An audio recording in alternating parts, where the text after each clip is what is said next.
All a soldier wants after being discharged is simply to see his family again. But Cha Yun-woo lost everything because of one wrong decision. 5 years ago, strange phenomena suddenly appeared around the world. Those with talent could awaken special abilities and become awakened, and his younger brother, Cha Jong-woo, was lucky enough to be one of the chosen. But he himself had no talent at all, so Yun-woo decided to give up and enlist in the military. But now, he stares blankly, holding his brother's portrait. He went missing 5 years ago to become an awakened. The only things he left behind were relics hinting at how he did it. More importantly, beyond the real world, his brother had discovered another dimension, a place with dwarves, attribute identification systems, and special abilities. Yun-woo reminisces about the time his brother received the pocket watch, unconsciously breaking into a smile. The watch in his hand suddenly starts ticking. Wasn't it broken? Before he can even process his surprise at the watch working, a voice suddenly plays from it. To my brother, who will continue this journey. It makes him shoot up from his seat. By the time you hold this, I might already be gone from this world. He is too stunned to speak. This isn't a hallucination, but there's nothing inside the watch. That familiar voice continues.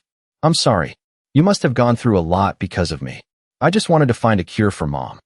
I thought I'd be home soon, but I ended up getting swept away. On October 9th, 2013, I received a strange text. The content was too bizarre to be spam. It just asked if I wanted to participate. Normally, I would have ignored it, but the image of Mom lying sick in the hospital flashed in my mind. I told myself to join, hoping it was real. October 12th, 2013. This isn't a dream. I'm sure it's real. I know for a fact that elves and dwarves exist. It's a world of orcs and dragons. At the center is the sun god's tower. Rumor has it that if you clear the obelisk, you will become a god. However, I only cared about the panacea in the tower called the elixir. October 28th, 2013. I formed a group of like-minded comrades and started climbing the tower. Even so, compared to the real world, this place is no joke. November 9th, 2013. I decided to leave home. I only had to struggle for half a year. Just like that, I cut off all contact with the real world. December 1st, 2013. My group is called Arthea.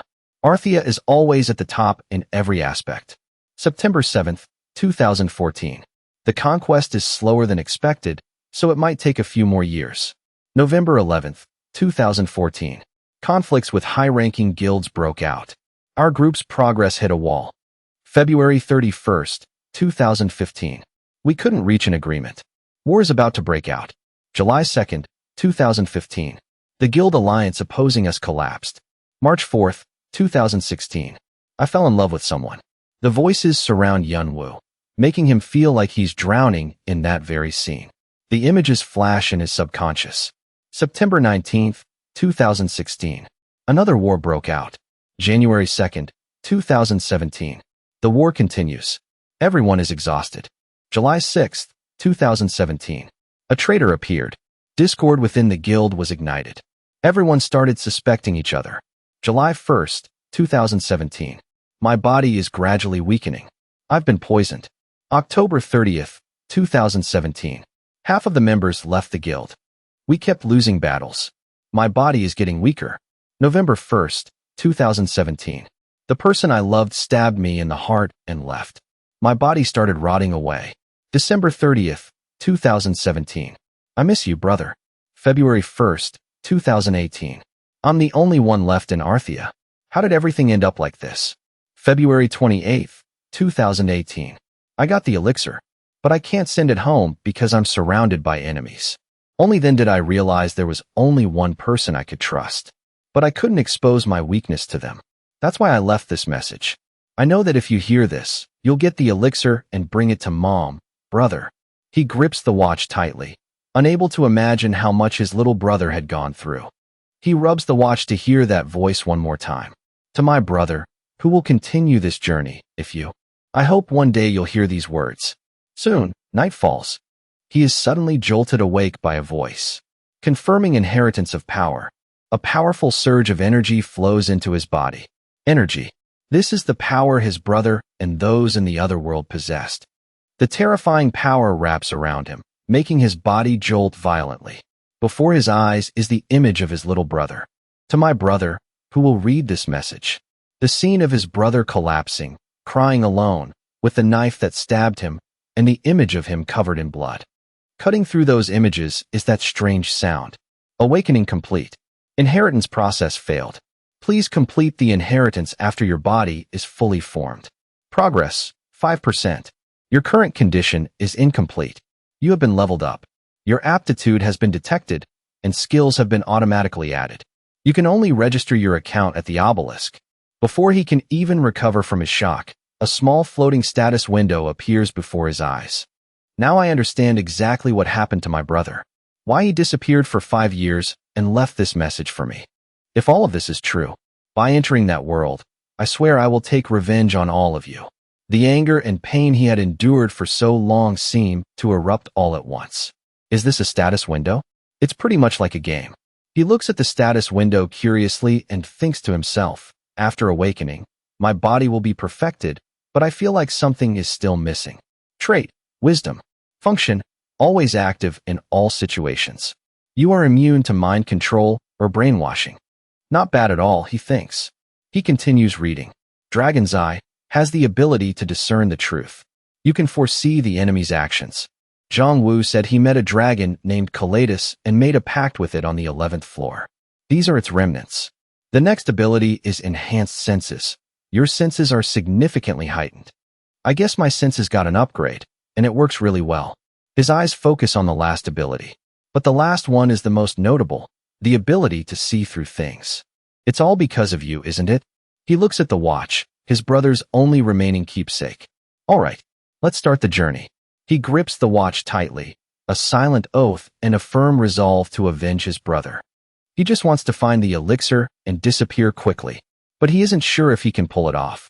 A voice comes from his phone. Sergeant Cha, what the hell are you talking about? Don't you want to grab dinner together anymore? What's going on? Are you busy? What if he comes back? What should we do? Without letting the other person say more, he speaks up. I'm sorry. Then he quickly hangs up. With that excuse, I quit my current job. I sold my house, burned my military uniform. I bought a backpack with clothes and some food, a few knives, and a personal first aid kit. Pulling his hat down as if to hide his face, he thinks to himself, I want to get some guns and explosives, but if I buy more, the police will question me and make things complicated. Walking through the park, he keeps his thoughts clear to stay sharp. It seems like it's been going on for a week now. Players who start late will have an advantage depending on how late they are, to provide an appropriate test. If you surpass other players, you can accumulate points, and there are hidden pieces that players can use. That place should appear right about now. He expertly spins the watch in his hand. Suddenly, black smoke begins to appear, forming a small tornado. As the smoke dissipates, a door appears. As the door slowly opens, his heart is a chaotic mess. I swear I'll show you bastards what revenge is for daring to touch my brother. From now on, I am Cha Zhongwu. When the door fully opens, a blinding light shines on his face, forcing him to shield his eyes. A notification pops up. You have entered floor 0, where the test takes place. Opening his eyes again, he sees an endless path. I've really arrived. It looks exactly like the place I saw in the memories. The tower is a test where players have the chance to become a god. To climb the tower, players must prove they are capable. This is where the guide will be. But this place has the people who harmed Zhongwu. The images of Zhongwu being stabbed resurface in his mind. How painful it is to witness it. Wait for me. I'll be there soon. His eyes turn cold. He sits down and rummages through his backpack, pulling out a white mask that only reveals his eyes, and continues his train of thought. To advance to the next floors, I should get a high score and ace the test first. With a high score, I can take the top spot and get more hidden pieces. I need to collect as many valuable things as possible to get stronger. Before the battle begins, I need to be braver and stronger. Holding the mask, he puts it on.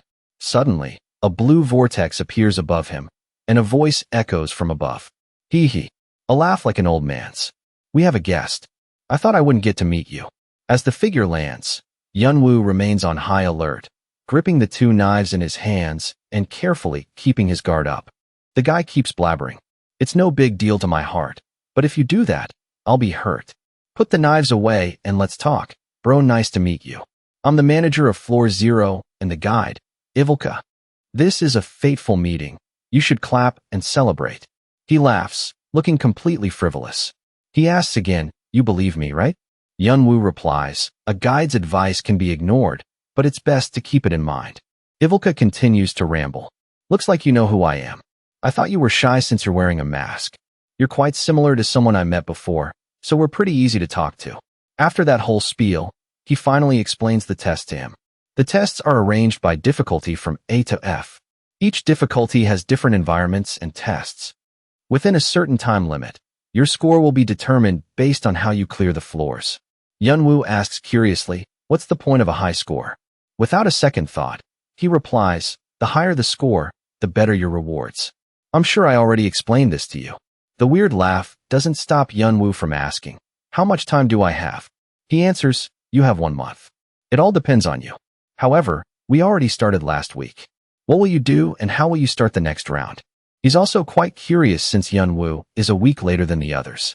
Yunwoo thinks to himself, the leading group has probably gone the furthest. Maybe so far that no one can catch up to them. I'm really looking forward to this. This time, he looks at Yunwoo with a serious expression and continues, if you want to clear the test, it's best to form a party of 3 to 5 people. But if you're alone, you'll get a higher score, right? He looks at Yunwoo with glowing eyes and sharp teeth, as if wanting to swallow him whole. The tower manages the player's performance. If your contribution is high, your bonus points will be higher, so you don't need to worry. Despite what he says, Yunwoo just replies, I understand, and continues to warm up his muscles. Ivilka stands straight, thinking to himself, usually, players take one of 2 paths. They either overestimate their abilities and die from carelessness, or they become dead weight in a party. Seeing that Yunwoo seems ready, he speaks up, if you want, I'll start right away. Status window notifications continuously pop up. The test on floor 0 will now begin. Player details. 1 who wishes to become a god. 1 who wishes to conquer the tower. You must prove yourself worthy. Objective. You must achieve a high score within the time limit. You have 549 hours, 37 minutes, and 885 seconds left. The numbers on the status window start counting down. He calmly steps over the line to begin the test. The status window pops up again. You have chosen Section A, disarm or destroy all traps. Just as he steps in, an arrow whizzes past his arm, cutting through the air. Blood drips from his arm. The memories warn me about this type of trap. The locations and triggers of these traps weren't mentioned, so the warning isn't much help. He moves forward while holding his backpack in front of him as a shield, nimbly dodging the arrows shooting toward him. The backpack catches the arrows aimed at his vital spots. A few arrows pierce through the backpack, but are stopped. He thinks to himself, that was close. I should probably lean against the wall and minimize exposure as much as possible. He holds the backpack in front of him and presses his back against the wall to reduce his blind spots. In a moment of carelessness, an arrow shoots toward his leg. Everything descends into chaos. Yunwoo stands silently in the dark tunnel. A notification pops up. A severe pain is invading your body. You have been afflicted with this stun status effect. Notifications continuously pop up. Trait, cold-blooded, has helped you maintain your composure. The stun status effect has been removed. You have leveled up your pain resistance. Yunwoo pants heavily while thinking, I knew it was dangerous, but I didn't expect it to be this bad. If things keep going like this, I'll go crazy. He grips the arrow stuck in his body, then decisively yanks it out. Trembling, he lights a fire and begins to treat his wound. The notification continues. Your wound is bleeding severely. Your body is suffering from burns. Trait, cold-blooded, has helped you maintain your composure. The stun status effect has been removed. You have developed bleeding resistance. Yunwoo continues to grope his way through the darkness. As he walks, he ponders, when the arrows shoot at me, they must be prepped. There's also a signal. Even if it's faint, it's enough to notice. I need to time it perfectly. He comes up with a solution. Trying to spot the arrows with the naked eye is hard enough. It's pitch black in here. I have to pay attention to the gears when they move. A perfect moment to realize where the arrow is set on its trajectory. Just in that split second, I have to hear the exact sound it makes. He closes his eyes and uses the Enhanced Senses ability. Notifications pop up. Skill, Enhanced Senses, has been activated. Your senses have been heightened. Skill, enhanced senses, proficiency has increased by 0.8%. In this dark setting, his heightened senses kick in. Yunwoo listens to the surrounding sounds, and at this very moment, he softly exclaims, "Found it." Yunwoo quickly swings his sword toward the spot he detected. The sword stabs into the ceiling. Right then, the ceiling collapses. Countless arrows rain down.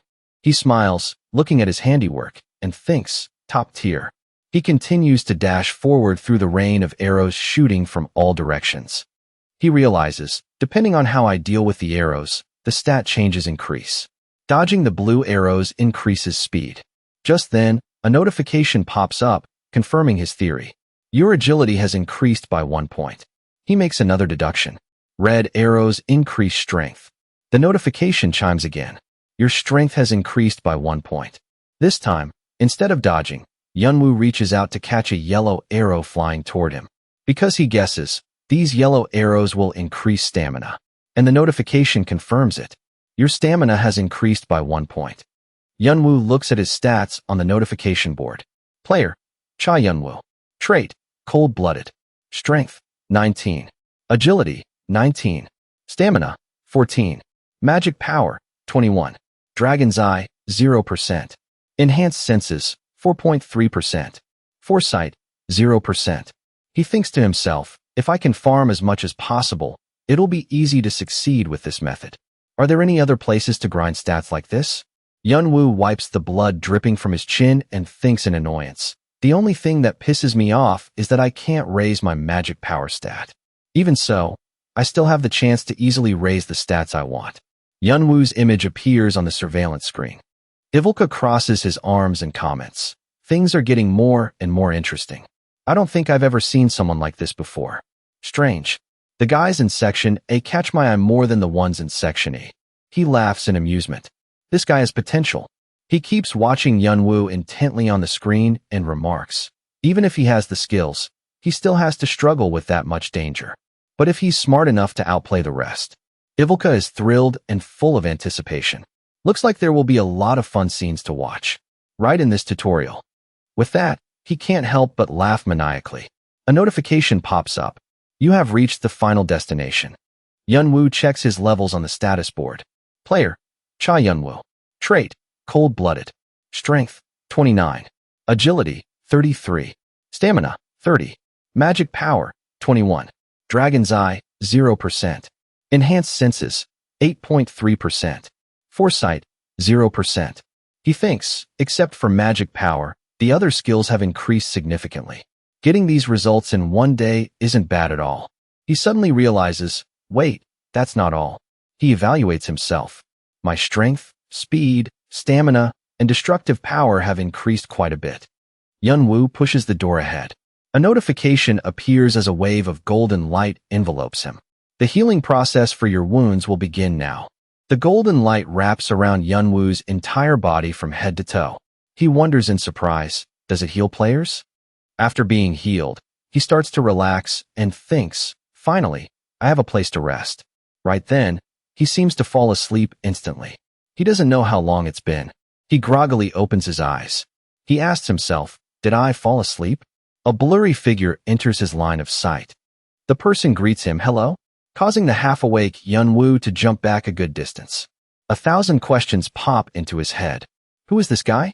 My enhanced senses skill is definitely still active. So why couldn't I sense his presence? Could it be he probes a merchant? The person joyfully exclaims, it's such a relief that you know who I am. I like you, brother. Ah, customer. Allow me to introduce myself. My name is A, just a passing merchant. Occasionally, merchants will appear at the end and provide players with what they need. Not for free, of course. A snaps his fingers. Merchants provide everything from common items like food and water, healing items, skill books, to even valuable artifacts. A opens up a rich list of items and pitches after making it this far. Is there anything you need, sir? I am a merchant who sells absolutely everything that exists in this world. If you need anything, just let me know. Yunwoo seriously browses A's item list. There are items like Medusa's Poison S, Golden Goat's Horn, Heart's Eye S, all the rarest things in the world. He thinks about his current situation. But come to think of it, how could I afford any of this? He considers, I'm not even skilled enough to use them yet. I should just focus on the essentials for now. Yunwoo silently exclaims in his heart, found it. When he spots an item on A's list, the return ticket. It allows you to return to wherever you want. He asks, how do I pay for these? A replies, with stat points, sir. As long as you pay enough. We all have a conscience. We only sell at extremely reasonable prices. Hearing that, Yunwoo secretly curses in his head, a bottle of mineral water for 2 strength points? Did a dog eat your conscience? Yunwoo speaks up seriously, I have something to trade. A immediately smiles, yes sir? But Yunwoo's next words wipe the smile off his face. With all the stat points I've accumulated from Section A. He drops a bombshell. In exchange for a ticket to reset Section A. A asks in confusion, so you want to buy a return ticket? Yunwoo confirms. A says, a bit surprised, I do have that, but I've never seen anyone interested in it. Usually, after surviving Section A, players ask for things that will make the next part easier for them, and not something that will make them go through Section A again. Hearing that, Yunwoo doesn't explain in detail but simply says, I still have some important things to do, so I need to go back there. A evaluates him. What an interesting person. He exclaims, if you say so. The method to use the ticket is simple. Tier the ticket at any point you want. You will be teleported back to the starting position. A says goodbye, I have to go now. I hope we meet again. With that, he vanishes like a puff of smoke. The status window pops up right then. All your stats in Section A have been lost. After that notification, he immediately feels the change in his body. I can feel my strength disappearing. Another notification pops up. You have successfully purchased X10 return tickets. A ticket falls into his hand. He quickly tears one.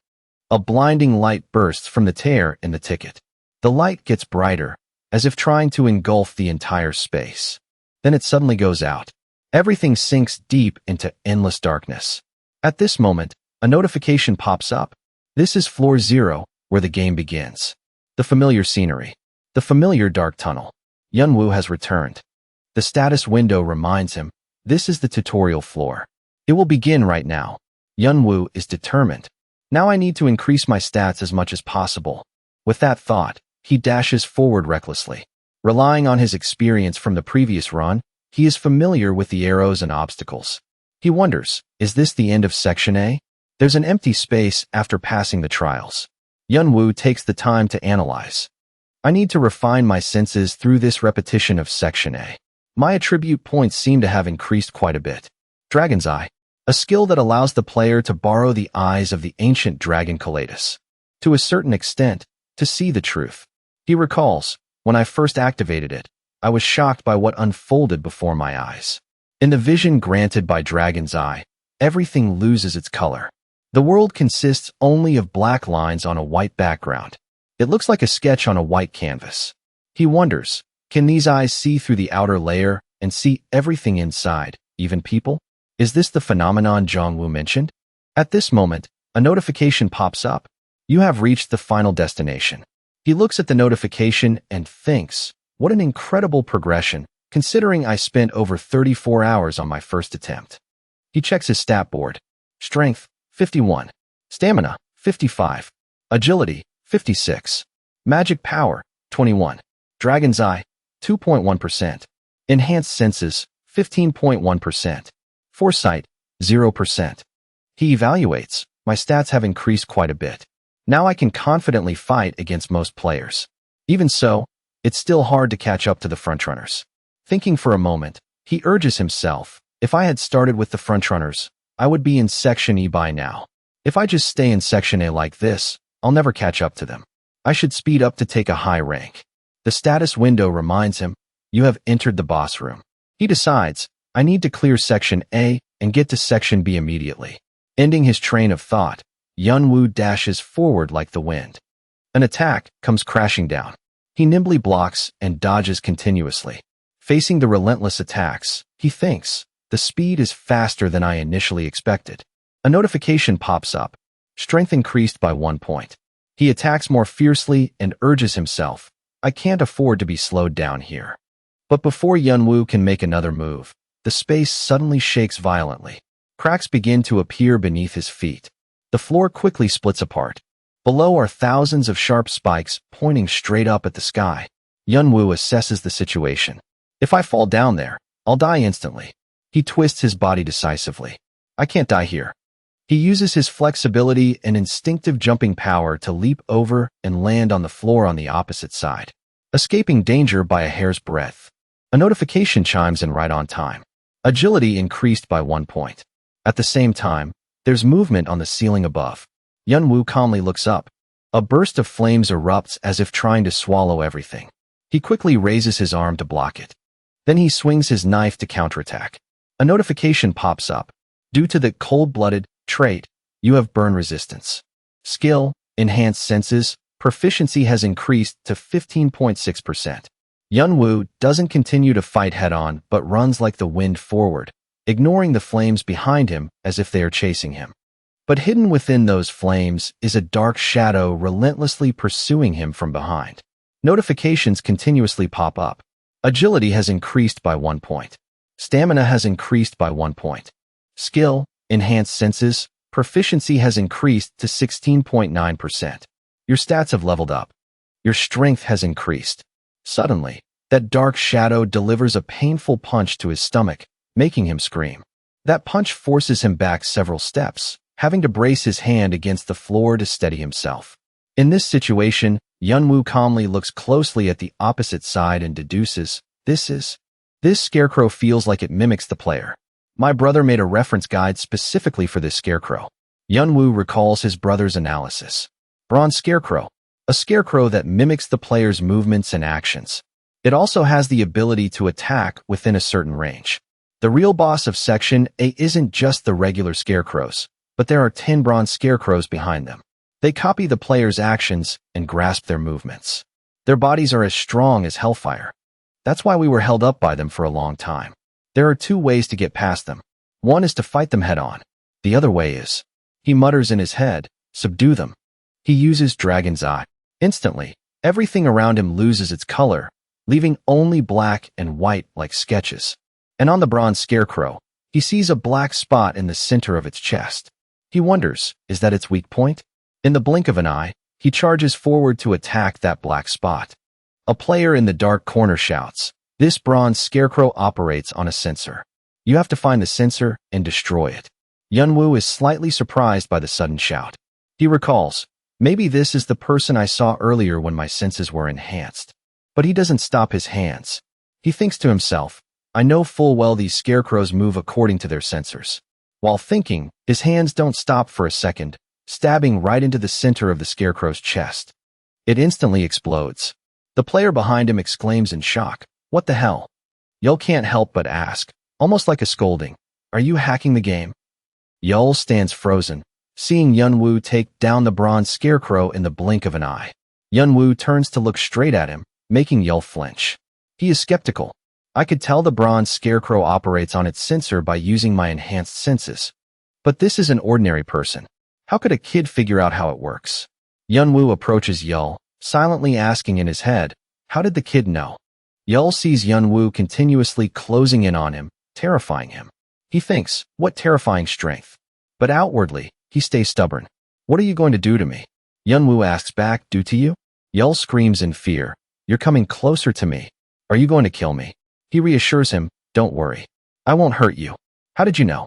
Yul goes from fearful to confused. What? He explains, the fact that the bronze scarecrow operates through a sensor. I'm asking how you knew that. Yul hesitates. I could read the flow of mana inside the bronze scarecrow when it was active.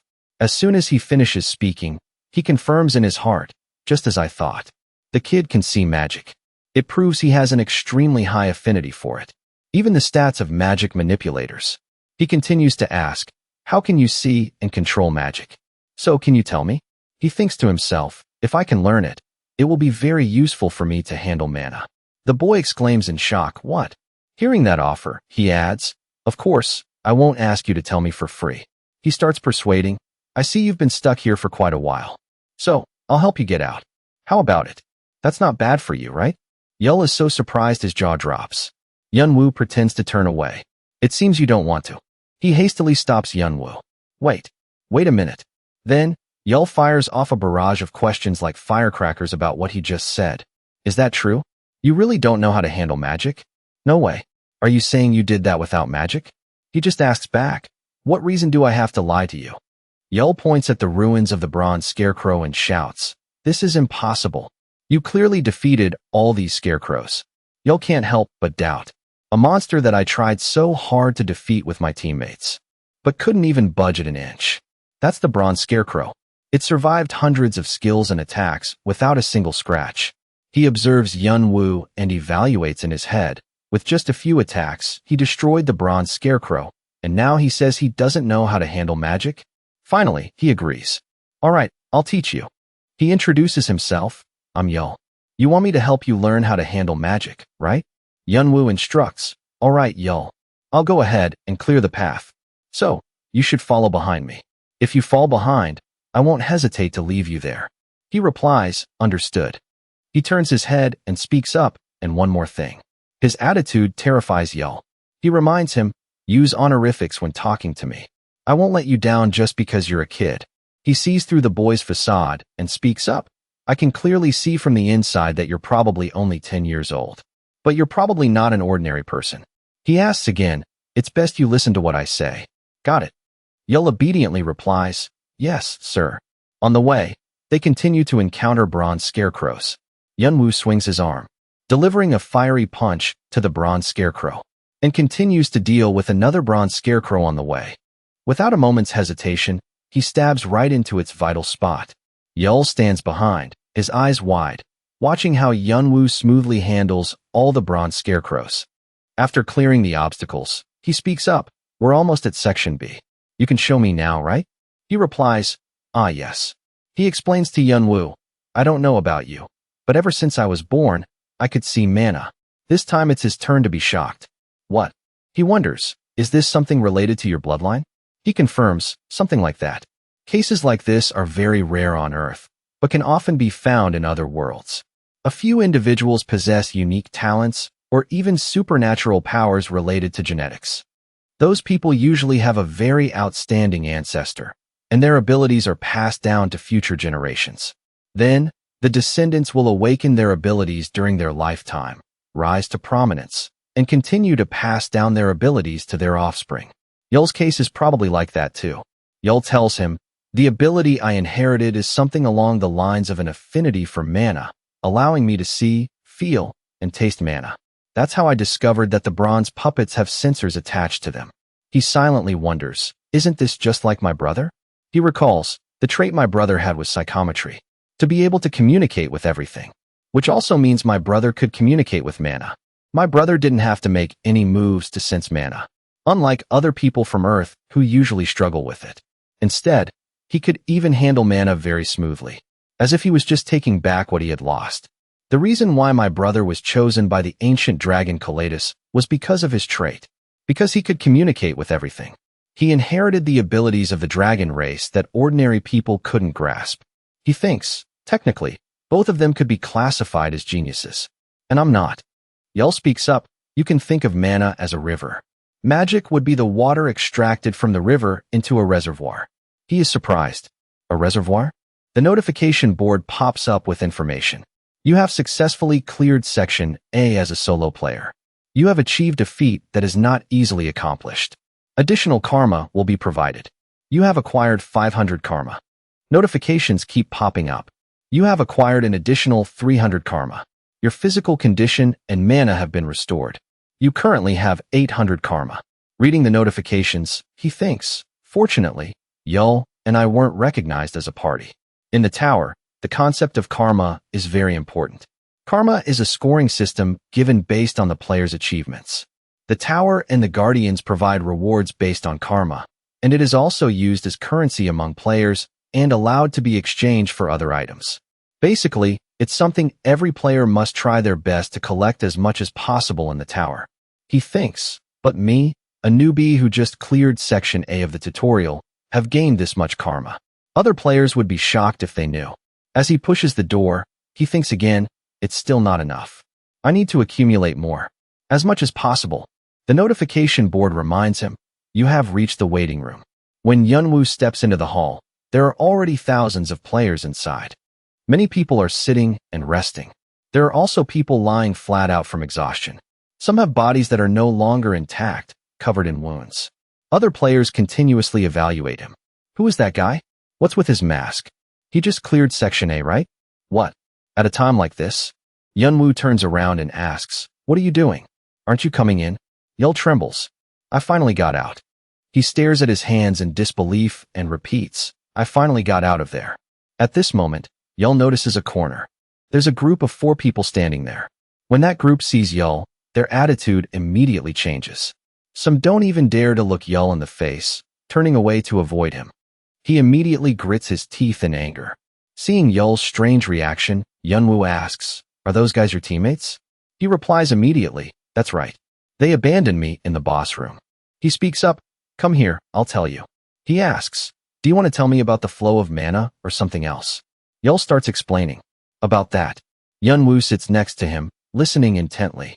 He thinks, knowing how to objectively distinguish between those two things means the kid has a lot of potential to become even stronger.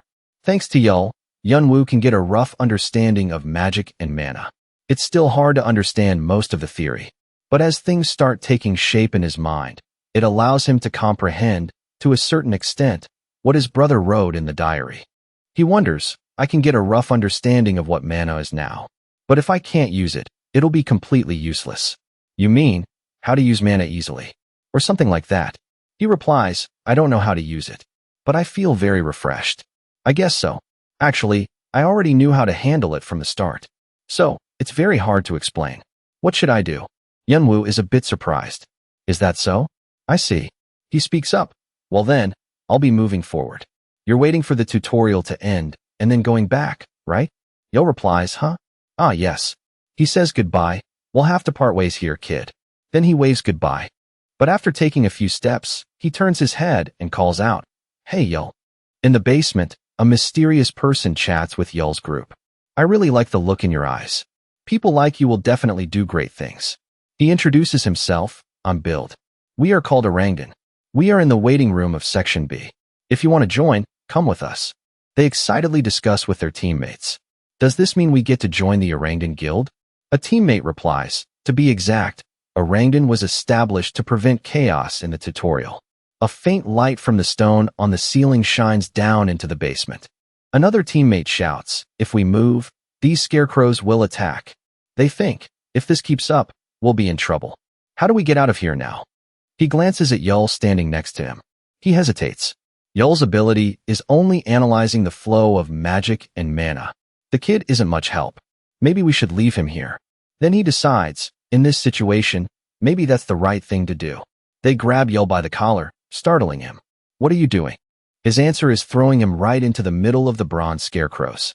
Then he shouts, right now? Yeol screams in agony from behind. All of you, why are you doing this to me? Yeol thinks in pain. At first, I even thought you guys were good people. Back in the waiting room, Yeol asks, what is it? Do we still have something to talk about? They hesitate. How did you? He speaks firmly. I don't need to tell you how I got out of there right now, do I? He can't hold back his disgust and shoos them away. I don't know what you're planning to say, but please, get lost. I don't even want to see you, because just looking at you makes me sick. So, let's pretend we don't know each other until the time for the tutorial ends. I don't have enough strength to do anything to you guys, right? Yeol looks at the 4 people in front of him and asks, so why the hell are you waiting for me here? They bow deeply in apology. In every way possible, we want to apologize for what happened earlier. Yeol shouts, what kind of nonsense are you talking about? This is bullshit. They beg, what happened back then? We hope you'll keep it a secret, okay? He practically begs, we are truly sorry. I can't tell you the details, but what happened between us, please don't tell anyone else. We're begging you. All of them plead in unison. Please sincerely forgive us this time. Yeol, please. For the sake of our friendship. Think about what we've been through together. Yeol speaks up in disgust. I don't know what the hell you guys are talking about. But get lost. I don't want to see your faces anymore. With that, Yeol turns and walks away. They think resentfully. It can't be like this. If I let things go on like this, the opportunity might vanish into thin air. He can't hold back the malicious thoughts in his head. I'll eliminate the kid right here. Build doesn't know the kid's face anyway. Kalen turns to look at the teammate next to him, as if he has made up his mind. Sorry, kid, but you probably have to die here. He assesses the situation. There are few people here right now. No one is really paying attention. So if I kill him, no one will know. He plans to grab the sword at his waist and urges himself, if I don't kill him, I won't be able to join the Orangdan Guild. I'll just cover it up by saying the kid died in the boss room. Just as his hand is about to touch the sword, a voice rings out from behind him. They say there's a guild in the tutorial that directly belongs to Chongwado called Orangdan, and that Chongwado tends to recruit newbies from Orangdan. But they are very strict in their recruitment. They only want to recruit people without any sins. So you want to kill the kid, right? They turn their heads in shock. Just as he turns his head, Yunwoo slashes his arm. They howl in pain like beasts. Yul is startled by the scream and turns his head. He collapses to the floor and screams incessantly, "My arm! My arm!" Yunwoo thinks somewhat helplessly, if it were anyone else, I would have advanced to Section B a long time ago. But with this kid, I just can't ignore it. He closes his eyes. For a moment, he sees the image of his brother appearing in Yul. His brother was also harmed by his own teammates. Kalen's other accomplices grip their weapons tightly, on guard, and wonder, since when was he there? I clearly checked the surroundings, so how could this be? They evaluate him. This guy is very strong. Yunwoo speaks up. If you guys like harming others so much, you better prepare yourselves mentally. They grit their teeth. My arm. My arm. You son of a bitch. How dare you do that? I'll kill you. He uses his uninjured arm to swing his sword at Yunwoo, but he nimbly dodges the attack. Then he tightly grabs the hand attacking him and twists his arm backward like twisting a rope, calmly saying, "Is that so?"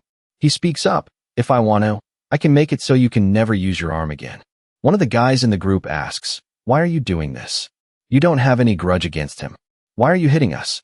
He asks back, "What have you guys done to be asking me that now?" That guy stammers this. He orders, "Put your weapons down." He grips Kalen's arm tightly and threatens, "I don't want to repeat myself."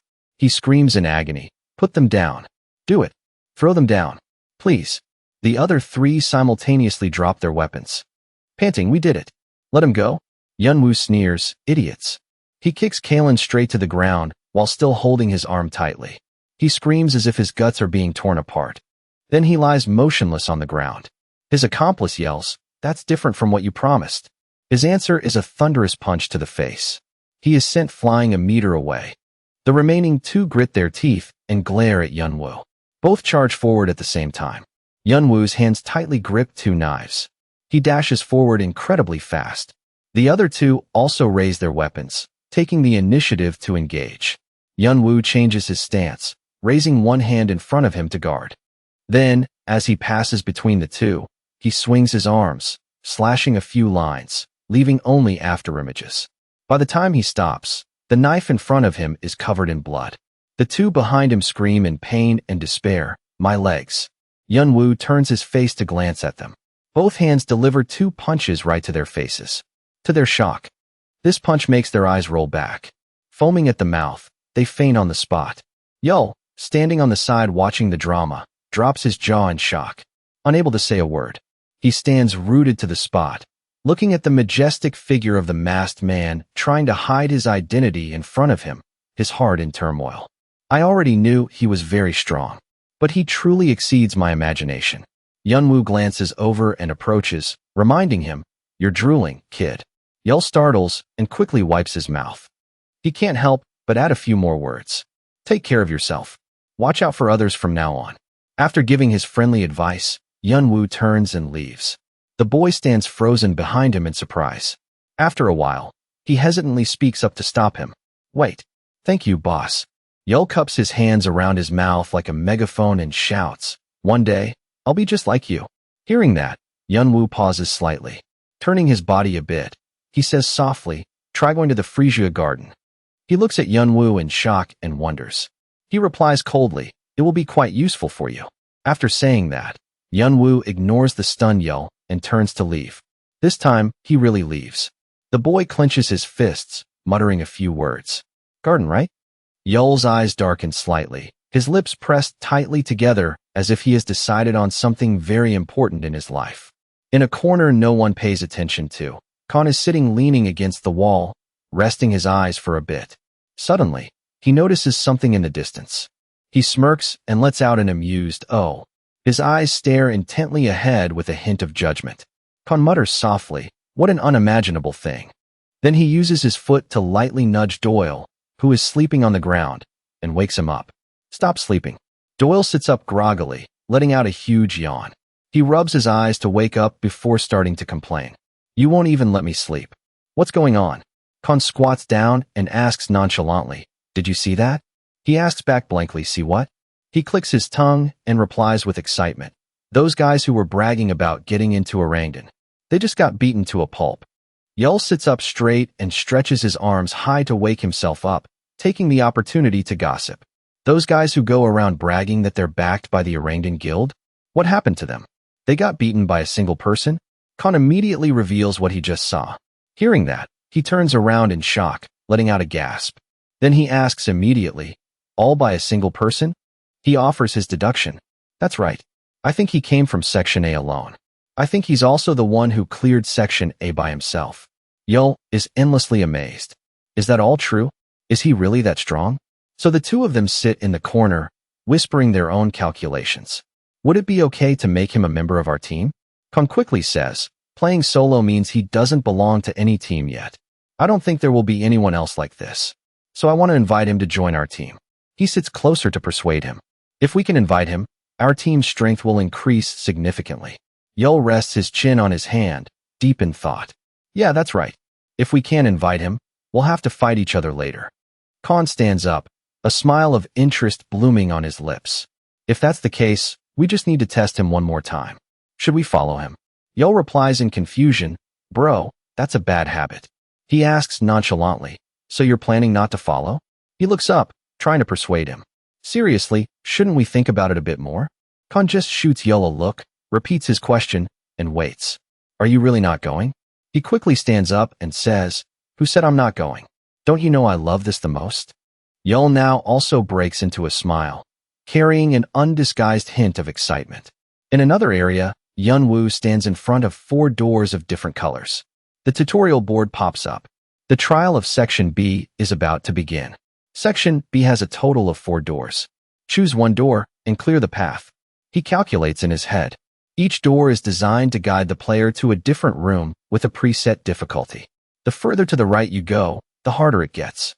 My brother chose the second easiest door. Remembering this, Yunwoo feels a bit heartbroken.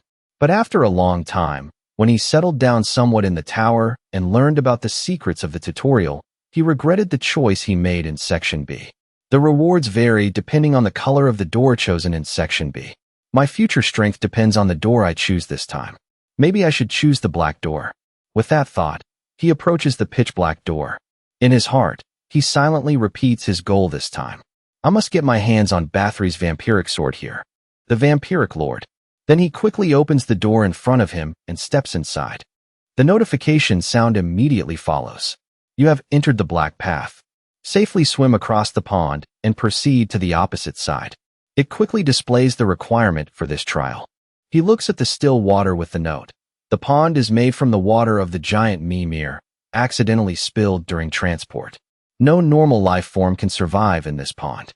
He immediately uses his foot to kick a small rock under his feet, then kicks it straight into the pond. The rock dissolves bit by bit, startling him. You've got to be kidding me. He falls into deep thought. If I try to swim across without knowing the depth and width of the pond, I'll die instantly. I don't even know what's inside. His mind races incredibly fast. The eyes behind the mask also light up. He mutters continuously in his head, it has to be somewhere.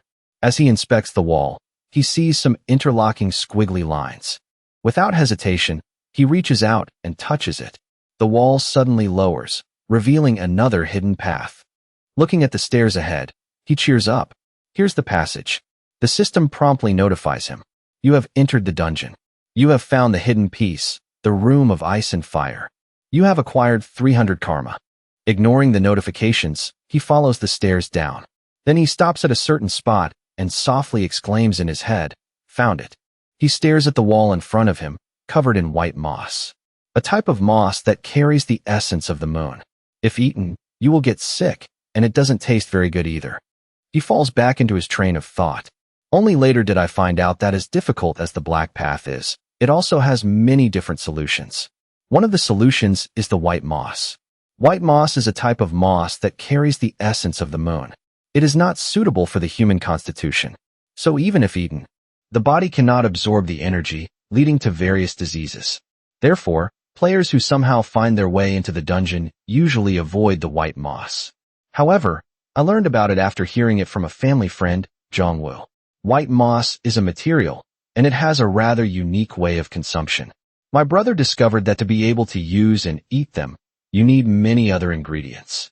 Creatures like insects and animals consider white moss their staple food to grow their bodies.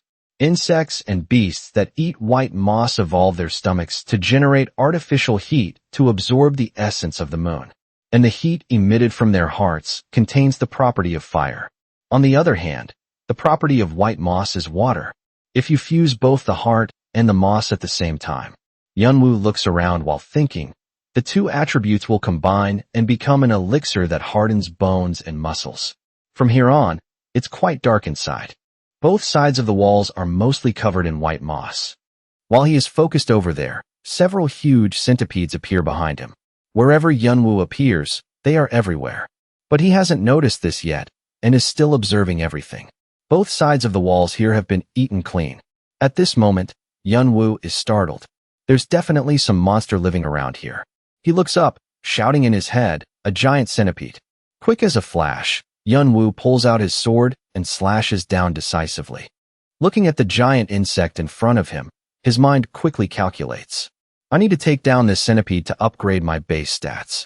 Yunwoo looks at the centipede crawling swiftly in front of him. An explanatory label pops up. Red centipede. A centipede that relies on white moss as its main food source.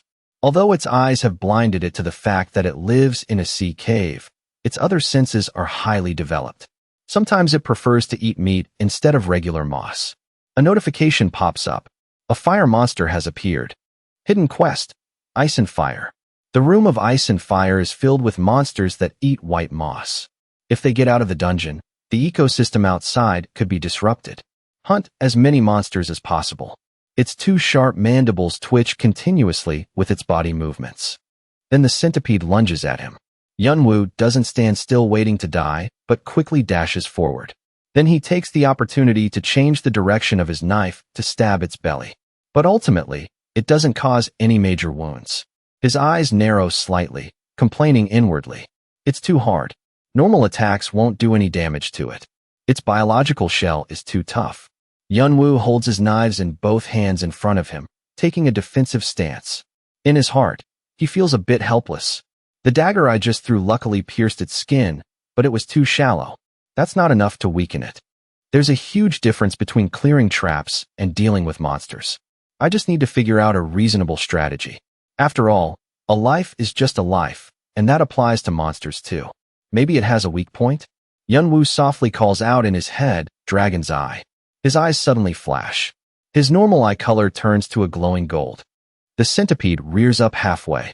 Yunwoo's eyes scan like X-rays, seeing right through to its insides. On its chest, a black spot appears. He shouts, there it is. Yunwoo stares intently at the giant centipede crawling on the cave ceiling. He calculates silently, I need to find the right time to stab it. And the opportunity has arrived. It lunges at Yunwoo once again. He dodges its path, then quickly turns back and pins it down. Right at its weak point, he raises the knife high, then stabs down with all his might. Then he uses both hands to push the knife deep into its body. But once it pierces through, Yunwoo is shocked to realize there's an inner shell. The centipede, in pain, whips its tail at him. Yunwoo nimbly dodges the attack. But he's still not fast enough and gets knocked into the wall. The system quickly pops up. A terrible pain is invading your body. You have been afflicted with stun. He screams in agony and spits out a mouthful of blue blood. The notification board follows immediately. You have suffered severe internal injuries. You are afflicted with shock. The bodily fluids of the red centipede have seeped into your body. You have been afflicted with poisoning. Yunwoo sits leaning against the wall, examining his wounds. For broken ribs, 2 fractured vertebrae, ruptured vein in the left thigh, torn tendon in the right ankle. He closes his eyes, trying to suppress the pain. The system quickly issues a notification. Trait, cold-blooded, has helped you maintain your composure. The stun status effect has been removed.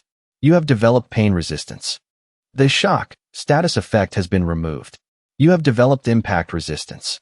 The poisoning status effect has been removed. You have developed poison resistance. Yunwoo grips the knife tightly, raising his hand, triggering a mechanism. Skill, physical resistance, has been generated. You have shown incredible mental composure in all situations. You have achieved a deep enlightenment regarding perseverance and an indomitable will. The giant centipede opens its mouth wide and lunges at him. He stands still, waiting. As the notification chimes, skill, combat will, has been generated. The centipede also arrives. Yunwoo grips the knife tightly and stabs it straight into its mouth. His hands tremble slightly. A second later, he uses all his strength to tear open its outer shell. Yunwoo's mind races flexibly. There's only one weak point on it, where the hard shell is currently located. He raises the knife once more, stabbing into a soft spot, causing blue syrup to splatter everywhere. Yunwoo deduces this is its belly. He slashes a line downwards. The syrup sprays out forcefully. Suddenly, Yunwoo pauses for a moment. The syrup splatters all over his face. Yunwoo pokes a bit harder, making it scream in agony. A while later, on the dark ground, he lies flat on his back, exhausted. Next to him is the massive corpse of the red centipede. Yunwoo looks at his hands stained with blue syrup, feeling utterly disgusted. Then he shifts his gaze to look straight into the centipede's eyes. At first, it twitches a bit. Then its eyes dim and go completely dark. The notification board quickly pops up. You have successfully killed the red centipede. You have killed an enemy that is normally impossible for you. Yunwoo rolls over, takes off his mask, and pants heavily. On the ground, white moss is scattered everywhere. He reaches out and grabs a handful of moss. He hastily stuffs it into his mouth, quickly chews, and swallows it down. Then he turns to the corpse of the red centipede lying on the ground. He uses a knife to carve out the centipede's blue heart. And without hesitation, he opens his mouth wide and swallows the disgusting thing down his stomach. Back in the waiting room on the other side, Build growls, "What the hell happened here?" The two aggressive guys, after being beaten up, are now staring blankly with bruised faces, kneeling on the floor without saying a word. He puts his hands on his hips, looking at them, frowning in annoyance. What really happened here? Did someone beat them up like this? Is that bastard challenging us? So annoying. He must have known they were under Orangdan's protection, but he didn't care about that, which means he's looking down on us. Thinking this, Build turns his head to ask the person behind him. It was a guy wearing a white mask? That guy thinks for a moment and replies, "Yes, that's right."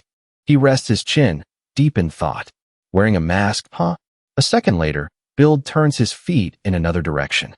He leaves quickly. In his heart, he calculates silently, "I think I'll search for and hunt that guy down right now." Build's eyes narrow, revealing a profound look. The notification board pops up. You have successfully killed the red centipede. You have killed an enemy that is normally impossible for you. Additional karma will be provided. The heart of the red centipede has been consumed. Combined with the white moss, the heart shows its consumption effects.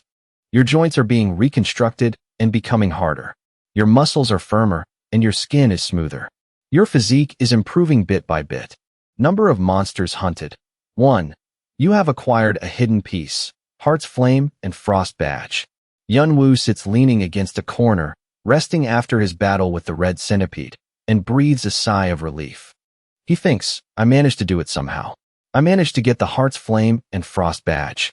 Yunwoo opens the system board and thinks to himself, "I heard that the stronger the body becomes, the faster it recovers from fatigue. That's a relief." Current strength, 60. Agility, 65. Stamina, 62. Magic power, 21. Dragon's Eye, 3.1%. Enhanced senses, 17.8%. Foresight, 0%. Physical resistance, 7.2%. Combat will, 3.2%. He looks at his stats on the system board and mutters, "I didn't expect to get more stat points from killing the red centipede than defeating the boss. Low magic power is the only flaw I have. But what can I do about it?" Yunwoo thinks to himself, "I need to figure out how to sense mana as soon as possible. The problem is how. but I'm also quite happy that my stats have increased significantly. An image of a dragon appears. He mutters, "This isn't the only problem. The power of the dragon Kalatus is great, but there will be many situations where mana will come in handy." Yunwoo swipes the info board while thinking, that will definitely happen. As long as I keep climbing higher. He thinks to himself, physical resistance will be effective against external impacts. Physical resistance. Rating, E. Proficiency, 7.2%. When active, resistance to physical attacks increases. In some cases, high resistance to a range of status effects will be triggered. Physical resistance will be effective against external impacts. It will mitigate the impact of an attack and also reduce pain. Yunwoo recalls the scene of himself fighting the red centipede and praises himself. "I really have to thank my cold-blooded trait, otherwise I would have died back there." He admits, however, the pain can't be reduced that much. "I still feel intense pain, even though it's been reduced. But in battles, this skill will really help me immensely to defeat opponents." Yunwoo thinks, poisoning, burns, frostbite, panic, stuns, hallucinations, and curses are the biggest obstacles in raids. But if I can dodge all of that, it will create a huge advantage. His hand swipes through the skills. Now, the most notable skill. Probably Combat Will. Combat Will. Rating, D+. Proficiency, 3.2%. Thanks to your perseverance and indomitable will, you burn with fighting spirit regardless of the circumstances. While focusing on combat, accelerates thought processes, allowing for quick decision-making. This is the most important thing. Yunwoo exclaims, "It's truly a life-or-death situation to be able to make a calm judgment." Besides, this skill can also be used in many different ways.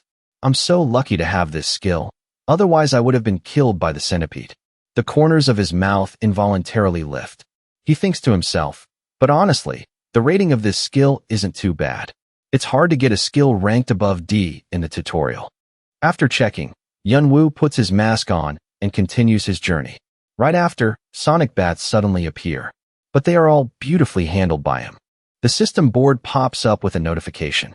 You have successfully killed 5 sonic bats. Number of monsters killed, 147. The corpses of the bats are scattered at Yunwoo's feet. He holds a sonic bat, plucking something from it, and exclaims, "I'm starting to get used to them." Yunwoo says, "These are the teeth and claws of the sonic bat." He takes out a bottle of mixture from his pocket and mutters, "This is a mixture of white moss and the centipede's poisonous blood. I used the right ratio when preparing it." Yunwoo says, "If I pour it on the teeth and claws of the sonic bat." As soon as the mixture is poured onto the pile of sonic bat teeth and claws, they react violently. After finishing, he explains, "I got powder with the essence of fire. It's highly explosive when exposed to fire." Yunwoo puts the powder into pouches to carry with him. He ties them to his belt. Yunwoo's eyes notice something. He thinks, next. Before his eyes is a whole colony of ants, alongside many giant ant eggs. The blue ant army. The size of an ant ranges from 30 centimeters to 1 meter. Hundreds of ants form a society around the ant queen. The worker ants are taking care of the eggs laid by the ant queen. Yunwoo observes silently for a moment and thinks, due to the nature of ant society, all species, including worker ants, are willing to sacrifice their lives to protect their habitat if attacked. Engaging in a battle with all of them at once? No thanks. His gaze shifts elsewhere as he thinks, the room beyond this tunnel is where Bathory's vampiric sword resides. The vampiric lord is one of the lords who perished long ago. Legend has it that the countess brought death and destruction. She could drain the life force of others to strengthen herself, and if allowed to continue, she could also steal their skills. He had heard that there were still quite a few players and clans gnashing their teeth in frustration whenever they recalled the damage they suffered from her. The lower the artifact number, the better the quality. Artifacts with 3-digit numbers in the 300s are among the best. Bathory's vampiric sword. Artifact number 352. Moreover, this is a very unique item. One of the rarest artifacts in the entire tower and the tutorial. I can't miss this. Yunwoo, with the mindset of I can't afford to lose it. He holds the newly crafted explosive pouches in both hands and says, even if the path looks blocked, there's always a way. Right after, Yunwoo gathers his courage and charges into the blue ant army. 2 worker ants spot him, but they haven't figured out what's going on yet. Immediately after, he throws the explosive pouches at them. When the explosive pouches are scattered all over the ground, the worker ants still haven't realized the danger. Yunwoo takes a lighter out of his pocket. He throws it as hard as he can toward the explosives. A terrifying explosion occurs, blowing away the worker ants. The system notifies, you have successfully blown up the ant dungeon. 217 blue ants have been blown up. 89 of those blue ants have been burned to death. Additional karma will be provided. Yunwoo takes out a dagger. He rushes in to slash the remaining blue ants. One by one, they are swiftly dealt with by Yunwoo. He stands looking around and realizes almost all of them are dead. Only baby ants or unhatched eggs remain. Yunwoo rubs his neck, looking tired, and says, but there are still many worker ants alive. He looks at the crawling ants and mutters, I'll wipe out these ants after I get Bathory's vampiric sword. Yunwoo hypes himself up. Right now, I have to focus on. Suddenly, his eyes are drawn to something. The ground beneath Yunwoo's feet trembles. Before him is a giant ant. One of its wings has been burned. It's missing a leg on its side. Yunwoo grips his dagger tightly, getting into a combat stance. The look in its eyes as it stares at him is hard to describe. It roars. Information pops up. Boss monster, Blue Ant Queen has appeared. Following that, the Blue Ant Queen charges to attack. With his agility, Yunwoo easily dodges the attack. He thinks, there must be a door somewhere inside this ant nest. And after observing for a while, Yunwoo discovers something. He shouts, there it is. When he sees the door, Yunwoo takes out 3 throwing darts from his pocket. Immediately after, he throws them forcefully at the Ant Queen. One of the 3 darts hits its eye. He seizes the opportunity, gripping his knife and rushing in quickly. Yunwoo slashes hard at the Ant Queen's body. His slash severs one of its legs, causing it to lose balance and fall. After the Ant Queen collapses, the other ants rush to its side. At this moment, Yunwoo can leisurely walk over to open the door without any ants getting in his way. When he opens the door, something glowing catches his eye. The system notifies, you have entered the temple of the vampiric lord. He looks at the sword on the statue and mutters, Bathory, the vampiric lord. That's it. The highest rated weapon of the vampiric lord. Bathory's vampiric sword. Vampire dagger. Artifact 352. Classification, one-handed weapon. Rating, unique. The highest rated weapon of the vampiric lord. It has the ability to drain the opponent's blood. The soul of the owner resides within the sword, so the sword will choose its wielder. If the wielder is not approved by the sword, it will continuously try to take over their mind. Blood mark. If the target is hit with a critical strike, the target will bleed. Targets under the bleeding effect will take a certain percentage of damage over time. Power of the vampiric lord. Skill is locked/sealed. Behind the mask, Yunwoo smiles and thinks, the thing I need the most, I finally got it. It will help me a lot in closing the gap between me and the other players. He approaches. Just looking at it is enough to see the terrifying power of the dagger. As soon as the enemy is inflicted with the bleeding status, the dagger can deal higher than average damage. However, the power of this knife is currently sealed. Its true value is a big question mark for me. The statue of the vampiric lord looks terrifying. Yunwoo bows his head respectfully. Then he reaches out and pulls the dagger from the statue. Suddenly, black aura wraps around the arm holding the dagger, startling him. Yunwoo, with a pained expression, recalls the phrase, the dagger will choose its wielder. If the player is not chosen by it, their body will be destroyed. He holds the dagger in his hand and questions himself. However, do players who just joined the tutorial have the ability to fend off that threat? That's why some players who found the dagger suddenly met their maker so quickly. Yunwoo places his other hand on the table. If other players saw me doing this, they'd probably think I'm crazy. Suddenly, he raises the hand holding the dagger. Then he forcefully stabs it hard into his other arm. Once the dagger pierces his arm, the black aura also moves. Yunwoo thinks to himself, Bathory's vampiric sword was originally a skill, but it poses an extreme difficulty. Immediately after, black bubbles emerge from the wound. He thinks, the vampiric lord was so greedy that she didn't want to pass her most precious weapon to anyone else even when she died. So she sealed the true form and abilities of the sword and left it behind in the world. The system notifies, the seal has been removed. Yunwoo knew how to break the seal. Finally, the seal is completely removed. Something appears on his arm. The original notification board. Bathory's vampiric sword. Artifact 66. Proficiency, 0%. True form. The highest rated weapon of the vampiric lord. It can drain the life energy from opponents and devour their souls. He extends his arm to feel it. What incredible power. Yunwoo wonders, like Darius, huh? The notification board. Blood mark. If the target is hit with a critical strike, the target will bleed. Targets under the bleeding effect will take a certain percentage of damage over time. He rejoices inwardly. Even high-ranking people would risk their lives to get this skill. A game-breaking skill. Power of the vampiric lord. Consumes energy and reduces a portion of the target's attribute points. If proficiency reaches the maximum level, the target's skills can also be stolen. Yunwoo chuckles to himself. The door was being pounded on relentlessly, but inside, he just stood there, grinning. He'd just successfully hacked the game. You're all so dead. Once outside, Yunwoo calmly dispatched the green ants one by one. The ant queen watched her children fall at his feet. It shrieked and, with all its might, attacked. Yunwoo took a stance, then leaped high into the air, soaring over the ant queen's head. He landed on its back, raising the arm that had just learned a new skill to put it to the test. Yunwoo drained the ant queen of all its energy. His eyes were ice cold as he whispered the final word, devour. A notification popped up. You have absorbed life energy.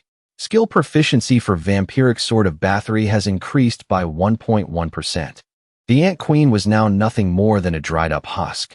The system announced, you have absorbed life energy. Your strength has increased by 1 point.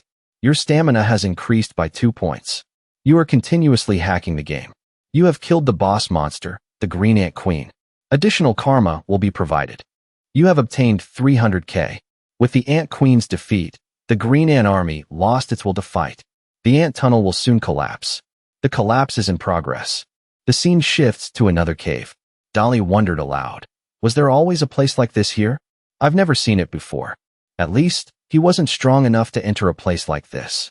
So, are you sure he's here? Ken snapped. That's what I said. If you don't believe me, you can go back. Dolly yawned. Who said I don't believe you? Why are you so on edge? Ken threw an arm over his shoulder with a sly grin. Come on, don't be like that. We're brothers, aren't we? Dolly looked helpless, but then his expression turned serious. But maybe. He stared at the monster corpses littering the ground. Looks like someone's been hunting a lot of monsters. Ken wondered, this is incredible. Is he really this strong? The monsters here don't look weak at all. Dolly had to admit, it's crazy to say this, but just looking at the tracks, whoever is in this dungeon can't be weak. Maybe he's just that strong. Suddenly, Dolly's eyes fixed on something. He called out, Can. His brother replied, I know. This is no joke. Seeing the desiccated corpses of the green ants, Ken was puzzled. Where did he even find these? When we searched, there was no sign of this, or this dungeon. Meanwhile, Dolly couldn't believe what he was seeing. Ken thought to himself, not only did he solo an A-rank floor, but he must have some kind of ridiculously overpowered skill. The system announced, you have killed a brown salamander. After its life energy was drained, it fell, leaving only a dried husk. A display appeared, monsters hunted, 1,000. The maximum requirement for your quest has been met. Suddenly, a blue aura enveloped Yunwoo's entire body. The display read, Effect of Heart of Flame and Badge of Frost completed. Changes are beginning to occur in your body. Your body is undergoing changes. He immediately opened his status window. Yunwoo mumbled. Thanks to the energy I drained from those monsters with the Vampiric Sword of Bathory, my stats have seen an unparalleled surge. The display showed, Trait, Cold-Blooded, Enhanced Physique. Strength, 81, Agility, 83, Stamina, 89, Magic Power, 21. Skills, Dragon Eyes, 5.2%, Enhanced Senses, 25.9%, Foresight, 0%, Physical Resistance, 10.2%, Combat Will, 7.1%, Vampiric Sword of Bathory, 3.2%. He marveled. My stats have improved significantly. Yunwoo was astonished. Enhanced Physique, huh? An information window appeared. Trait, Enhanced Physique. You have consumed a heart containing the fire attribute and absorbed the essence of ice. The two elements have merged, granting you excellent immunity and resistance. Fatigue does not accumulate easily. After reading, he thought, enhanced physique makes my body resistant to fatigue. More importantly, the self-healing ability gives me an edge, reducing the chance of serious injury in critical situations. Yunwoo's face grew grim. However, there's another reason I need this trait. System notification, body improvement confirmed. You are strong enough. The temporarily halted awakening process will resume. System loading. 6%, 7%, steadily increasing to 12%. Current progress, 21.3%. Your current state will be changed from incomplete dragon body to immature dragon body. He rejoiced silently. I did it. But this is just the beginning. I have to keep refining my body even further. The system displayed. Your rank in the tutorial floor has been updated. Do you want to register your name on the leaderboard? Without hesitation, Yunwoo pressed no. The system displayed. Registration canceled. He thought, it's for the best. I don't want my name on the leaderboard, drawing more attention from the guilds. Yunwoo checked the board and saw he was ranked 281st. He wondered, I'm glad to be on the leaderboard, but why is the gap so huge? Yunwoo muttered, the top 10 contenders must be even better than I predicted. At this rate, all my efforts will be for nothing. I'll have to pick up the pace a lot. He flinched. Someone's here. Yunwoo sensed them. 2 people are behind me. When did they start following me? He drew his dagger defensively, wondering, who are they? It could be them. Arlanda, looking for revenge. Suddenly, Yunwoo saw a shadow appear. He threw the dagger with all his might toward the figure. Dolly, caught off guard, panicked. Luckily, Ken yanked him aside, dodging the dagger. Dolly fell hard to the ground, yelling, holy crap. Ken swatted the dagger away. As it fell, Yunwoo was already in a combat stance. Ken was furious. He roared, what the hell are you doing? Yunwoo didn't answer, asking coldly, Arlanda, right? Ken was confused. Arlanda? What are you talking about? Yunwoo pressed. Then why were you two following me? Ken ignored the question and yelled, what the hell are you doing? He replied, if you were being followed by people whose intentions you didn't know, you'd do the same thing I did. At his words, the two of them fell silent. Then, they both bowed their heads. You're right. We sincerely apologize. Yunwoo's cold gaze remained fixed on them, but he didn't reply. He began to lower his guard. All right, state your business. Hearing this, they both lit up. Ken excitedly proposed, join our team.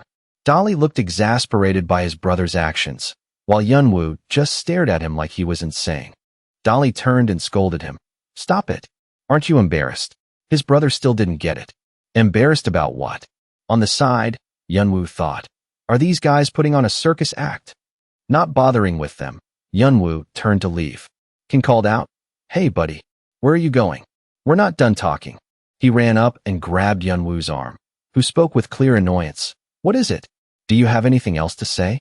Ken replied, you haven't given me an answer. I want you to join my team. Yunwoo was blunt. No. The man asked, shocked, why? He explained, I don't know what you two are up to, and I don't see any benefit in teaming up with you. Ken asked, you don't know who I am? Yunwoo thought, how the hell would I know? The man was flabbergasted. What? Seriously? Who the hell are you that I'm supposed to know? Ken was bewildered. How can you not know me? I mean, it's me. How do you not recognize me? I'm like the brightest star on the tutorial floor. Dolly jabbed him hard in the stomach and rushed to clear up the misunderstanding. I'm so sorry if we offended you. I hope you understand. He's not a bad person, so don't worry. A huge vein was now throbbing on Yunwoo's forehead. Dolly forced a smile. We'll introduce ourselves. I'm Dolly, and this idiot here is my brother, Kansas. He recognized the two names. Dolly and Ken. From the tutorial floor leaderboard, ranked 11th and 3rd, Dolly blushed. It's a little embarrassing for you to say that. Really, it's all thanks to my brother carrying me. Yunwoo says, maybe it's true that you guys followed me to invite me to your team. He is surprised. Thank goodness you believed us. Then he uses Dragon's Eye. Yunwoo observes their bodies and mutters. Recently, I tried checking living creatures with Dragon's Eye. Those with negativity are all black, completely different from the positive ones. He sees that Khan and Doyle's colors seem brighter. Maybe what they're saying is true. Yunwoo wonders. So why would players like you too? People who should be very busy clearing the tutorial and collecting karma. He doesn't understand why they would bother coming back to this section and asking a player like him to join their team. Doyle hesitates. Before answering your question, I want to confirm a few things with you. Yunwoo is confused. What is it? He asks, do you belong to any team or clan? He replies, no. Doyle explains, I can recruit someone from Section E. By the time players reach the later sections, they usually join a team or another clan. Yunwoo asks again, so you guys want to invite me? He replies, that's right. I want to invite you to our team so we can advance to Section E. He thinks, it's hard to check a player's skills in Section A. They probably found me during their search in Section B. Yunwoo thinks further, maybe they saw me when I was fighting. He asks, you're saying there's an item in Section E that's very hard to get even for the 3rd and 11th ranked players, and you need someone's help. Is that right? Doyle replies awkwardly, yes. I can't tell you the details, though. Yunwoo remembers, it seems they need Hargan's crown. Below the point where the 3 trees are tangled in Section E, there's a lair where the lizard man king, Hargan, resides. He mutters, that's a hidden piece that my brother and his team, Arthea, had to struggle to get. But most importantly, the item inside Hargan's lair, Hargan's crown, is an item of very little value to me. Yunwoo remembers his brother's figure. But it was also because of this so-called crown that my brother was betrayed by the people he trusted the most. The law of the jungle prevailed in the tower. If someone turns their back on the enemy, they could be devoured. He thinks to himself, if I have teammates, I'll only choose 1 or 2. That's a number I think won't be a burden anymore. And easy to discard. He offers the benefits. You won't be disappointed with the compensation. We can also adjust the conditions if you need anything else. Doyle asks, what do you think? I'm sure it's not a bad deal, even for you. Yunwoo thinks to himself, it wouldn't hurt to help them a little bit, right? He accepts. All right, I'll help you guys. But on one condition. He asks, what is it? Yunwoo states his condition. Besides the item you need, I want to receive all the other rewards. Hearing his condition, the two look at each other and nod before Doyle replies, all right, it's all yours. However, you have to show us what you've got. Khan smiles happily and extends his hand in greeting. Anyway, it's great to meet you. So tell me your name, brother. Yunwoo returns the handshake but thinks in his head, he looks friendly, but I can't tell him my real name. Instead, I should give them my alias. The second identity when he was on the African battlefield. Yunwoo gives his alias. My name is Kane. The system pops up a notification. You have cleared the black path of Section B as a solo player. You have achieved a feat that is not easily accomplished. Additional karma will be provided. You have cleared Section C as a solo player. You have cleared Section D. A goblin lies dying on the ground. Human. Human is 2. Human is too strong. Need to. Yunwoo uses his dagger to finish it off. After he's done, he calmly takes a cloth to wipe off the blood. Khan stands behind, thinking to himself, what am I looking at? Is he the same person from Section B earlier? How could he grow so fast? After wiping out all the goblins, he walks over and pushes the door open. The notification board. You have cleared Section D as a solo player. All status effects will be removed. You have entered Section E. He stretches and complains, it was really stuffy inside the dungeon of Section C. Doyle rubs his eyes and says, as for me, I'm a bit sad to leave. It was the perfect place for a nap. Meanwhile, Yunwoo shields his eyes from the glaring sun. He starts reading the information. The tutorial can be classified into 2 areas. The inner area and the outer area. The inner area refers to the first sections, from Section A to Section D, designed to help new players realize their skill level and train what they lack. The outer area refers to the later sections, from Section E to Section G, testing the skills players trained in the inner area and verifying if they have the professional qualifications. The notification pops up. The trial of Section E will begin. Yunwoo is surprised. Another piece of information pops up. You have been granted a token. He looks at the blue token in his hand. The system board pops up. Many tokens are hidden throughout Section E. They can also be transferred or traded among players. Collect tokens to determine your qualifications. Khan looks at the token in Yunwoo's hand and complains, it pisses me off every time I see that. He realizes, this means you can threaten or even kill others to take their tokens. The system provides information. To get tokens, you can do designated quests or you can steal from other players. Yunwoo mutters, finding the hidden tokens throughout Section E is a difficult task. Instead, hiding and ambushing other players, then killing them to steal their tokens would be much easier. He recalls, my brother had a hard time dealing with such problems. But what set Arthea apart from other teams was that despite all temptations, they cleared Section E just by collecting hidden tokens without any betrayal within the team. Suddenly, Yunwoo's gaze shifts. He thinks to himself, Khan and Doyle just stared at my token and they have no interest in taking it. It seems they collected quite a few tokens before returning to Section B, or they might have already collected all 99 tokens. Yunwoo turns and says, I've finished reading the message. So let's move. You said you were looking for a hidden piece in Section E, right? Let's get it done right now. After that, I still have to go find tokens for myself. Khan replies, yeah, but it's quite a distance from here to there. It'll take some time until we get there. Section E boasts a large area, much wider than the previous 4 sections combined. Thanks to that, each area has its own geographical characteristics in a different environment, forming a unique ecosystem. The Black Rocky Mountains are lined up behind a barren desert along the east, and a river flows through the vast prairie to the west. Small hills stretch to the south. A vast forest covers the northern area, and at the end of the forest is a muddy swamp. And each area also has a lot of monsters. Small monsters like goblins and kobolds form villages around the forest. They share food there, forming a population. But larger monsters like trolls and ogres live deep in the forest. Lizard men, sandworms, and orc settlements have been seen in the northern swamp, the eastern desert, and the western prairie. The challenge is to search for tokens while dealing with monsters, and protecting your tokens from players who are even more dangerous than these monsters. Both are important, and right now, we are heading towards the northern swamp. In the weapon vault, a voice echoes in reply. Build asks in shock, you're saying he's with Khan and Doyle? Why are those two with him? And in Section E no less. The soldier bows his head. I'm sorry, sir, but we still haven't confirmed the exact facts. I just received a report that they are heading towards the north of the forest. He frowns and shouts, then why am I only hearing about this now? He covers it up. The reports came from an earlier section, so we thought it wasn't important. Build slams the table hard and shouts loudly. Then what does that mean? Have they teamed up yet? The soldier panics. I'm afraid our assumption. He grits his teeth and thinks, so he has someone backing him. Khan Doyle, filthy bastards. Build, unable to swallow his anger, thinks to himself, they definitely recruited the masked guy even though they knew he messed with Orangdan. This is clearly declaring war on Orangdan or even Chongwado with a contemptuous attitude.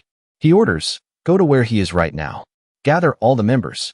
The soldier replies, all of them are currently waiting outside. Build says, we will head to where he is as soon as possible. Scene transition. A fire is crackling. Yunwoo is sitting next to it, thinking, ever since I joined this freakish game, I probably haven't had a moment to rest, let alone slack off. He looks up at the sky.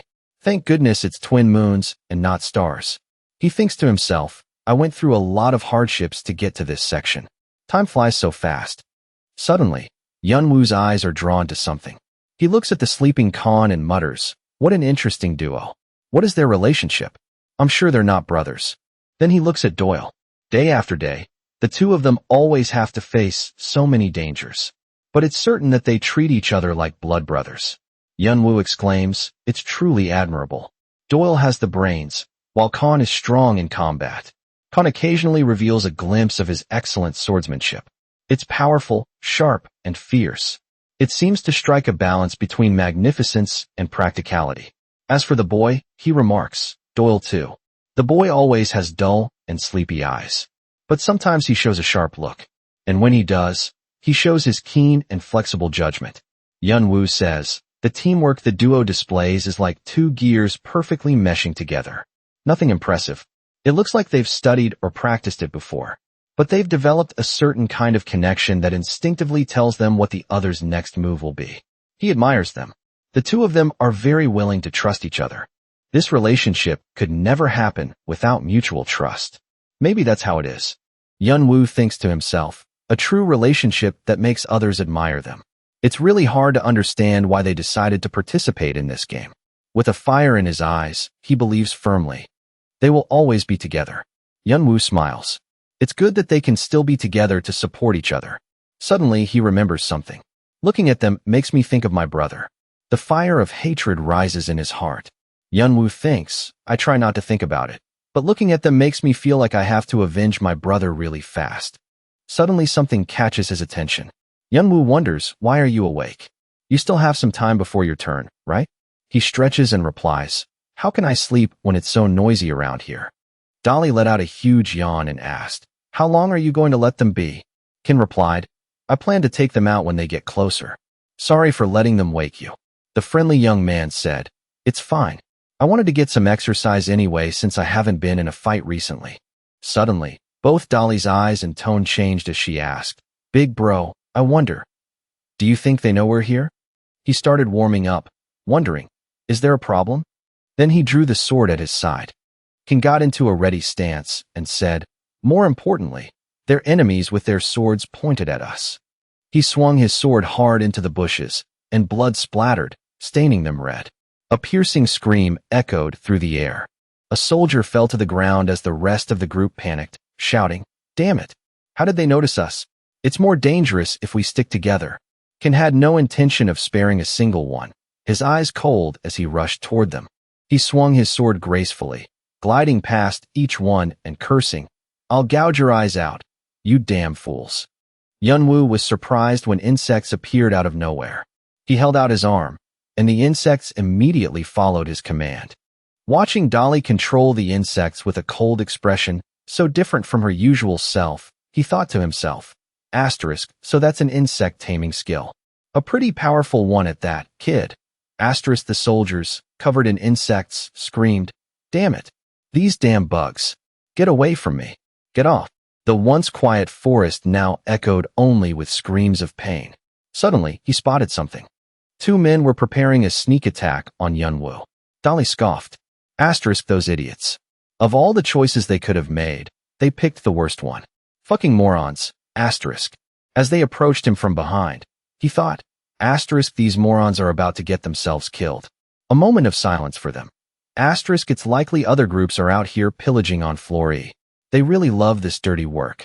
Under the guise of collecting tokens, they steal wealth, items, and other things from players. Then, the items are divided among their own group members to significantly boost their combat power. If they're lucky, they might even get a few skill books. Tokens can be sold to top rankers for a very high price. Also, there are places that need slaves. They buy everyone from laborers and slaves to prostitutes, livestock, and even human specimens for experimental purposes. They use human bodies for all sorts of dark purposes, so they don't have to worry about where to sell their captives. Of course, who wouldn't want to cash in on such a lucrative business? And what's more, I'm teamed up with top rankers, Ken and Dolly. The one with the earring raised his dagger, stepping closer. No one knows how many tokens they're holding, or what items the two top rankers asked them to hold. He lunged, trying to stab Yunwoo in the back. Unexpectedly, the earring guy's dagger only hit a log. He didn't understand. What the hell? Someone yelled, Boss, before Yunwoo sent him to meet his maker. The rest of the group panicked. What the hell is he, boss? Two fearless men charged at Yunwoo. You son of a bitch. Damn you. Yunwoo calmly got into his stance. He dealt with the two of them quickly, leaving only their pained screams behind. Another one tried to fight back, but Yunwoo easily dodged the attack. Then he delivered a single slash from the neck up, blood spraying along the blade's path. The remaining men screamed in terror, run. His eyes were cold. The ground was littered with dried-up corpses as Yunwoo drained their energy. He counted. A total of 21. He remarked, 81. Okay, maybe this hunt wasn't so bad. Dolly was amazed. That's incredible. This is the first time I've seen someone get tokens this fast. He said, all 81 of these tokens must have been stolen from other players. Over 1,000 people were here, searching for tokens and fighting for them. 81 is a small number compared to 1,000. Yunwoo spoke up. But that's only because they were just grunts. Most players only have 10 tokens or less. They were all stolen from others, so killing them was the right thing to do. Dolly agreed. That's right. Floor E has a kind of winner-take-all hierarchy. The minority of strong players take tokens from the majority of weak players. The weak have no choice but to give up their tokens to survive. Even if they make up for the loss, they'll just get robbed again. No matter what they do, the strong can just sit back and pile up tokens at a dizzying speed. On the other hand, tokens are used to exchange for karma points. So, the weak can only give up or accept their fate of being hunted. That's why there's such a huge gap between the high rankers and other players. He exclaimed, "Anyway, let's collect as many tokens as we can. We'll use them to earn karma points and buy items from the mysterious merchants." Dolly suddenly said, "By the way, you can have all those tokens." He was confused. She suggested, "We didn't pay you up front when we made our deal, right? Think of it as a payment." Yunwoo said gently, "You two need karma too." Dolly laughed. "Are you worried about us? We already have enough for ourselves, so it's really fine." He was grateful. "Well then, thank you both, with all my heart." Yunwoo put the bag in his backpack, thinking, "This was easier than I expected." He muttered, "If I try a little harder, I might be able to move on to floor F. Of course, I'm not actually going to do that. There's nothing on floor F that will help me collect more karma. Floor E is pretty much the last place I can gather karma in large quantities." Yunwoo sat and thought, "Besides, that thing will also appear here. That thing will significantly increase my magic power. Then, I can complete the succession process." He thought to himself, "Once I kill the lizard man leader, I'll go kill that thing." In the sky, two moons hung close together. They gathered firewood to start a fire. Ken spoke up, "The monsters ahead are extremely dangerous. I think we should be careful." Yunwoo thought, "I need to speed things up." Suddenly, he saw something. Yunwoo quietly watched Dolly using her skill to control the insects. She was having them light the fire. He was amazed. "Impressive, kid," she spoke up. "I call them flamebacks. They burn themselves up for self-defense when they encounter an enemy, or when I command them to." Dolly asked, "You seem pretty surprised." Yunwoo thought, "Is this what they call magic?" The sun rose, and everyone continued their fight. This time, he was fighting a giant lizard monster. After a long battle, the ground was covered with monster corpses. Ken saw Yunwoo cutting off their heads and asked, "What else do you want to loot from them?" He replied, "Their eyes. Lizard man eyeballs are a very useful material for crafting items with certain buffs." Yunwoo explained, "It's an artifact named after a giant said to have 100 arms and 1,000 eyes. I need their eyes to create the artifact, the Eyes of G." Dolly was surprised to see something. She stuttered, "Be big bro, this is..." Ken's face was grim. "It looks like a battle just happened here." Dolly looked at the bloody footprints on the ground. He touched the ground to check. Yunwoo saw the blood wasn't dry yet and said, "It hasn't been long since the clash took place." He predicted, 5 hours, no, about 6 hours ago. Ken was confused and muttered, 6 hours. Hidden pieces are literally supposed to be hidden. They're only valuable when they're hidden and play a crucial role in boosting player morale, as well as encouraging them to get them so they don't fall behind. He asked worriedly, "These people, did they succeed?" So, hidden pieces in the tutorial floor never appear again in the same round once they're found and obtained by a player. Also, there's something else they want to get by using the crown. It's an essential element for two people who are plotting something quite big. Therefore, the interference of other players is not good news. Yunwoo replied coldly, "No. There are only tracks leading in, but no tracks of anyone leaving. And it's clear the people who came here didn't find Hapgan's lair." Ken heard this and exclaimed, "What? What do you mean?" He pointed to the tracks. "Look here." The tracks were very clear on the ground. Yunwoo speculated, "Those are the tracks of something heavy being dragged across the ground. Probably the players' bodies. I think the lizard men used a decoy and lured them here." Ken asked, "And then what?" He replied, "No one knows what happened after that." Yunwoo explained, "Monsters aren't always the prey. There are times when monsters become the hunters and see players as prey. To them, this place is home. They know the favorable geography for ambushing players. Of course, there will be traps lying around. This is definitely related to those traps." Ken cursed angrily, "Damn monsters. We should be more careful." He thought to himself, "I thought he was naive, but he can stay calm in situations like this." Suddenly, Yunwoo saw something. He saw Dolly looking furious about what the monsters have done. Dolly suddenly noticed Yunwoo looking at her. She quickly changed her expression to a friendly smile. This confused him. Ken spoke up. We haven't told you anything about this place, have we? Yunwoo thought. I've been pretending not to know until now, so I have to keep up the act. Besides, I want to see how much they know about Hapgan's lair and what they have planned. Ken said. This place is called Hapgan's lair. He feigned ignorance. A lair? He replied. Remember the lizard men we dealt with on the way here? Hapgan is one of their leaders. The head honcho, a king. Hapgan is like that, and this is where he lives.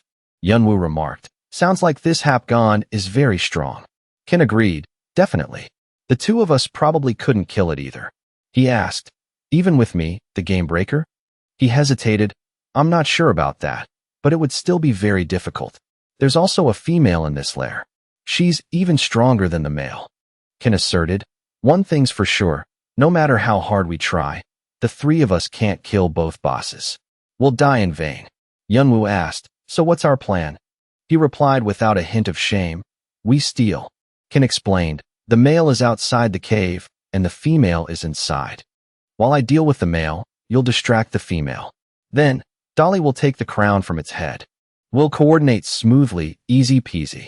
Yunwoo asked, and then? He said, we run like hell. Like I said, the female is ridiculously strong. You can't kill it on your own. Yunwoo replied, got it. He muttered, I've done my duty on the African battlefield. Yunwoo recalled the past. This is no different from that. The only difference is I used to be a soldier, simply following orders from my superiors. But now, I'm like a mercenary, driven by money. Ken shouted, let's begin. The system window appeared. You have entered the battlefield. You have found the hidden piece, Hapgan's lair. You have obtained 500 karma. They approached and saw 4 monsters guarding the cave entrance. One of them whistled an alarm. Humans. There are humans here. His party also got into a ready stance. Suddenly, a blue leg appeared. System notification. Boss monster, leader of the lizard men, Hapgan has appeared. It roared, humans. You dare enter my lair. You must die. You won't escape me, you worms. System window. Hidden quest. Leader of the lizard men. On floor E, 5 chieftains rule the forest. Hapgan is the leader of the lizard men, the owner of the northern swamp. Defeat all the chieftains and kill the leader of the lizard men. Reward. Hapgan's crown, blue scimitar, ownership of Hapgan's lair. The boss charged, screaming, die, intruders. Hearing its roar, Yunwoo thought, what kind of monster is this? It's close to the fear I felt when I was first sent to the battlefield in Africa. The boiling tension makes my right hand, holding the dagger, drip with sweat. Yunwoo muttered, a monster with incredible power. His eyes turned cold with confidence. But now, I'm more than capable. The boss monster was startled when it looked into his eyes. But it quickly regained its composure. The boss raised its sword. It charged quickly, roaring, I will kill you, human. Just then, Ken rushed out, surprising him. He blocked its attack, causing the slash to hit the ground. The boss roared, human, get out of my way. You're just a shrimp. Ken smirked. Sorry, but I'm not the same person I used to be. Before he could finish, it swung its sword at Ken, but he quickly dodged. It looked at him with an annoyed expression. The boss even slashed its own soldiers, but still missed Kansas, driven mad with rage. It roared, stop dodging and face me. A soldier, seeing his leader losing his cool, said, calm down, sir. Seizing the opportunity, Yunwoo and Dolly sneak inside. She was worried about her brother and kept looking out of the cave to check on him. Inside, there were still monsters standing guard, but they were just grunts. He threw a dagger into each of their heads. Dolly was amazed by Yunwoo's dagger-throwing skills. Suddenly, they both heard a voice. That's a human. They looked over and saw countless human bones and many living people locked in iron cages. On the ground were bones, blood, and leftover parts from the monster's feast on humans. The trapped people screamed, help me, please, help me, help, he thought. Limbs torn from their bodies. Faces frozen in expressions of the extreme pain they endured. Pieces of flesh and blood splattered everywhere. It's a completely barbaric scene. And there are others, chained and caged like pets. A man in a cage yelled. Save me, you buzzcut idiot. Help, Yunwoo thought. It's true. Whether on Earth or here, things are the same. The way humans treat pigs and cows, and the way they treat humans. Is there any difference? He turned to Dolly. The female lizard man could appear at any moment. I'll go find her, so you hide somewhere. He noticed Dolly's expression was strange. She called out, Hey. Dolly seemed to have lost her composure and asked, Aren't you angry? Yunwoo was confused. Angry, she replied. Yes, angry. How can you be so calm after seeing this? Seeing her expression, he thought, right, she's just a kid. Or maybe I should just kick her in there and let her die on her own. Dolly questioned him. You're a human too. A person can't be human if they don't get angry about this. So why are you so calm? Yunwoo said. But if we save them, Kim will be in danger. The answer left her speechless. He reminded her, Don't forget, Kim is still fighting Hapgon outside. He can't last long fighting Hapgon alone, and the longer we stay here, the more danger he's in. Yunwoo advised, Get a grip and think about your priorities. But if you still want to act on your own, I'll quit this job right now. You too could die just because you let your emotions get the better of you. Hearing this, she fell silent, contemplating. He silently observed, waiting to see what decision the kid will make. Dolly hesitated for a long time. Then she slapped her own face to wake herself up. Dolly regained her confidence and admitted, I'm sorry. I was being thoughtless. She took a step forward and said, Let's get back to the main job. Ken is still waiting for us outside. Yunwoo thought, Wait. He looked down at the pile of bones on the ground. The reason Hapgon is farming humans is to feed their young. I should use that to my advantage. Yunwoo spoke up. Wait. Dolly didn't understand. What is it? He asked. I just had a good idea. Can I modify our plan a bit? Yunwoo said. If things go smoothly, we can also save the people trapped here. Hearing this, her eyes lit up with joy. He proposed, I need you to use your skill, and I need more fire to cook the eggs. Tagarin's large club struck the lizard man hard. The powerful blow sent the lizard man flying into the wall. Tagarin roared in anger. Human, how dare you enter my lair? She held a large club, her skin red, her eyes fierce. She panicked. My children. They must have come for my children. She pointed at the lizard men and ordered, You, and you. Protect my children. Protect them even if you die. Suddenly, Yunwoo's voice caught Tagarin's attention. Female lizard man. He calmly looked at her. Then Yunwoo held up a bag and asked Tagarin, Do you like fireworks? She panicked at his words. What do you mean? Without hesitation, Yunwoo threw the bag towards Tagarin's children, giving her no time to react. Tagarin screamed in anger. What the hell are you doing? She rushed over and used her club to block the bag. But what happened next was what surprised her the most. Yunwoo thought, That's the powder made from the monsters I hunted in the ice and fire room. Then he shouted, Dolly. In his mind, Yunwoo told Dolly, Use flame back on that spot, kid. Instantly, Tagarin was engulfed in the flames created by Dolly. She could do nothing but scream. She roared in fury, You insects. But suddenly, something happened that made her panic. In a flash, Yunwoo was standing right by the nest of younglings, holding one in his hand. Yunwoo held his dagger to the youngling's throat. With a single slice, he sent the youngling to the afterlife. Seeing her child killed, Tagarin screamed wildly. How dare you?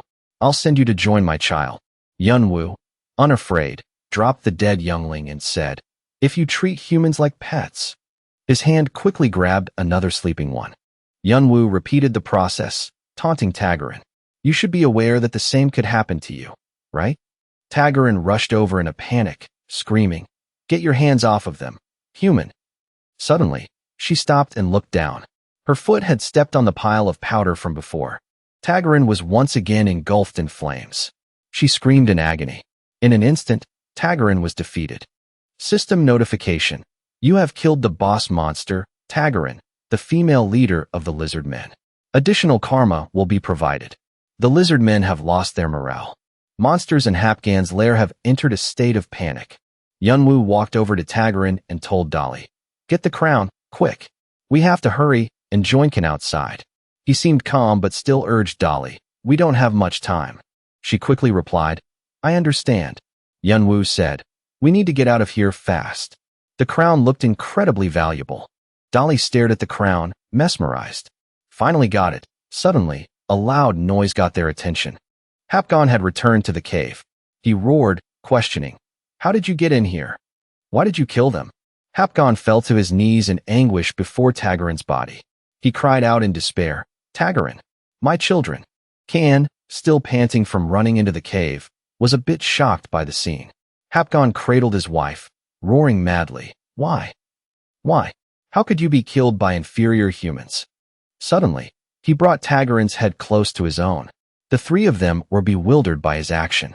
A system notification appeared. Boss monster, Hapgon, the male leader of the lizard men, has used absorb. Hapgon has successfully stolen the power from Tagarin, the female leader of the lizard men. Mutation complete. The second heat wave has been activated. Hapgon's body rapidly grew larger. In a moment, he had completely transformed, becoming much stronger. Yunwoo was astonished. Monster. Hapgon slammed his weapon into the ground, so hard it cracked the earth. His eyes were bloodshot, and a massive amount of power radiated around him. Yunwoo immediately hid behind a rock. He thought, his power is not to be underestimated. A special skill? He calculated. He'll follow us no matter where we run, even if we go underground. Plus, his skill makes it hard for me to get past him. We need to do something right now. What should I do to take him down? Yunwoo was deep in thought, wondering what to do in this situation, when a small butterfly flew over and whispered to him. Hyung, can you hear me? Yunwoo asked in surprise. Dolly? The butterfly replied, this is a real help. I was wondering if it would work, but it's perfect. By the way, have you thought of a solution for this? Yunwoo quickly asked Dolly for a favor. Can you tell Ken about this plan? She immediately replied, if you want, I'll send it to him. Yunwoo praised her. Good. Do it quickly. On Hapgan's side, he had gone berserk. Humans, you bastards. Show yourselves, you inferior scum. Suddenly, Yunwoo stopped hiding and jumped out in front of him. He provoked, come here, little boy. Hapgon charged like a hurricane. I'll crush you right here. Yunwoo seized the opportunity and used his power. Dragon's eyes. Hapgon froze in place. Without hesitation, Yunwoo used his small dagger to block Hapgan's large scimitar. Unable to defend in time, he stumbled forward. The scimitar slammed hard into the ground. Yunwoo shouted, Dolly, Kan, now's your chance. Kan quickly rushed out. He swung his sword powerfully, slashing at Hapgon. It screamed in pain. Dolly followed up, using her power to release the flamebacks. She burned Hapgon just as she did with Tagarin. He became even more enraged and felt intense pain. You damn bastards. Yunwoo felt a bit relieved. Thanks to the three of us working together, this monster's power has been significantly reduced. Hapgan's eyes were even fiercer than before. He threatened, how dare you do this to me? It won't be long now. I'll send you all to hell. Yunwoo became worried again. Right now, one miscalculation could be very dangerous. Hapgon held his sword with both hands, looking incredibly fearsome. Yunwoo thought, this Hapgon is going berserk. He gripped his dagger and charged towards him. Yunwoo blocked Hapgan's attack, but he was furious. You inferior human, you must die. Next, Kan charge forward. Hapgon roared in frustration. You bastards. Another burst of fire erupted, catching him off guard. He could only scream helplessly. After a while, he was exhausted, panting heavily. Hapgon still managed to roar. I must avenge Tagarin. For my children. Yunwoo held his weapon tight. He thought, this is it. A clean slice across Hapgan's leg. It screamed loudly. Hapgon collapsed, using his scimitar for support. From behind, Yunwoo's hand touched Hapgan's head. He said angrily, my pride, my arrogance. A system notification appeared. Bathory's vampiric sword has increased by 5.4%. Hapgan's vitality and energy are being absorbed. Hapgon screamed amidst the massive flames. I'll kill you. I'll kill you all. Yunwoo absorbed Hapgan's power. The power was so immense that his mask cracked. Kan and Dolly witnessed this, stunned by the sight. What the? Hapgon still threatened. Fine, but you won't live long either. Weakly, he touched his scimitar and said his last words. Tagarin, my children. I'm sorry. I was useless. His hand shriveled, dry and withered. A A system notification appeared. You have successfully defeated the boss monster, Hapgon. Additional karma will be provided. Bathory's vampiric sword has successfully absorbed the power and obtained certain skills from the target.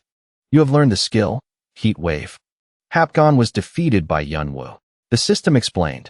Skill, Bathory's vampiric sword is too low level. Adjusting the acquired skill. Skill, Heat Wave has been adjusted to skill, Fire Infusion. Fire Infusion, rank, D+. Proficiency, 0%. Description, the innate skill of Hapgon, the Lizard King, infuses one's own weapon with fire. Higher fire and temperature can be generated depending on the skill's proficiency. Reading the information, Yunwoo thought, asterisk an innate skill? And it's an enhancement skill, too? I'll have to test it later, asterisk. Suddenly, Yunwoo stumbled. Kan and Dolly rushed over. Hey, Hyung. Kan supported Yunwoo and asked with concern, You okay, man? Dolly said worriedly. Hyung, you should sit down for a bit. You don't look so good. Yunwoo replied weakly, Don't worry so much. I'm fine. It's exhausting, but it'll get better. But Dolly kept pulling his arm, saying, Rest, Hyung. Kan chimed in, Yeah, he's right. Yunwoo thought helplessly, seriously, these two. He could only reply, Don't worry so much. I'm really okay. Yunwoo reminded Dolly, But there are still people in there. Go save them quickly. They might be in danger from the fire. Only then did she remember. In the dark cave, a torch was lit. The freed people thanked them profusely. Thank you so much. Really, thank you all so much. A man was so happy he was crying. He kept saying, I want to thank you all again. Thank you. Without you, we would have been dead. We've avenged our fallen comrades. Kan and Dolly smiled and replied, It's good that everyone is safe. The man suddenly asked, By the way, you look a lot like someone I admire, Kansas. Could you be? Kan laughed loudly, pleased to be recognized. I was trying to keep it a secret. He smiled happily. Dolly sighed, thinking, Big bro, have you no shame? Meanwhile, the other two men were still surprised, saying to each other, He really is Kan. I've only heard about him. This is amazing. Kan held up a hand to correct them. But unfortunately, I'm not the one who took down Hapgon. I just helped. He pointed to Yunwoo, who was sitting down, and said, He's the one who defeated Hapgon. When the two men saw Yunwoo, they didn't look very happy. They remembered when they were still imprisoned by Hapgon. Seeing Yunwoo and Dolly talking together, they had remembered his face. Kan noticed their reaction and asked, What's wrong? The man recounted, When we were locked in there, he was the one who left us behind. He said angrily, He's despicable. We don't want to be near him. Kan immediately scolded him, Hey, shut your mouth, you idiots. His eyes glared at the man angrily. The man stuttered in fear, What's wrong? Kan warned, Don't let me hear that again. He pointed at the man and said, He's the one who figured out how to save you. And he's the one who defeated Hapgon and is now seriously injured. Otherwise, you'd still be in that iron cage. Think before you speak, you bastard. The man trembled with indignation at Kan's words. If you dare insult him again, I can't guarantee your life will be spared. He looked at the others. They all turned their heads away. Helpless, the man could only bow his head and apologize. I'm truly sorry. Kan made him repeat it. I still can't hear you. He said in the same tone, I said I'm sorry. Kan looked at Yunwoo and told him, Go over there and say it to him. He walked up to Yunwoo and reluctantly bowed. I didn't think before I spoke. It was my fault. I'm truly sorry. Yunwoo just sat there without a word. Asterisk the strong and the weak. It's perfectly displayed right now. Asterisk in his mind, the man was thinking, This son of a bitch. He thought to himself, Asterisk I was set up by those lizard men. Otherwise, this would never have happened. Asterisk he still wondered, why didn't anyone speak up then? Suddenly, someone called out, Sir. He turned. What? The subordinate consoled him. Sorry I couldn't help you, sir. But we're still alive. Isn't that something to be happy about? He said angrily, I don't care. You'd better stay away from me, as far as possible. The man still tried to add, Don't be like that, sir. Please listen to me. The subordinate whispered something to him. Don't you need more karma, tokens, or artifacts? Hearing this, he asked in surprise. The man looked at Kan and Dolly and said, There are a lot of treasures here. Do you want to take them? The siblings were oblivious, talking to each other as usual. The brown-haired man asked again, "What do you mean?" His subordinate replied, "What do you mean? We need to do this to survive." He was shocked to hear this. To survive? You want to kill the people who saved us? He still disagreed with his subordinate. We're not killing anyone. How can we fight them? Fighting them is suicide. But the subordinate tried to persuade him. And then what? Those monsters took all our stuff, and now we have nothing. I mean, if we go out there now, we're just gonna die, right? He continued. So, let's just steal enough to survive on our own, and then we'll run. The brown-haired man was still worried. What if we get caught? They'll kill us. The subordinate tried to sway him again. We're likely to die whether we steal the artifacts or not. But if we do it my way, our chances of survival will be higher. The subordinate smiled slyly and said, "One of our friends has a knack for being quick-fingered. He can get the things we want. What do you think, my boss?" After some thought, he also smiled and said, "Let's do it." At that moment, Kim was talking to Yunwoo. Kim said, "Dolly and I will take Hapgan's crown as promised, okay? I think this is when we need it." Kim asked, "Do you have any objections to this, Kay?" Yunwoo calmly replied, "You can have it." Kim happily leaned in close to Yunwoo and joked, "Thanks, bro. I knew you were a good guy." Yunwoo said coldly, "Stop joking." But Kim continued to tease him. Such a shy guy. Kim happily told his sister, "Dolly, go ahead and take it." Watching them, Yunwoo thought, "These fools." He closed his eyes and told himself, "But they really are good people." Yunwoo turned to look at something. He looked at the scimitar stuck in the ground. Meanwhile, Kim was still talking. "Everything in here belongs to you, just as we promised." The system provided information: large blue scimitar. Classification: two-handed weapon. Rank: D+. Description: the favorite weapon of Hapgan, the Lizard King. The weapon is filled with the fire element. It is a highly durable weapon that destroys everything it touches. However, the weapon's weight is considerable, so it cannot be moved without sufficient muscle strength. Yunwoo wasn't interested. This weapon really isn't for me. Next was ownership of Hapgan's lair. You have rights to all objects and resources in this lair. 1. Hapgan's crown. 2. Bathory's axe. 3. 3 hard crystals, and many other things. Yunwoo was quite satisfied. These items might be useful to me later. Casina's dagger. Classification: one-handed weapon. Rank: D-. Description: a dagger used by another nameless player throughout his life. Made from common materials, but the blade has become hard because the player's will still remains within it. The weapon's damage will increase depending on the player's proficiency. Finally, something that interested him. At least there's something worth using among them. Yunwoo held the dagger and thought, even if they're scrap, I can still sell them for a high price. Suddenly, he looked up. Dolly saw this and asked, "Is something wrong, Hyung?" Yunwoo replied, "Something's approaching. Strange." Suddenly, a voice spoke up. "You'll get a stiff neck if you keep looking at me like that." Dolly stared without blinking, curious. A blue circle appeared on the ceiling. A voice came from within the circle. "Well, you found me. I was planning on surprising you, my friend. What a strange player you are." It turned out to be A. He happily greeted Yunwoo. "Hello? I came to visit." Dolly asked Yunwoo, "Hyung, do you know that mysterious merchant?" He just replied with 2 words, "A little." This hurt A's feelings a bit. "Hey, my friend. You disappoint me. We're close. How could you forget so quickly?" A also greeted Kan and Dolly.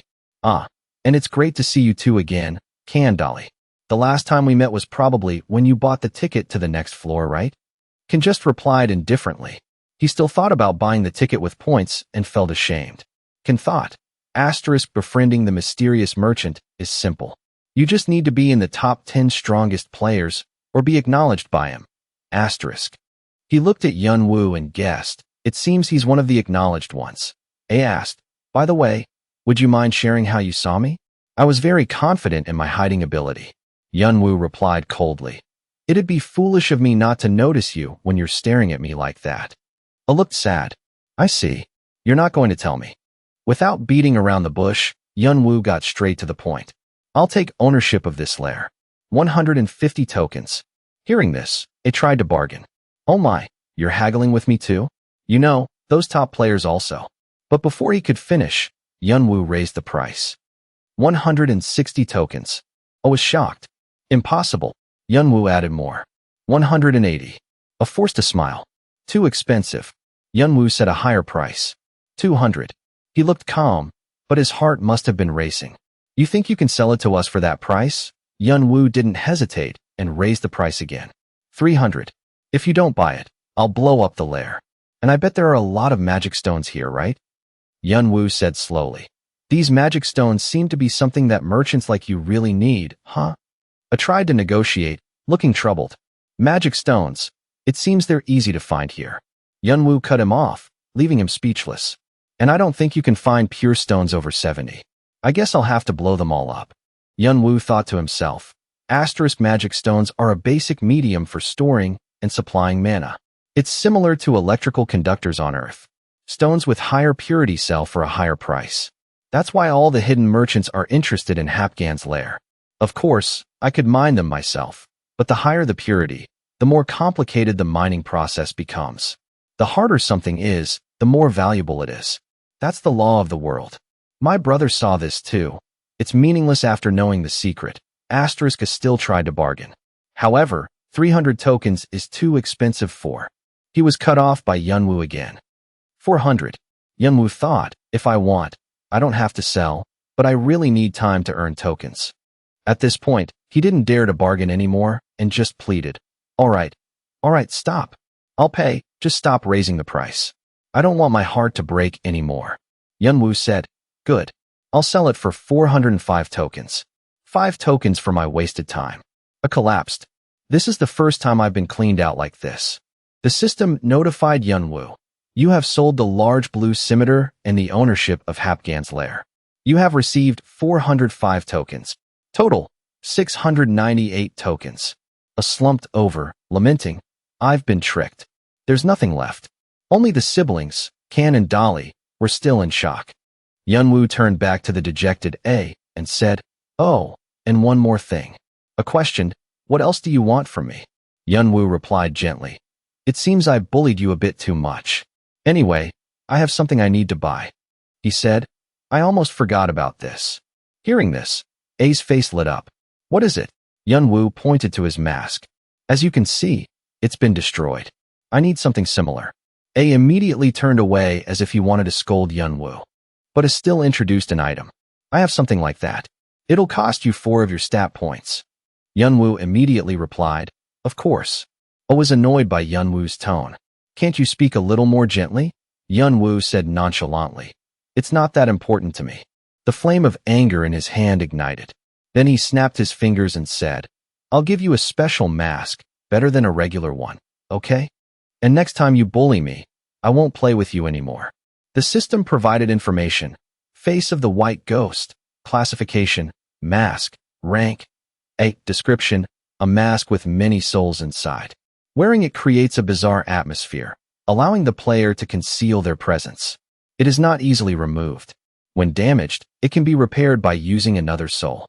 Yunwoo quickly put on the new mask, and they prepared to leave. The mask fit his face perfectly.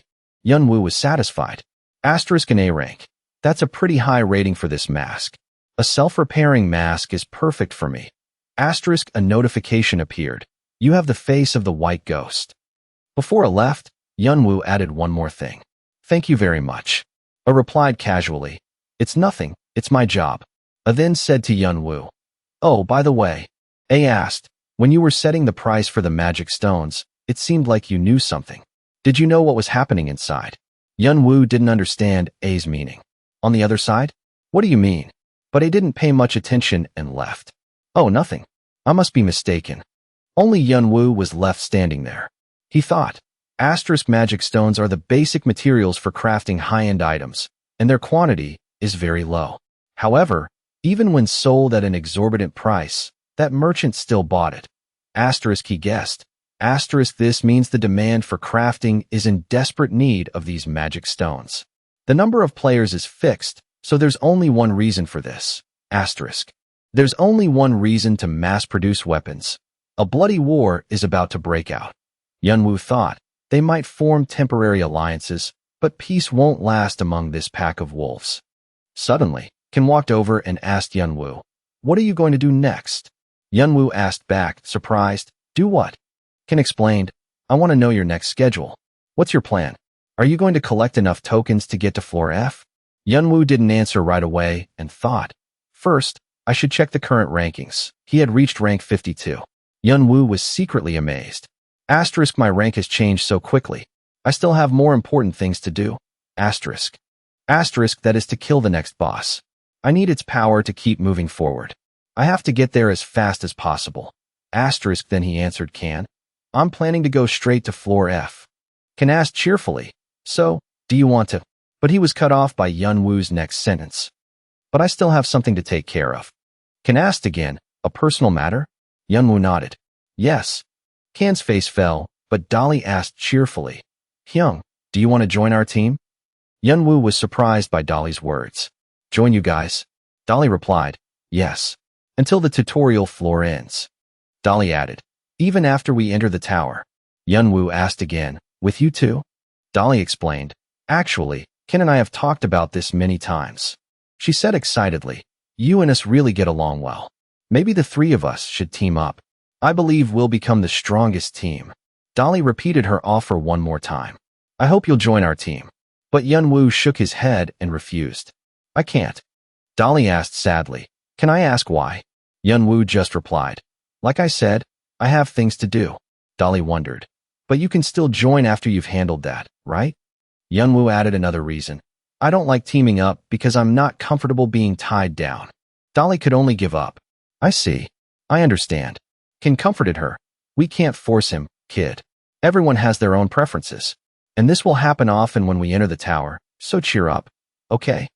Ken asked Yunwoo. Anyway, you'll stay with us until we get out of here, right? He forced a smile and said, then let's go. Everyone is waiting outside. As Yunwoo walked, he thought, asterisk, this northern swamp is vast. It might take a long time to get out of here. Asterisk. He just killed a lizard. Asterisk, there are still many lizards around, so maybe I should go with them. The other players are hiding. If they separate from us, they'll die. Can and Dolly have no choice but to follow them, and it's not comfortable at all. Asterisk. Yunwoo turned back and asked Can, what are you going to do with those people now?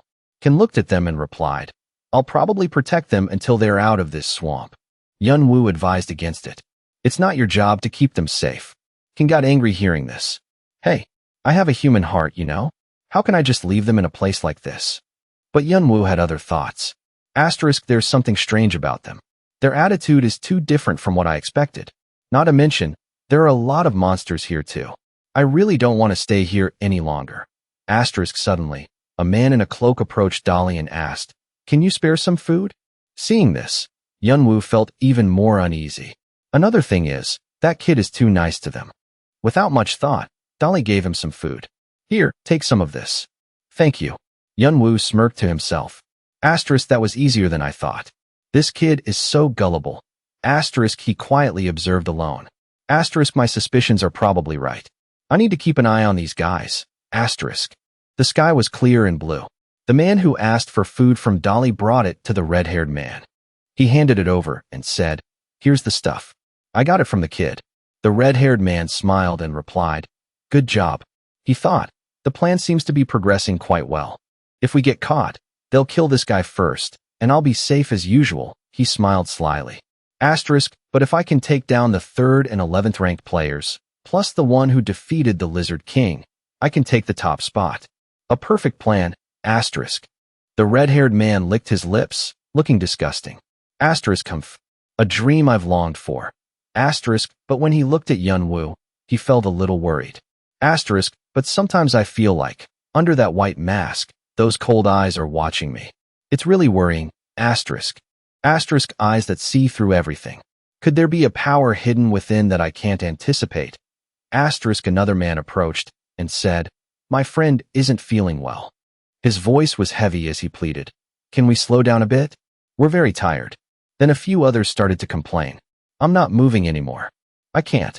I have nothing with me. If I keep going, we'll just be food for the monsters. They started to throw a fit. If that's the case, I'd rather sit here all day.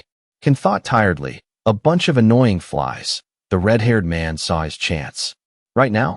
The blonde-haired man from before stepped forward and explained, I think their long confinement has made them mentally exhausted.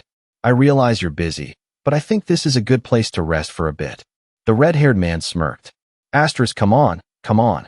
I have a lot of friends waiting to show up. Asterisk. Asterisk, it's not just a few people in the clearing. It's an army of dozens waiting to kill you. Asterisk, his face was cunning as he thought, it'll be soon. Suddenly, something approached him. It was Yunwoo. He appeared without a sound. Yunwoo looked at him with sharp eyes. Then, a piercing scream rang out, catching Kan and Dolly's attention. Yunwoo had sent the red-haired man to the afterlife. The people around him panicked.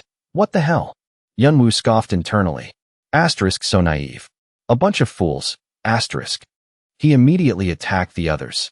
They were still in shock. How did he? Damn it. Yunwoo thought. I should have killed them all from the start. Throughout the journey, he was always watching them. His attitude and actions made me even more suspicious. I knew it, so I followed him from behind. Then I used sense enhancement to keep an eye on our surroundings. I realized there was a group of players preparing an ambush in a clearing not far away. They were communicating with each other. These bastards must be after the items we have. Yunwoo chased after the others. They ran in chaos while he thought, I need to deal with them as quickly as possible. Suddenly, Kan blocked his path and asked, What the hell are you doing? Yunwoo scolded him. Stop acting like an idiot and look around you. Kan still didn't understand what was happening. What are you talking about? Yunwoo didn't explain. If you don't understand what's going on, then shut up and get out of my way. Only then did Kan see with horror that those people have surrounded him and Dolly without him realizing. Asterisk, I didn't expect anything like this. Damn it. Asterisk, Dolly called out in fear. Hyung. They were surrounded. The blonde-haired man from before asked in confusion, What's going on? Weren't we just supposed to rob them? Another man replied, You think it's that simple, you idiot? He was about to say more, the stars. But the other guy punched him in the face and cursed, You're annoying, get lost. Kan, surrounded, was also confused. Who are these people? He wondered, item robbers. At that moment, Yunwoo was charging at them. He was still speculating. They must be the original owners of the human farm. Not all of them are just looters. Some of them are even working with the monsters. These guys pretend to be injured and ask nearby players for help to lure them into a trap. When they succeed, they give the human flesh to the monsters, and they take the items and tokens. The original players trapped in the farm were probably killed. In the forest, a few men were communicating. If we can catch them, they'll be the biggest fish we've ever caught. The person on the other end said, Except for Fanti and Adora, those crazy bastards. It'll be fun to eliminate such strong players. Not to mention the things they're carrying. The one listening was Jeepin. The teammate continued to ramble. The blood sword that Kan is holding is the dragon-slaying sword, right? That's mine. Jeepin scolded him. What the hell? I already called dibs, you idiot. And the one talking was Noin. Whatever you say, first come, first served. The other one was Isubi. He cut in. Both of you shut up.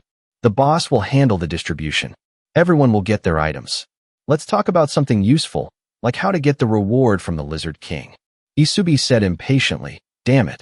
He's taking too long. Jeepin, help me contact him. The other side was silent. Isubi got anxious. Jeepin? Jeepin, where are you? Noin. Is Jeepin there? You go ahead and contact him. Noin had been dealt with. Isubi still tried to call him. Noin. Noin. No one answered, making Isubi worried. Does this mean? He was scared. Are we under attack? Isubi jumped to his feet. Did they find out? He thought. Anyway, I'm ranked 15th, so, Isubi shouted. Who are you? Come out now, or I'll kill you. He rushed to find his teammates, not realizing someone was near him. Asterisk, damn it. Where is he? What is this feeling? Asterisk. Suddenly, Isubi saw something. It was Jeepin, covered in blood. Jeepin warned, Run. From behind Isubi, Yunwoo appeared. He glanced behind him. A pair of terrifying eyes were staring at him. Meanwhile, Kan was surrounded. He asked himself, Asterisk, is this the Arden clan? What the hell are they doing? When did they become like this? Asterisk, suddenly, the guy in front was hit from behind. Yunwoo had returned. He stepped on the back of the robber. Kan wondered again, what? The remaining men were gradually dealt with by Yunwoo. They begged, I surrender. Please spare me. Please. Spare me. Dolly used her power to turn them into bugs. Kan also help to finish them off. The survivors begged for their lives. We were forced to do what Isubi said. Please believe us. They were trying to bet on the compassion of Dolly and Kansas based on this. They thought Can and Dolly might spare them. Only a few were left, pleading. Please believe us. Please spare us. We only joined so we could survive this place. Can asked them with an emotionless gaze. What's the difference between you and the lizards? They were confused. What? Can got in their faces and questioned them. I'm asking what the difference is between you and the lizards. Are you deaf? But they only knew how to beg for mercy. Spare me. Ken was furious. Hapgon at least cried when he saw his wife and children die. What about you? You sell ordinary people to monsters. You even kill trapped players. Yunwoo looked at Kan and thought, he's really angry about this. In times like these, with everyone's emotions stirring their minds, it's impossible to comfort them. The best thing to do is wait for them to get through it on their own. Yunwoo looked at the dejected siblings. He thought, they thought they had saved the people imprisoned by the Lizard King, but it turned out to be the surviving robbers. That must have been a huge mental shock for them. Unlike them, I've experienced this in Africa many times.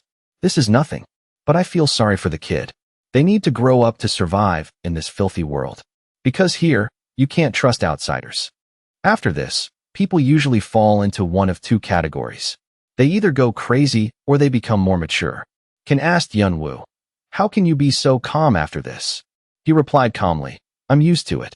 Kan asked again, I have no idea what kind of world you've been through. Are the people in your world like this? Yunwoo just replied quietly, if they were, the whole world would probably go crazy. Kan hung his head and asked, can I be honest? He shared, those crazy bastards, they pretended to be victims. It really shocked us. Kan said, to be honest, we're both a little scared of you. You're too detached. Really? Yunwoo said nothing. Kan was very confused. I don't understand how you can stay so calm in a situation like this. He said tiredly to Yunwoo. I can't help but think you suspected them from the very beginning. Kan asked himself, you didn't trust anyone from the start, not even us, did you? Yunwoo answered in his mind. I haven't trusted anyone since I came to this world. Even if they wanted to build a relationship based on trust, that relationship has become fractured. Especially these two. People who want to open their minds will be hurt if they know I'm working with them purely as a partner. Yunwoo thought for a moment. Maybe this is a good time for me to leave. He thought about the memories between the three of them. Kan and Dolly are warm. They both have a great attraction for me. However, they have their own views, and I have mine. It's better to part ways here. Yunwoo said goodbye to them. Well then, I'll be on my way. But Kan still had many doubts. He didn't answer my question. Dolly wanted to chase after Yunwoo, but was stopped by Kansas. She hit Kan's back and demanded, Big bro, what are you doing? But Kan yelled at her, sit down. Dolly cried out, tell me, why did you do that? Even if he doesn't trust us, he was still good to us. Kan yelled again, even louder. I said, sit down. He looked at Dolly with a pained expression. Kan explained to her, it's for the best, for us and for him. Dolly didn't understand and asked, what? Kan comforted her, don't you see? Dolly could only accept it in silence. Suddenly, he looked at a corner. This made Dolly look too. They both saw a sword stuck in the ground. Dolly was surprised. Wait, is that? Kan cut her off. Yes, it's the mark of Arden. He shared his thoughts. Actually, I thought it was a bit strange. Why does Arden always talk about maintaining order in the tutorial floor, but they do the opposite of what they say? They use the excuse of needing a large number of new players. But people like us know that the ones behind Arden are one of the 10 largest guilds in the tower. Their guild values chivalry and reveres swordsmanship and courage. Naturally, they always have many ways to attract new members, and they can get anyone they need. When the Arden Guild was formed, the other guilds and ranked players were suspicious of them. But without solid evidence, they couldn't do anything but leave them alone. What if it's a secret cover for the robbers at the farm to operate freely? The tutorial runs on a series of complex systems different from other parts of the tower. It's impossible to know exactly what they're after. But if they're using it for looting, Dolly said worriedly. So they have our information here, and they know we're with you. So they want to kill us. Kan gritted his teeth in anger.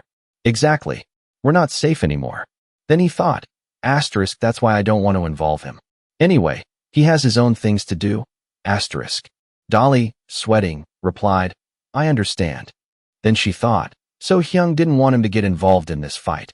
At that moment, Kim suggested, that's why we're going to go see that bastard and settle the score first. Then we can go find the next hidden piece. Vigrid. That's the other hidden piece that requires Kan and Dolly to have Hapgan's crown first. It's the ultimate goal they hope to achieve in the tutorial floor. It's one of the only ways for Kan and Dolly to catch up to Adora and the Fanny siblings, players who have been accumulating karma at an incredible rate. Dolly then smiled mysteriously. You're not the only one who wants to see that bastard, Hyung. I think if they see us there, they'll be very surprised. Kan replied. You know, I thought I was the biggest idiot, but maybe you're not much better, little brother. Dolly retorted, look who's talking. A little later, the sound of slow footsteps in the forest suddenly stopped. Yunwoo turned his head and looked around, muttering, I've come quite a long way, haven't I? Then he thought, I have a vague idea of where those two are heading, and all their thoughts behind such a sudden farewell. But I need to head east. That's what I have to do, or there won't be a second chance. If they had asked me to go with them before I left, if they had asked for help, could I have still refused them? With that thought, Yunwoo turned and continued his journey. At a barracks filled with weapons, Bin shouted in panic, Team 2 has been wiped out. The soldier standing nearby stammered, I'm afraid so, sir. He said angrily, it must be them again. You said they were competent enough for this mission, so I gave you a chance. But you let me down.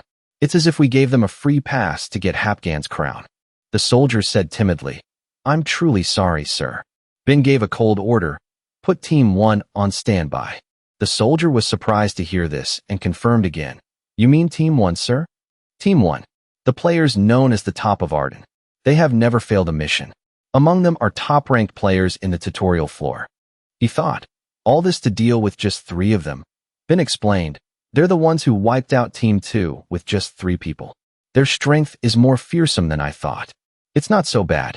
This will be good combat experience for Team 1, and I will be moving with them. The soldier was completely shocked, his mouth agape. Bin, on the other hand, started to think.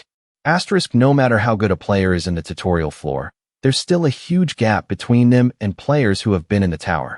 Team 2's strength was also quite formidable, probably only slightly inferior to Team 1. So, their strength is unpredictable, There's no reason to ignore potential risks. It's better to be thoroughly prepared. After the fall of Arthea, the piece in the tower is being destroyed. It's like a ticking time bomb. No one knows when it will explode. But it's best to gather as much power as possible before it does. We can't let things like this happen again. Suddenly, everything started to shake, accompanied by loud screams. We're under attack. There are 2 of them. Bin exclaimed in fear, what is it? Then someone ran in, screaming, they're here. He asked who. The other person replied, Dolly and Kan. They're about to break in. Following his words was a loud explosion that shattered the walls. The explosion startled Bin. Slow footsteps entered. Kan and Dolly appeared, their swords covered in blood. Then, Kan glared and shouted loudly. The sound of his voice sent out a shockwave, pushing back the opposing soldiers, who couldn't stand firm. Bin drew his sword, amused. I was getting bored being stuck here. Let's enjoy this moment. With that, he charged forward, not forgetting to taunt. I don't know where you got the guts to come in here, Kansas. Kan didn't hesitate and charged forward, swinging his sword. The 2 clashed. To the east, a large, barren desert. This is orc territory. The orcs were on patrol when they suddenly heard a whooshing sound. Instantly, someone appeared and beheaded one of the 3 orcs. The remaining orcs were about to get into a fighting stance, but they were quickly subdued. The orc groaned and begged, human, strong, spare me.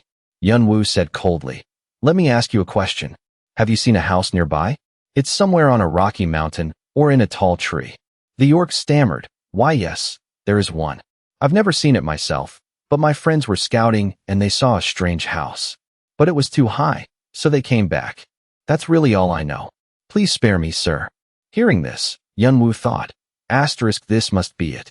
The lair of the Akasha's snake. It's a cunning monster that only appears at certain times, under certain conditions and circumstances. So, without my brother's journal, I would never have been able to find it, Yunwoo asked coldly, and where is it? It is said that the Akasha's snake sometimes comes up from the ground to breathe. It also fills its hungry stomach while it's up. My brother and the Arthea team tried to kill such a monster without any knowledge of it. It's no surprise they almost lost. But luckily, they met him, the one who saved the Arthea team and my brother in the battle with the snake. His first teacher, Galeth. Yunwoo saw a house in the distance and wondered, is this the place? He walked up and knocked lightly on the door, calling out, "Excuse me." At that moment, a person appeared and asked, "Who are you?" Yunwoo turned to look at the person asking and assessed him. He's tall, about 6 feet 3 inches. His body is firm and sleek, brown skin tone and somewhat handsome. Finally, long, pointed ears. Galeth, not a human, an elf, one of the most prominent members of his species. Among them, he is a dark elf and is considered a born warrior. Yunwoo quickly approached and introduced himself. "I am Kansas." Galeth frowned. "I don't care about your name. I'm asking what you're doing in front of my house." He replied, "I received a tip to come here, because there's something I need here. You must be Galeth. I want to receive the Undine's goblet." Galeth was surprised to hear this. He asked, "Who told you this?" Yunwoo quickly replied, "Graham." Then he thought, Graham is the name of an old friend of Galeth. He originally tried to climb the tower with Galeth, and was also one of my brother's teachers. It's lucky I have information about them from my brother. Galeth slapped his forehead in exasperation. "That damn bastard. I told him not to reveal this." With that, Galeth went to open the door. "Come in." Inside, the house was filled with weapons. Galeth gently set down the wild boar and said, "All right, let's talk business. You want the Undine's goblet." Yunwoo replied without hesitation, "The Undine's goblet. It's an artifact that can lure the Akasha's snake to the surface. The Undine's goblet is an item that contains a large amount of the snake's favorite food. But the only problem is, Galeth is the only one who knows how to make it." He asked coldly, "Do you know what the condition is?" Yunwoo obediently replied, "I know the gist of it." Galeth agreed, "All right, then let's start right away." At that moment, the system window appeared. Hidden quest, Galeth's trial. Content.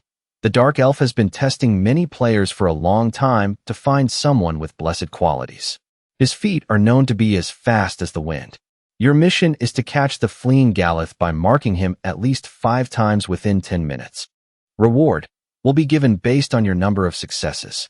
3 or more, Undine's Goblet. 5 or more, Undine's Goblet Plus. After reading the notification, Yunwoo started to calculate.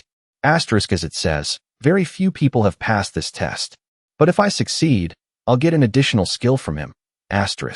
It's a special skill passed down through generations of the Dark Elf tribe. I think it's like a movement technique.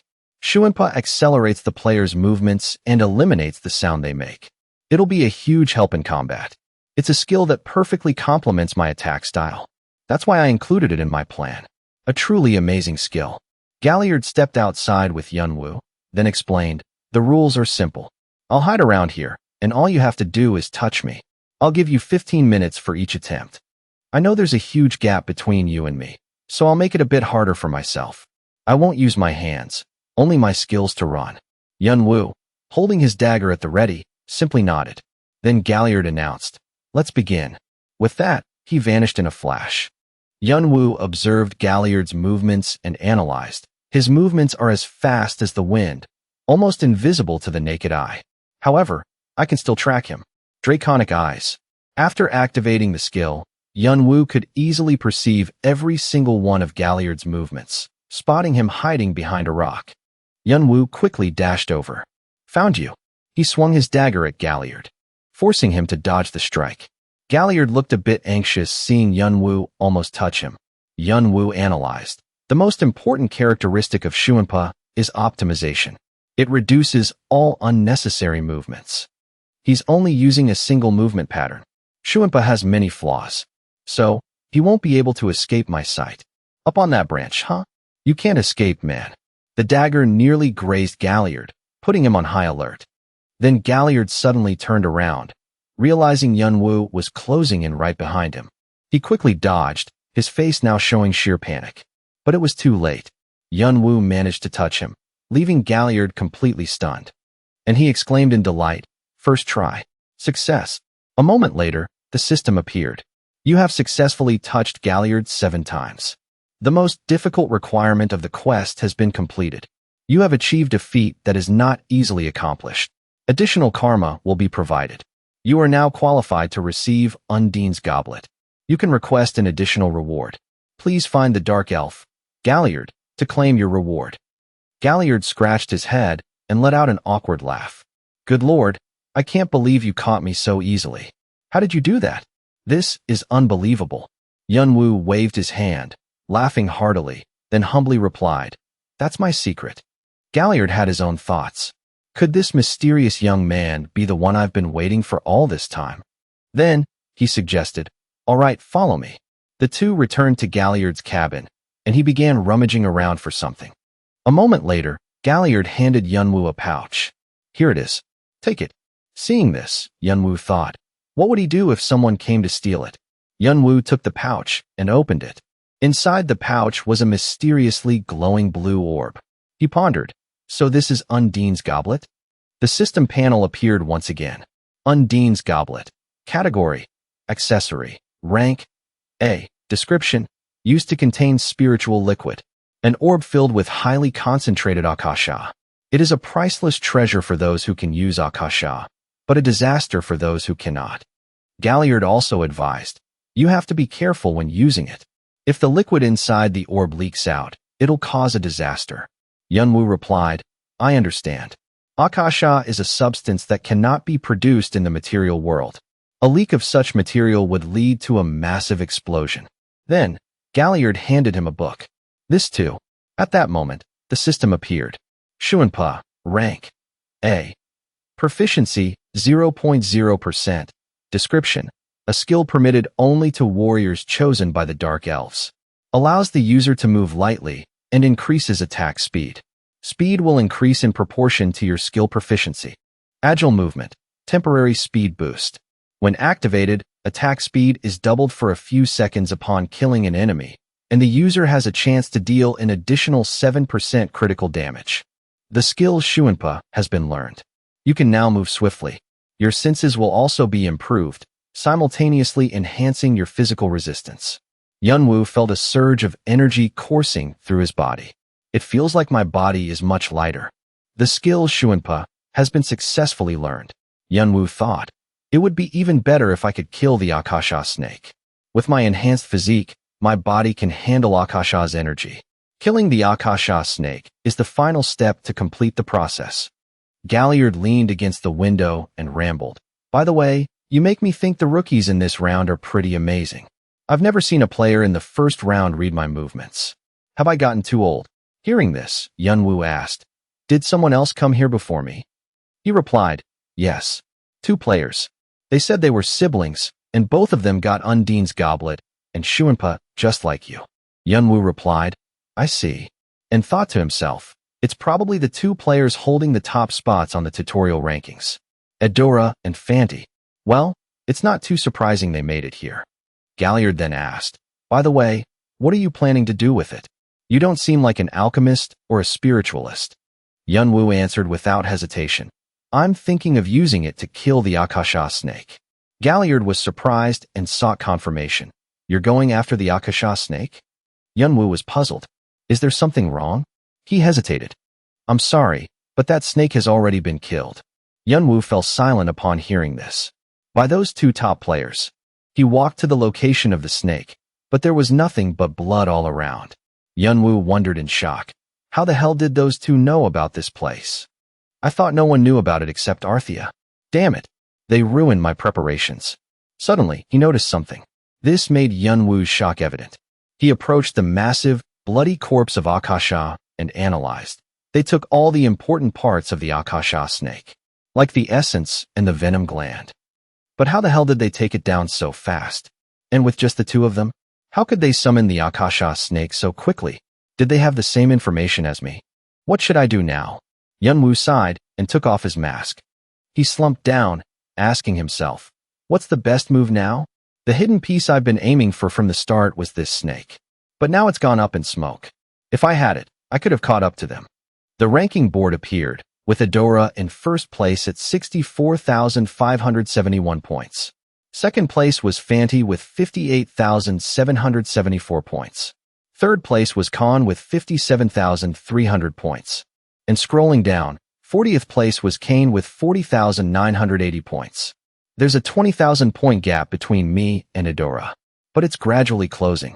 What if I hoard as many tokens as possible in Section E, then wipe out all the remaining hidden pieces in Section F, and do a sweep in Section G? It'd be best to break into the top 11, maybe even higher if I'm lucky. Then, he suddenly noticed something. He approached Akasha's corpse and was surprised. Wait a minute. What is this? No. This wound was made after it died. It even happened recently. There are footprints here too. That means it definitely wasn't Fanny and Adora, but someone else. They're orcs. They're doing something with this snake's brain.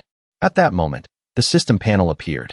Time remaining in the tutorial, 150 hours, 43 minutes, 11 seconds. The 6th ranked guy asked, "An assassination mission for me?" The soldier standing next to him bowed. Build has ordered the members of Team 1 to assemble. He brushed his hands and replied in disgust. "Call someone else. I'm busy maintaining my rank. Tell that to Build. I'm sure he'll understand." He grumbled internally. "I'm full of problems to solve, yet I have to participate in an assassination mission. Moreover, the target isn't even in the top 10. The soldier explained, "This is a special order. Those who do not participate will be expelled from the clan immediately." The 6th ranked guy exclaimed in surprise, "Special?" The other person replied, "Yes. So you must move together as a team. Build will reward you if anyone brings back his head. However, since the target is behind the destruction of Team 2, Build also advises you to be as careful as possible." The 6th ranked guy pondered, "This is an opportunity for me. If I succeed this time, I'll be heavily rewarded. Without a doubt, it'll help me reach the top. And Build is helping me accomplish it too." Ignoring the warning, "You must be careful because he is very strong," he calculated. Wait, if the target wiped out all of Team 2, that means he has all their tokens. If I kill him, I'll shoot up to the top. Perfect. The 6th ranked guy smiled schemingly and said, "All right, tell him I'll head there immediately." In the forest, Yunwoo was actively training. The system panel appeared. Shumpa proficiency has increased by 1.2%. He entered a cave and wondered, "Is this place?" As soon as he stepped inside, the system panel appeared again. "You are the first player to set foot in the Akasha snake's tunnel." He looked around in surprise. "What? A snake tunnel? What are the orcs doing in here? There must be some secret here." Yunwoo curiously explored his surroundings. This must be related to the Akasha snake. Suddenly, he was startled by the sight before him. The booming sound of drums. A grand and magnificent ritual unfolded right before Yunwoo's eyes. The image revealed the brain of the Akasha snake, and surrounding it were the corpses of goblins and many other monsters. The orc shaman shouted, "Oh, our god! Our god was killed by the wicked. Arise from your death. Take our souls, bring yourself back to life, and help us punish them. Return to this world and punish those lowly creatures, my lord." With that, he dipped the torch into the blazing fire, then threw it onto the pile of animal corpses lying on the ground. Yunwoo observed silently, puzzled. What are they doing? The fire blazed fiercely, emitting dark, glossy auras that were then absorbed by the enshrined brain. Then the reaction grew stronger. The brain twitched. Then something flew out. An Akasha snake appeared. The system panel announced, "Hidden Quest, Resurrection Ceremony, Description. The Akasha snake's body consists of half physical and half spiritual matter. Provided with enough Akasha energy, the Akasha snake can be resurrected at any time. The orcs are trying to bring the Akasha snake back to life with their ancient ritual. Stop the resurrection ceremony and kill the snake before it grows. Reward: unknown." Yunwoo was surprised after reading the quest. A resurrection ceremony? Then he turned back and continued calculating. If I can raise the Akasha snake, kill it, and absorb it, as long as the ceremony continues, I can make the Akasha snake grow bigger and bigger. It won't be too late to kill it when it reaches its limit. The key element in the Akasha snake's resurrection is spiritual energy. It's just like Bathory's vampiric sword. If so, I have to bring a lot of food to fatten it up. Then, he stepped out, observing and still pondering. When it resurrects, it will change. I need to figure out a way to provide it with a continuous food supply. Undine's goblet. It's not enough, and I don't have much either. So the best way is. Yunwoo revealed a mysterious smile. At a camp, a discussion was taking place. Our king is dead. We can't let this leak out, the lizard man leading the 21st tribe rambled. Especially to the orcs. If the rumor spreads, they'll rush in and slaughter us. We must be careful. The lizard man opposite him also replied fearfully. Then he stepped outside, leaving the leader of the 21st tribe behind, holding his head in helpless frustration. This is so exhausting. Suddenly, he muttered, "What?" Then he weakly collapsed. Intruder. Yunwoo appeared, coldly delivering a dagger strike to his head. Then, he also dropped the unconscious orc next to the lizard man leader of the 21st tribe, then pondered. When the lizards see this, they'll think he was killed by an orc. It's best to cause as much damage as possible. With that thought, he cast a magic spell. Fire casting. It's small because my proficiency isn't high yet, but it's enough. After setting up the perfect scene, Yunwoo carefully left. At this time, the lizardmen noticed the fire and panicked, shouting, "Fire! Fire! Chief!" He observed the situation and calculated, I should head towards the western jungle. Maybe it's time for me to get stronger. The fire in the western forest started with just a tiny spark. However, the fire spread and grew larger as it engulfed the kobold village, gradually spreading until it swallowed the entire forest. The whole forest was almost completely consumed by it. After losing their homes, the goblins and kobolds began migrating out of the area. Countless conflicts broke out among the monsters living in the region. They were fighting for a place to live. Confusion spread throughout the forest. Everyone suspected each other, both humans and monsters alike. A goblin ran in frantically, shouting, "Chief! Chief! We are!" The goblin king angrily scolded. "I am not a chief. I am now your king." The goblin fearfully knelt down and stammered, "Why, yes." Then the goblin king turned around. "Are you sure it was the orcs?" The one next to him replied sternly, "Yes. The number of destroyed villages is more than my fingers can count, and orc corpses were found in all the villages." Karanu gritted his teeth in anger. "Orcs, I don't know what you're trying to do, but we are goblins. We will never forget what you've done." A goblin ran up and shouted, "My lord, the kobolds and gnolls have sent messengers. They are requesting an alliance to take revenge on the orcs." The goblin king stood up abruptly, angrily ordering, "Lead the way. Lead me to them right now. I will meet them. Orcs, we will slaughter them all." At the meeting place, the other monsters spoke first. "We are like you. The orcs attacked us. Our worst enemy.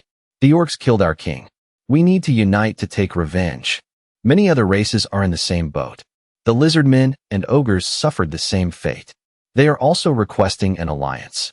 Karanu angrily grabbed his weapon and boldly declared, "This is the chance for all of us to get our revenge. There is no more time. Everyone here."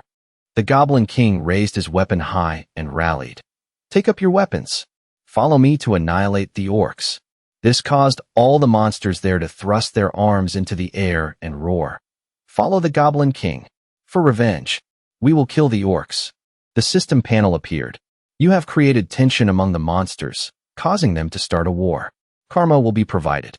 Yunwoo was up in a tree, secretly observing everything. The system panel appeared again with a notification. Sudden quest. Monster outbreak. Description. It is an unwritten rule among the monsters in Section E that they do not invade each other's territories. But the rule has been broken. A war between monsters is about to begin. Survive and eliminate the source of the war. Yunwoo was thrilled after reading it. It's progressing exactly how I wanted.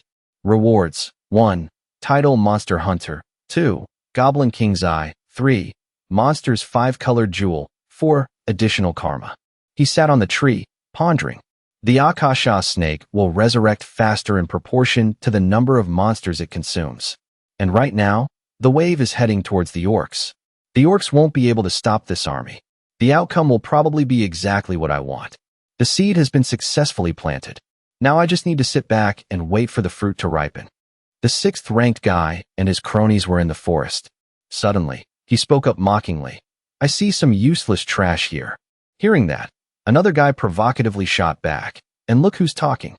Both sides provoked each other, getting angry and getting in each other's faces, arguing. You son of a bitch.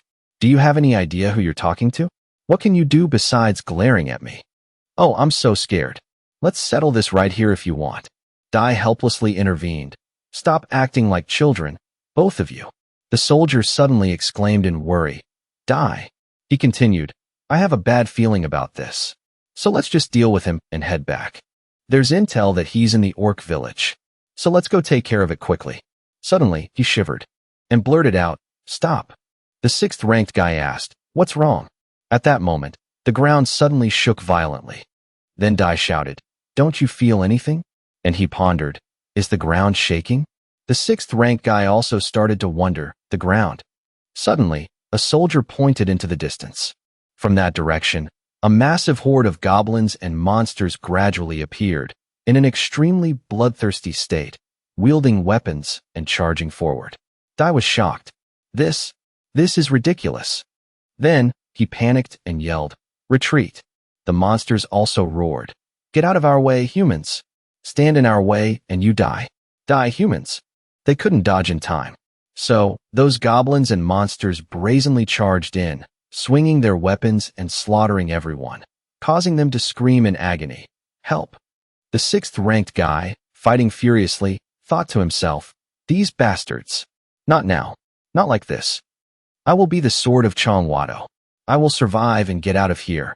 Because he was too lost in thought, he snapped back to reality when a goblin appeared right behind him, raising its weapon and screaming, Die. Then, it swung its halberd close. This made the sixth-ranked guy unable to react in time. Too fast. Followed by a spray of blood, along with screams. Still not stopping. Kill them all. Kill them all. At the orc camp, loud announcements also rang out. The lizards have started a war. They've breached the northern barricade. The orc king was worried. Why did they suddenly start a war? The orc shaman below replied, I don't know. They said we killed their king. Ferric angrily stood up. What? Are they crazy? If they want to fight, I'll give them one. Then, he suddenly realized, wait. If their king is really dead, then all the better. Then, Ferric revealed a sinister smile. He sat back down and ordered, build the walls. Bring bricks, stones, anything. We have to stop them. The orc shaman immediately stood up and replied, Yes, my lord. Outside the walls, the monsters and goblins were shouting loudly to break down the barricades. Inside, countless orcs were trying to brace and support the walls so they wouldn't collapse. Put up the walls to stop them. Block them all, don't let them in. A massive goblin grabbed a boulder and smashed it against the wall, causing the wall to crumble, making the orcs extremely anxious. Ferric witnessed this and was left speechless. Suddenly, he snapped back to reality. The Goblin King appeared, smiled mockingly, and greeted, We meet again. Furious, he grabbed his weapon, leaped forward, and yelled, You bastard. Karanu wasn't afraid in the slightest and roared back, Die. Shuimpa proficiency has increased to 12.4%. At this time, Yunwu's movement speed was gradually improving. After finishing his training, he stopped beside a cave. Yunwu stepped inside, and the system panel appeared. You have entered the Akasha Snake's tunnel. Suddenly, everything around him shook, making him turn his head and ponder. Those two monsters, they're fighting each other. The Goblin King Karanu and the Orc King Ferric. These two boss monsters are practically as strong as Hargan. They hate and despise each other, as if they were eternal enemies. It's a battle between two boss-level monsters, so it won't end too quickly. If neither of them dies, the fight will drag on forever. I need to lure them to Akasha's snake as fast as possible. Feed it until it's full so I can take that power. Yunwu entered Akasha's lair.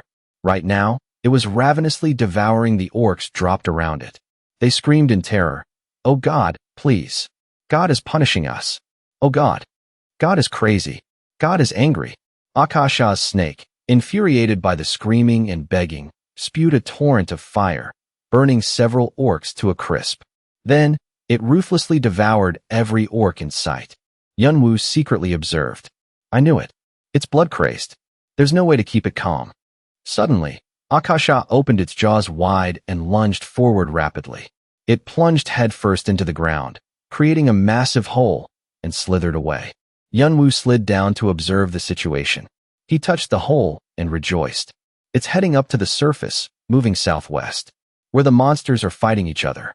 It'll take a long time for Akasha's snake to eat all those monsters up there. But I can't waste any time. Akasha's snake is an incredibly difficult challenge for players in the tutorial. But there must be a reason why it's not staying here. But not just me, even Galliard, who has been tracking the snake for a long time, didn't know what it was. However, one thing is for sure, this isn't simple. Based on a snake's habits, there must be a place where it can hide from outside threats. A cold wind blew from inside. Suddenly, an ice cave appeared before Yunwoo's eyes, and a young boy was sitting in meditation, making him wonder, is that a snow ginseng? The system panel introduced, humanoid snow ginseng. Classification, holy elixir. Humanoid snow ginseng. Rating, A+. Description, a type of ginseng that only grows on icy plains after being exposed to moonlight energy for hundreds of years. Because its shape resembles a child, many mistake it for a human. Yunwoo was amazed. A snow ginseng? What a surprise. The system continued to explain, snow ginseng drastically increases mana upon absorption. However, the amount of mana increased depends on the user's capabilities. Besides, it is very difficult to consume. I've only heard it's one of the top 5 elixirs. I didn't expect to find it in a place like this. Yunwoo stealthily drew 2 daggers and calculated. Now I can understand why Akasha's snake lives here. The snake is probably cultivating the snow ginseng. Looking at its size, it's probably around 300 years old. Its quality reaches its peak at around 500 years. Maybe that snake is also waiting for this ginseng. He slowly stepped forward, thinking to himself, but you're going into my stomach. At this moment, the ginseng opened its eyes, putting Yunwoo on alert. It jumped up to get out of his reach.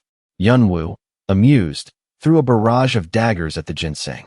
Run with everything you've got, but you're just trapped here anyway. A dagger grazed it, causing it to tumble to the ground. Then the ginseng angrily shouted loudly. Yunwoo was unfazed and even provoked it. Sorry, but you're about to become my breakfast. The ginseng looked visibly confused. At this moment, it looked up and noticed the ice stalactites were shaking. Then they all came crashing down, throwing the ginseng into a panic. It quickly managed to dodge, but it didn't notice Yunwoo reaching out his hand. And then he grabbed the ginseng by its stem. Yunwoo revealed a wicked look. There's nowhere to run, kid. The ginseng tried to struggle, but couldn't. Then it gradually stopped moving, turning into the shape of a normal ginseng root. Yunwoo took off his mask and happily ate it. The system panel appeared. You have obtained the hidden piece, snow ginseng. Spiritual energy is exploding within your body. It will be converted into magic power. 92% of the spiritual energy contained in the snow ginseng has been converted into magic power. Your body is beginning to absorb it. Your magic power has increased by 5 points. Your magic power has increased by 7 points. You are continuously gaining more. Body awakening confirmed. The pause process is resuming. 22%, 24%, 27%. Awakening progress, 42.9%. Your current status has changed from unhatched dragon body to half dragon body. The skill magic circuit has been generated. Yunwoo felt a massive surge of energy rushing through his body and was slightly overwhelmed. I still can't fully control it. However, manipulating mana is much easier than before. The system panel introduced magic circuit. Rating, C. Proficiency, 0%. Description, dragons are known as a race blessed by mana since ancient times. And players blessed by such dragons are granted the ability to control mana.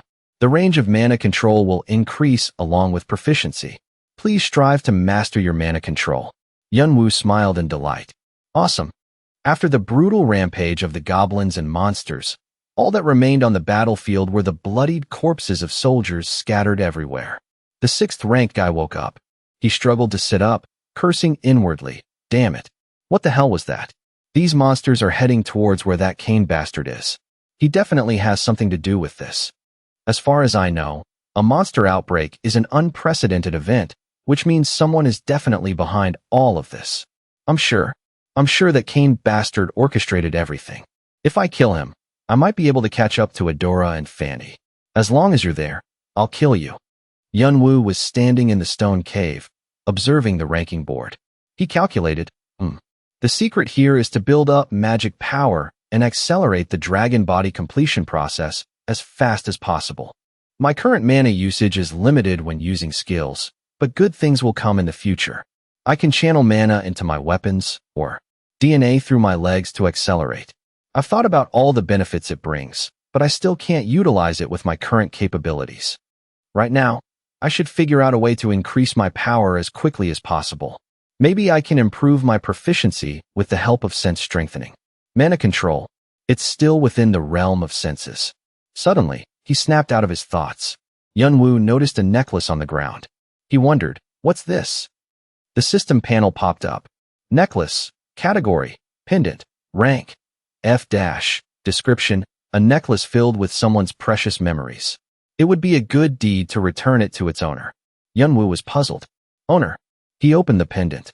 Inside was a picture of Galliard with a bright, happy smile, taken with his family. Yunwoo realized. Is this what he's looking for? No one could understand why Galliard was always chasing the Akasha snake. He never hunted it himself. He only gave tests to players who wanted to hunt the snake and passed down one of his skills as a reward. Yunwoo stared at the necklace and pondered. But if he's trying to recover his beautiful memories, it makes perfect sense. This wasn't in the diary. Then he stuffed the necklace into his pocket and put on his mask. Yunwoo turned around. Time to go hunting. At the battlefield, the monsters, goblins, and orcs were fighting fiercely. The Goblin King and the Orc King were also engaged in an intense duel. Suddenly, the ground shook, startling them both slightly. The Akasha snake suddenly emerged, sending several people flying. Kurano panicked and yelled, What is that? What kind of monster is this? Farrak also shouted in fear. Why is our god here? Akasha turned its head, looking at the panicking horde of monsters. It glanced around, then opened its mouth, sweeping away the monsters in its sight. Seeing this, the monsters aggressively roared, Our king! Kill them all! The Akasha snake, angered by the tickling attacks, decided to spew a stream of fire, incinerating them all, causing the monsters to scream in agony. Run! This is divine punishment. The Goblin King also panicked. Then he ran towards Akasha. Farrak angrily pulled Kurano back, shouting, Kurano, where do you think you're running? This is a one-on-one duel between warriors. Kurano shook off his hand and yelled, Shut up, Farrak. I care more about the safety of my tribe than that bullshit honor. The Goblin King thought about something. Then he spread his arms and shouted, Orcs, we will turn back together and destroy our god. Akasha opened its mouth and lunged at the monster horde. Kurano suddenly appeared above its head, shouting, Die! He swung his blade hard at the Akasha snake's head, causing it to bleed. Farrak also grabbed his sword and sprinted over. He slashed fiercely at the snake's body. Yunwoo was standing in a corner, secretly observing. He was annoyed. What a mess. This is much worse than I expected. Only 10% of the monsters are fighting the snake, and it's already 1.5 times bigger than before. There are still 2 kings pouring their attacks into that snake. Some other monsters are continuously dealing damage with the meager strength they have. Yunwoo cast a spell. I'm afraid this won't last long. Magic circuit proficiency has increased by 0.7%. He spread his legs and moved nimbly through the air. Shuimpa skill proficiency has increased by 15%. Yunwoo jumped onto Akasha's head. Then he coldly whispered, Absorb. Streams of black light continuously appeared and were sucked into Yunwoo's hand. The system panel appeared with a notification. Bathory's vampiric sword proficiency has increased by 6.4%. Bathory's vampiric sword proficiency has increased by 8.2%. The Akasha snake's entire body was now enveloped in a dense black light. Your strength has increased by 3 points. Your strength has increased by 2 points. Your magic power has increased by 5 points. You have successfully slain the Akasha snake. Additional karma will be provided. At this moment, Akasha weakly collapsed to the ground. The system announced, Hidden Quest. Resurrection ceremony has been completed. Sudden quest. Monster outbreak. You have received 5,000 karma. You have received 3,000 additional karma. Rewards. Yunwu grabbed his dagger. Then he made a slit, causing blood to gush out. Yunwu gently took out a sparkling golden jewel. It's venom gland, huh? The venom gland attached to its essence. A venom gland that can melt anything it touches. Then he tried absorbing the venom. He smiled smugly. No problem for me at all. Swallow it. The system appeared again. A massive amount of Akasha's spiritual energy is being transferred into your body. It will be converted into magic power. A massive amount of poison erupting in your body is being converted into magic power. Due to the immense energy, the conversion process will require a significant amount of time and power. Your status, half-dragon body, cannot contain all the potential mana. Your body will continue to grow. The conversion is ongoing. The paused process will be resumed.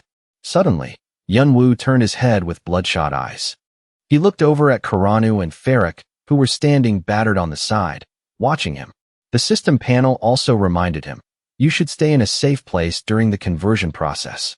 External impacts will slow down or deviate the transformation process.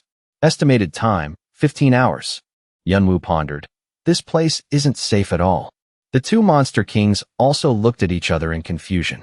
At this moment, Yunwu emitted a blazing murderous aura. He glared fiercely. You guys are about to die.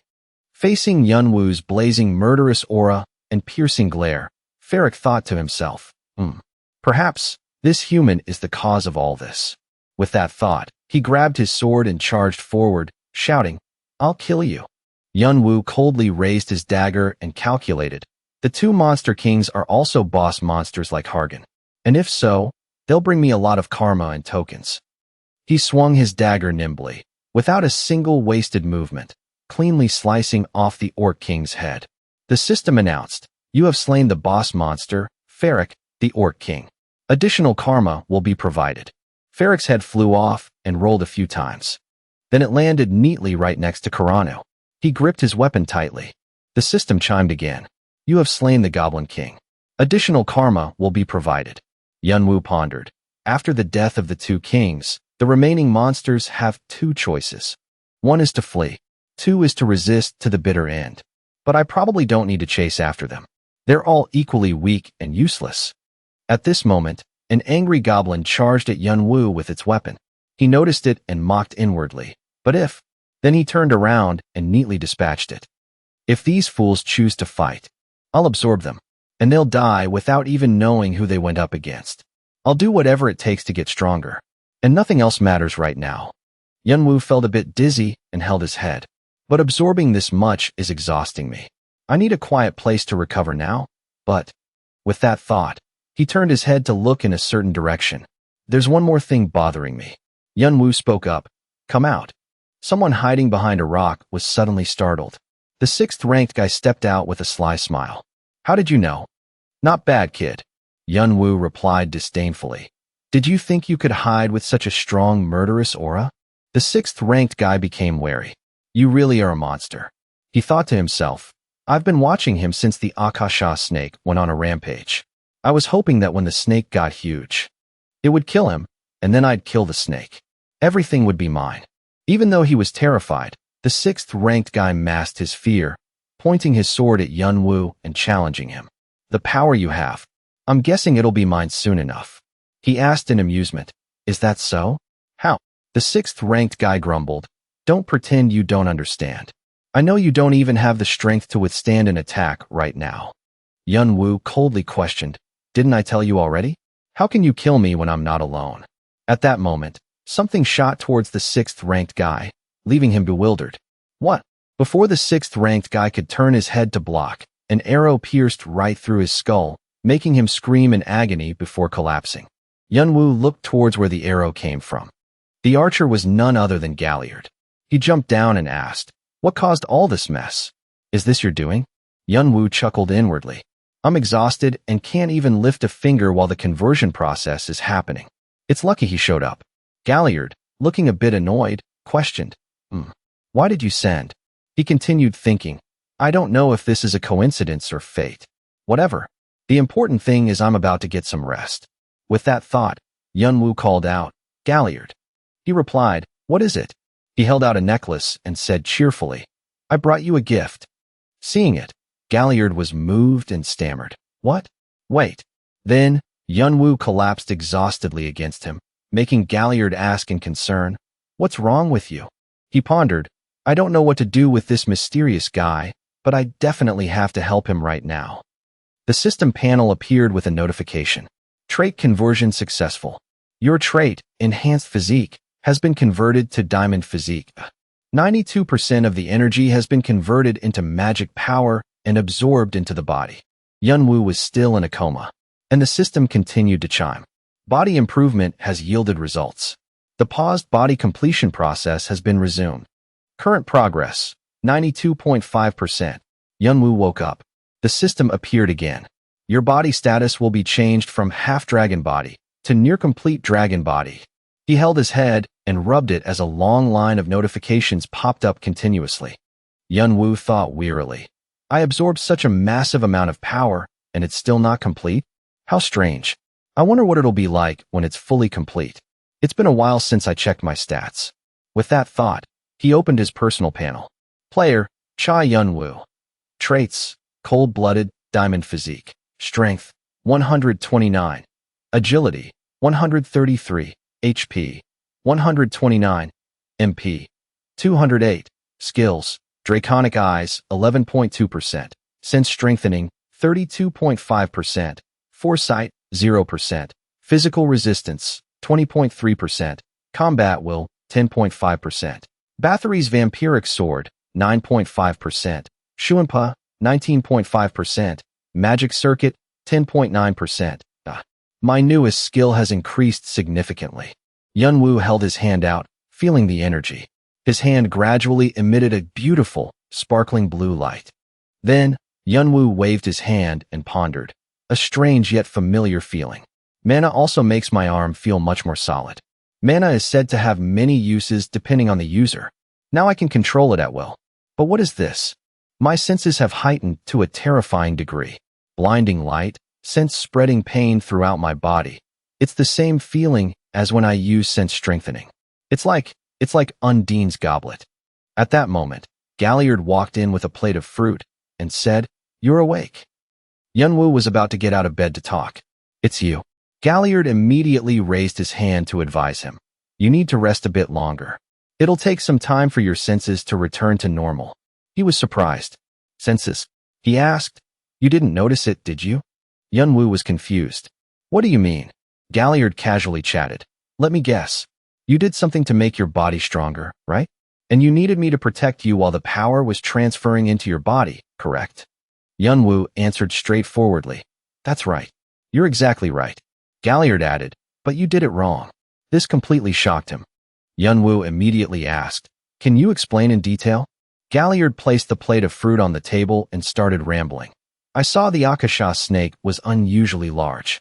You took its essence, didn't you? And I bet you absorbed something similar to an essence before that. Yunwoo nodded upon hearing this. He started questioning. You didn't even know if your body could handle one elixir, yet you dared to drink two at the same time? I don't know if you thought you could handle it or if you prepared something, but the energy in your body would explode out of control when absorbing two elixirs at once. Yunwoo now understood. He probably did something to my body. If he hadn't, I'd probably be dead. It's no surprise that someone like him has a secret skill or two. A skill that even my brother didn't know about, let alone me. How mysterious. Galliard grumbled. I protected you. By the way, you're lucky you met me.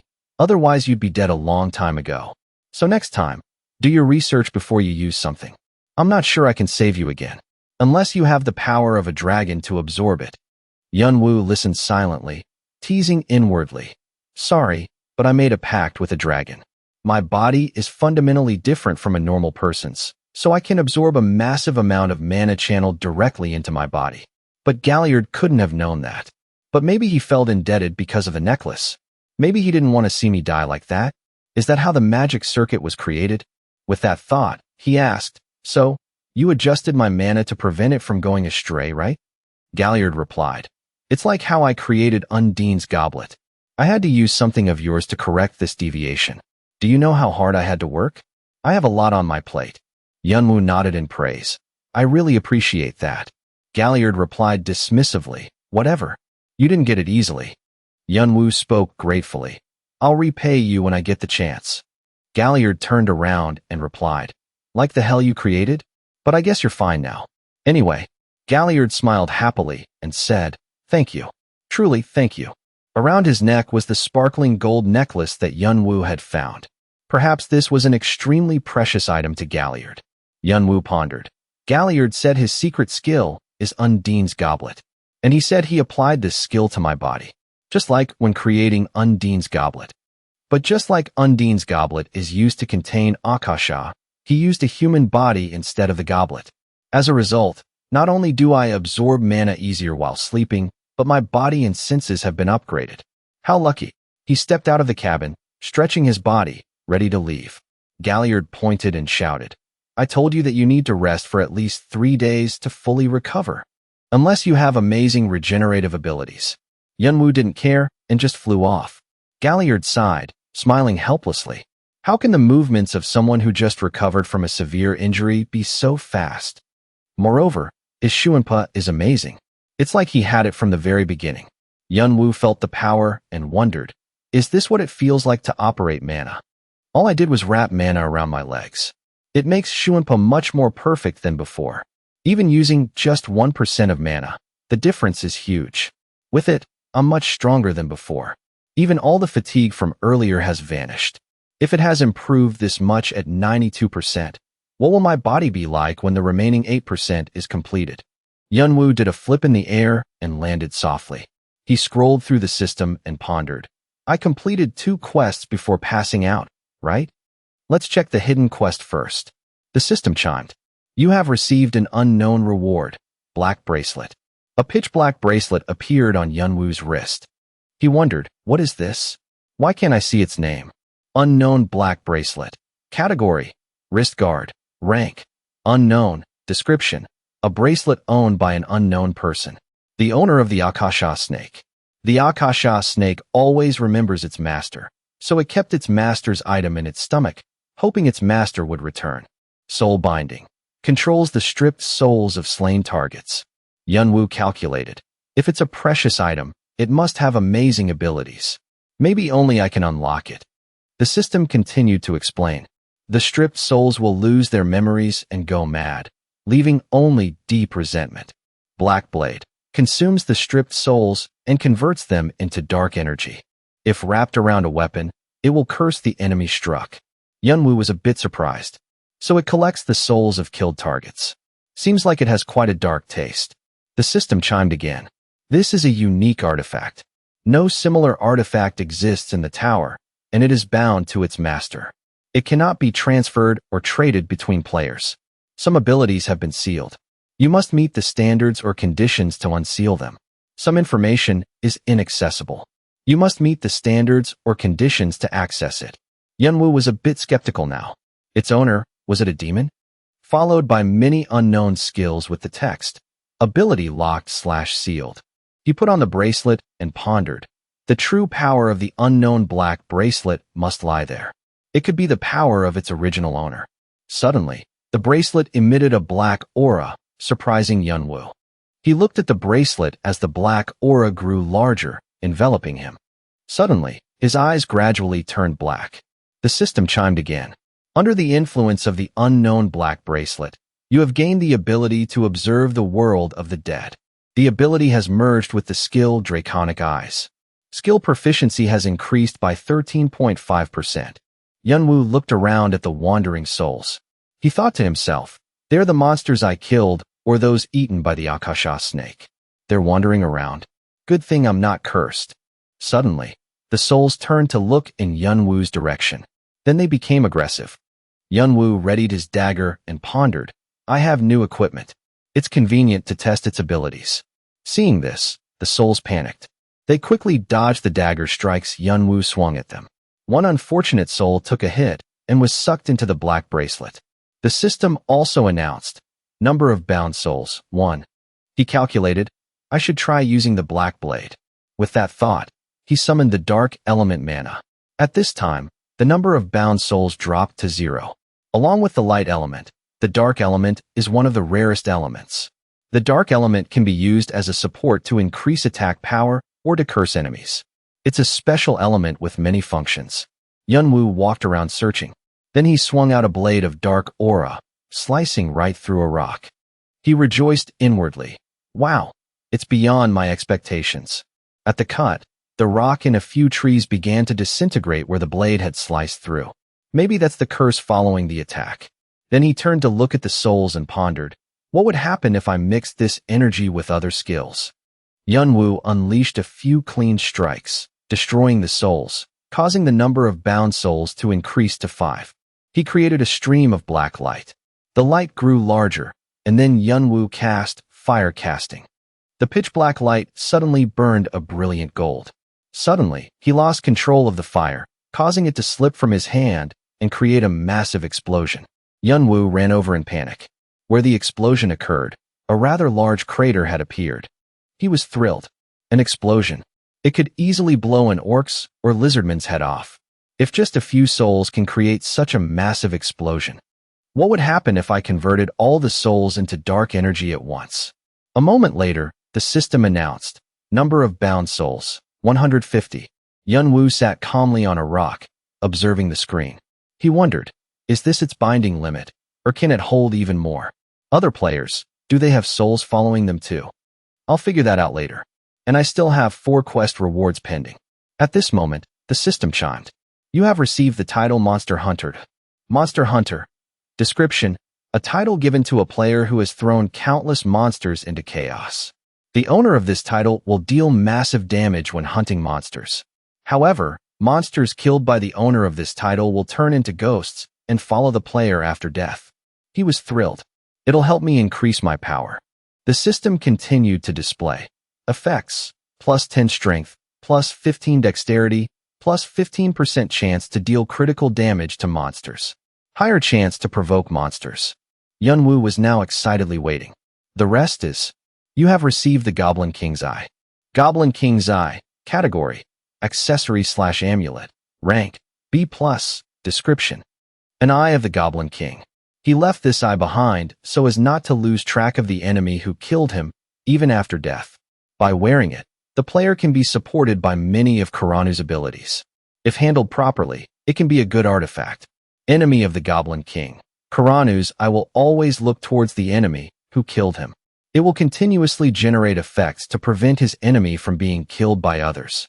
When injured by an artifact, its owner will emit a dense energy source and increase damage by 10%. This artifact also tracks invisible attacks like curses and poisons, providing a 15% chance to block such effects. Yunwoo held the Goblin King's Eye, examining it and pondering. This artifact can protect its owner from curses and poisons. It perfectly complements the black bracelet. Negative emotions or dark magic like curses are very useful for enhancing the power of the dark element, meaning I can increase my attack power with them. The same goes for the monster's 5-colored jewel. This artifact is truly amazing. The system introduced Monster's 5-colored jewel. Category: accessory. Rank: C. Description: jewelry created from the resentment of monster races such as goblins, kobolds, gnolls, lizardmen, and orcs. He thought to himself, it'll help me improve my stats incredibly. The system clearly displayed. Goblin's foot gives the player faster legs. Kobold's ear can hear fainter sounds. Gnoll's nose can smell danger. Lizardman's eye can see further. Orc's hand gains stronger physical power. Yunwoo calculated. The eyes, ears, and nose can support me when I use sense strengthening, while the hands and feet can help with the Shuimpa skill. It's as if everything was prepared just for me. In a storage room filled with items, across a cramped table in the tight space, Yunwoo and Galliard sat facing each other. Yunwoo spoke up. Thank you so much for your help. Galliard replied to the thanks with a question. You're planning to leave and head straight to Section F, right? Yunwoo admitted. Yeah. Galliard exclaimed. Well, you've got everything in this section, so that makes sense. After saying that, he picked up his glass of water and took a sip, thinking to himself, when he got Shuimpa, I had a feeling he was very similar to someone I knew before. Truly, a very familiar feeling. Galliard lowered his glass and looked down. The image of Cha Jong-woo couldn't help but appear in his mind. Galliard cast a glance at the man across from him. He was curious about Yunwoo's story. What was in this young man's past? Every player who wants to enter the tower has a regrettable story, and such regrets become their motivation, pushing them further. However, it's a completely different story for those who have let go of their regrets like Galliard. Oh, I forgot. Galliard broke the heavy silence. Yunwoo was startled and looked up at him. Galliard placed a sword on the table. Take this. Yunwoo asked. This is? Galliard replied. Remember the guy who attacked you? That's his weapon. It's a good sword. It'd be a waste if a good sword went unused, so I brought it here. Galliard continued. If you don't want to use it, just keep it in your bag and sell it to the mysterious merchant. It'll fetch you a good sum. Hearing this, Yunwoo drew the sword. A shiny, sharp blade. He evaluated it inwardly, sturdy and balanced. This really is a good sword. But I usually use dagger-type weapons or something similar. This sword really doesn't suit me. Thinking this, Yunwoo sheathed the sword. But maybe I should listen to him and put it in my backpack. By the way, what will you do if you get caught up in a battle with Orangdan? Under the flickering candlelight, Galliard asked Yunwoo. Their base is right in front of the entrance to Section F. They'll cause trouble for you when you approach it. Yunwoo was startled. What do you mean? Orangdan? Hearing Yunwoo's questioning tone, Galliard asked back in surprise. Didn't you just fight Orangdan? The green string on the sword, that's the symbol of Orangdan. Looking at the hilt, a striking green string hung there. Yunwoo's eyes widened in shock. He broke into a cold sweat. So they weren't just ordinary scavengers, but players from Orangdan? Yunwoo sequentially pieced the events together, trying to find the connection between them. The scavenger organization my brother wiped out. The sudden appearance of Orangdan in the tutorial. A human farm with an organized system. And Khan and Doyle suddenly leaving. If Orangdan is the force behind the scavengers, then they've been deceiving all the other players under the guise of justice. And if that's the reason Khan and Doyle left me to stop them, then Yunwoo gritted his teeth, his eyebrows furrowing. When Khan and Doyle pushed me out of the party, I knew it was on purpose. But the path I had to take was different from theirs, so we had to part ways. At that time, I never thought they would be in such grave danger. A strong belief that Khan and Doyle would defeat anyone in their way. But the enemy they targeted was Orangdan. I don't know how many of them there are, or how strong they are. But more importantly, behind Orangdan is Chongwado, one of the top 8 clans in the tower. Can those two defeat such a powerful enemy? If Khan and Doyle had successfully destroyed Orangdan, there would have been news about them throughout Section E. But during all this time, I haven't heard a single piece of news about them. Maybe they lost to Orangdan. Yunwoo closed his eyes. Khan and Doyle. Thinking of those two, a series of questions popped into his head. Are they strangers or friends? Should I get involved or stay out of it? What should I really do? Besides, Yunwoo pictured the two of them affectionately putting their arms around his shoulders. Their innocent, cheerful smiles made him feel guilty. Yunwoo opened his eyes. Looks like I already have my answer. I guess so. The image of Cha Jongwoo appeared in his mind. She gave him so much motivation. You've always been my hero, and I hope you don't lose yourself even when I'm gone. Yunwoo reached up and tightly gripped the pendant on his chest. Those were his words in the diary, huh? All right, I'll do my best. Yunwoo muttered a soft curse. Shifting to a gloomy and dark space, this was probably Cha Jongwoo's memory. There were 5 times I had a sword stuck in my heart. 3 were from the lords. 1 was from a former lover. Another was from someone I believed to be a friend. My comrade. Outside the wooden cabin, Yunwoo stood in front of Galliard. It was pitch black all around, giving off an indescribably suffocating and dangerous feeling.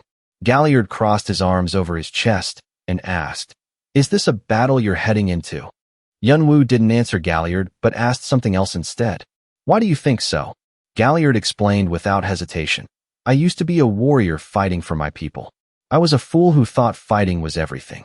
And in you, my friend, I see a lot of myself." Galliard smirked. His eyes held many inexplicable things.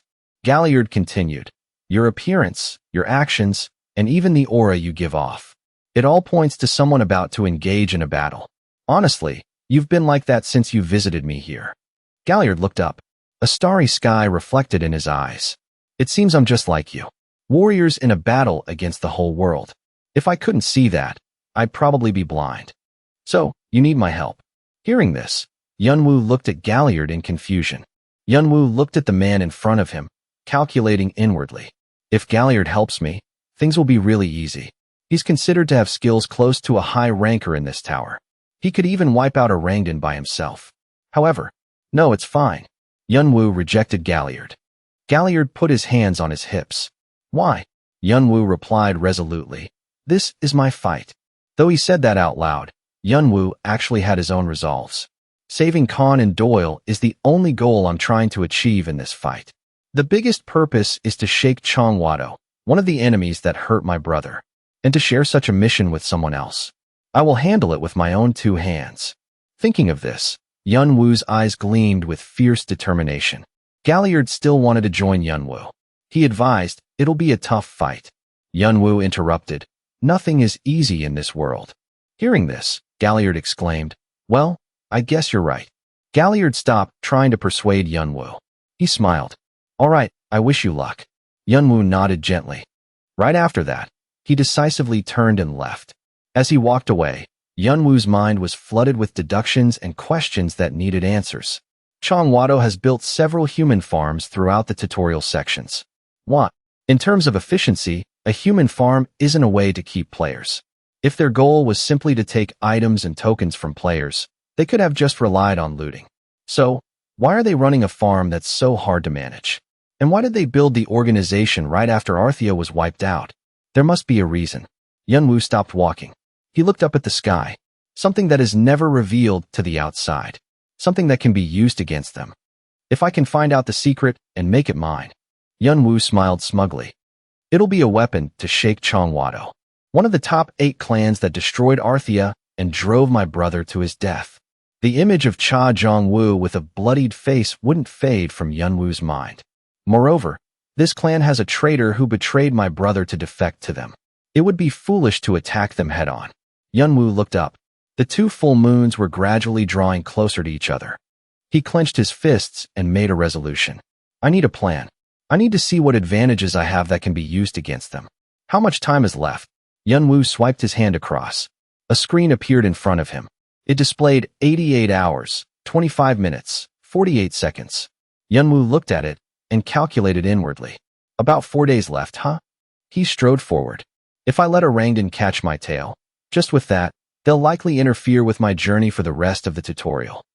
I will continuously go in and out of their base and break their spirit with relentless attacks. And when they show signs of exhaustion, that will be their end.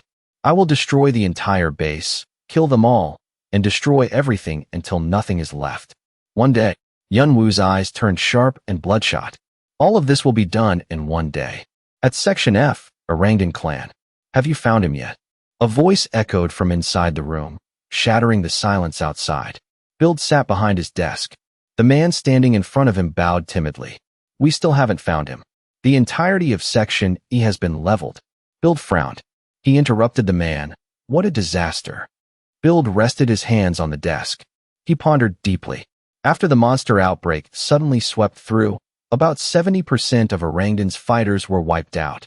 I lost contact with Team 1, the ones I trained to become the top force in Chongwado. And the scavenger group I painstakingly reorganized after their fall completely collapsed. Not only that, all the other members of Rangdan were swept away, causing the entire Rangdan network in the tutorial to vanish. Except for a few bases in Section F and the inner area, Rangdan has practically been annihilated. What I built over the past few years was blown away in a few days. This is practically a death sentence for me. Bild broke into a cold sweat, his eyebrows furrowed tightly. By any means possible, I have to rebuild Rangdan before Io finds out about this. He closed his eyes, resting his head on his hands. There are only about 3 days left until the tutorial ends. That means it's almost impossible to rebuild Rangdan.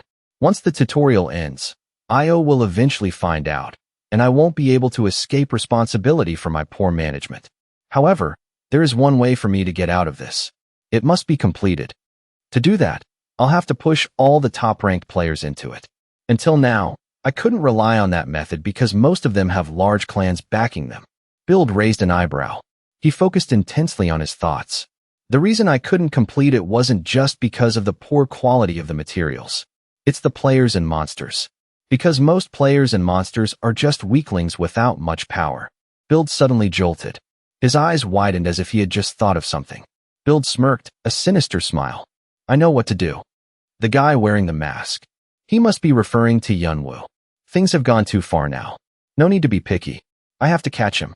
The one who is probably closely related to this. The man in front of Build carefully reported, judging by his route, we can only speculate he's in Section F. Build heard this and ordered, search every corner of Section F. And bring him here. Right now. The man quickly replied, yes, understood. After saying that, he left. Build still maintained an extremely serious expression. He thought darkly, now, I need to push everything I have. Somewhere else, a person walked in. His shadow cast long on the ground. A group of people stood opposite them. The man leading them rested his hands on his hips, smirking disdainfully. Why don't you guys just surrender? Bloodsword and red hair. Those two were Khan and Doyle. They were both sitting on the ground, their hands chained and hung up above. Both were in a miserable state. Their clothes were torn, their faces smeared with blood. Khan's dark-circled eyes glared at the people in front of him. Doyle was slumped over beside him. He wasn't doing much better. His clothes were shredded and covered in overlapping wounds. Dried bloodstains on the wall made the scene even more filthy and gloomy. Hearing that, Khan gritted his teeth, his eyes bloodshot. Why did you come back? Is there anything left to say?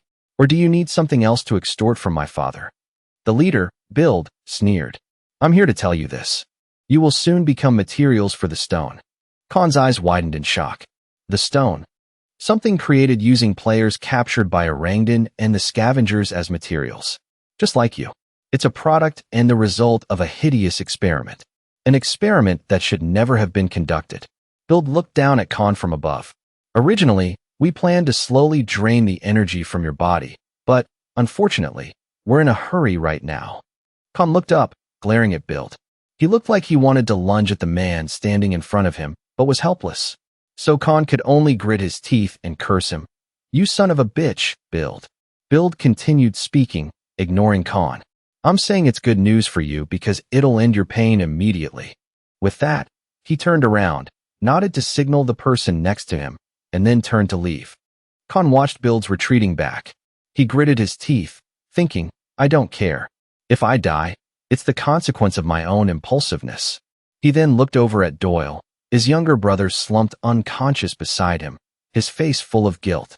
It would be truly agonizing if Doyle had to die with me. He's really a good kid who followed me just out of trust. But I led him to a terrible end. Khan looked at Doyle, unable to stop thinking. He felt incredibly guilty and sympathetic towards him. Honestly, if I could, I'd want to free Doyle in exchange for my own life. He stopped looking at Doyle. Khan's face scrunched up as if he wanted to cry. But, I can't do it anymore. Someone, please save us. He squeezed his eyes shut, silently crying out for help, hoping someone could free them. Right at that moment, the building suddenly shook as if it were enduring an earthquake. Build looked up in bewilderment. What is this? This building was designed to withstand earthquakes. What's going on up there? A guy accompanying Build shouted, Build, we have a huge problem. Someone broke into our base again. Build was furious. He yelled, what? Where? Where is the intruder? Build couldn't help but feel troubled. But why now? A fire erupted from a fortress.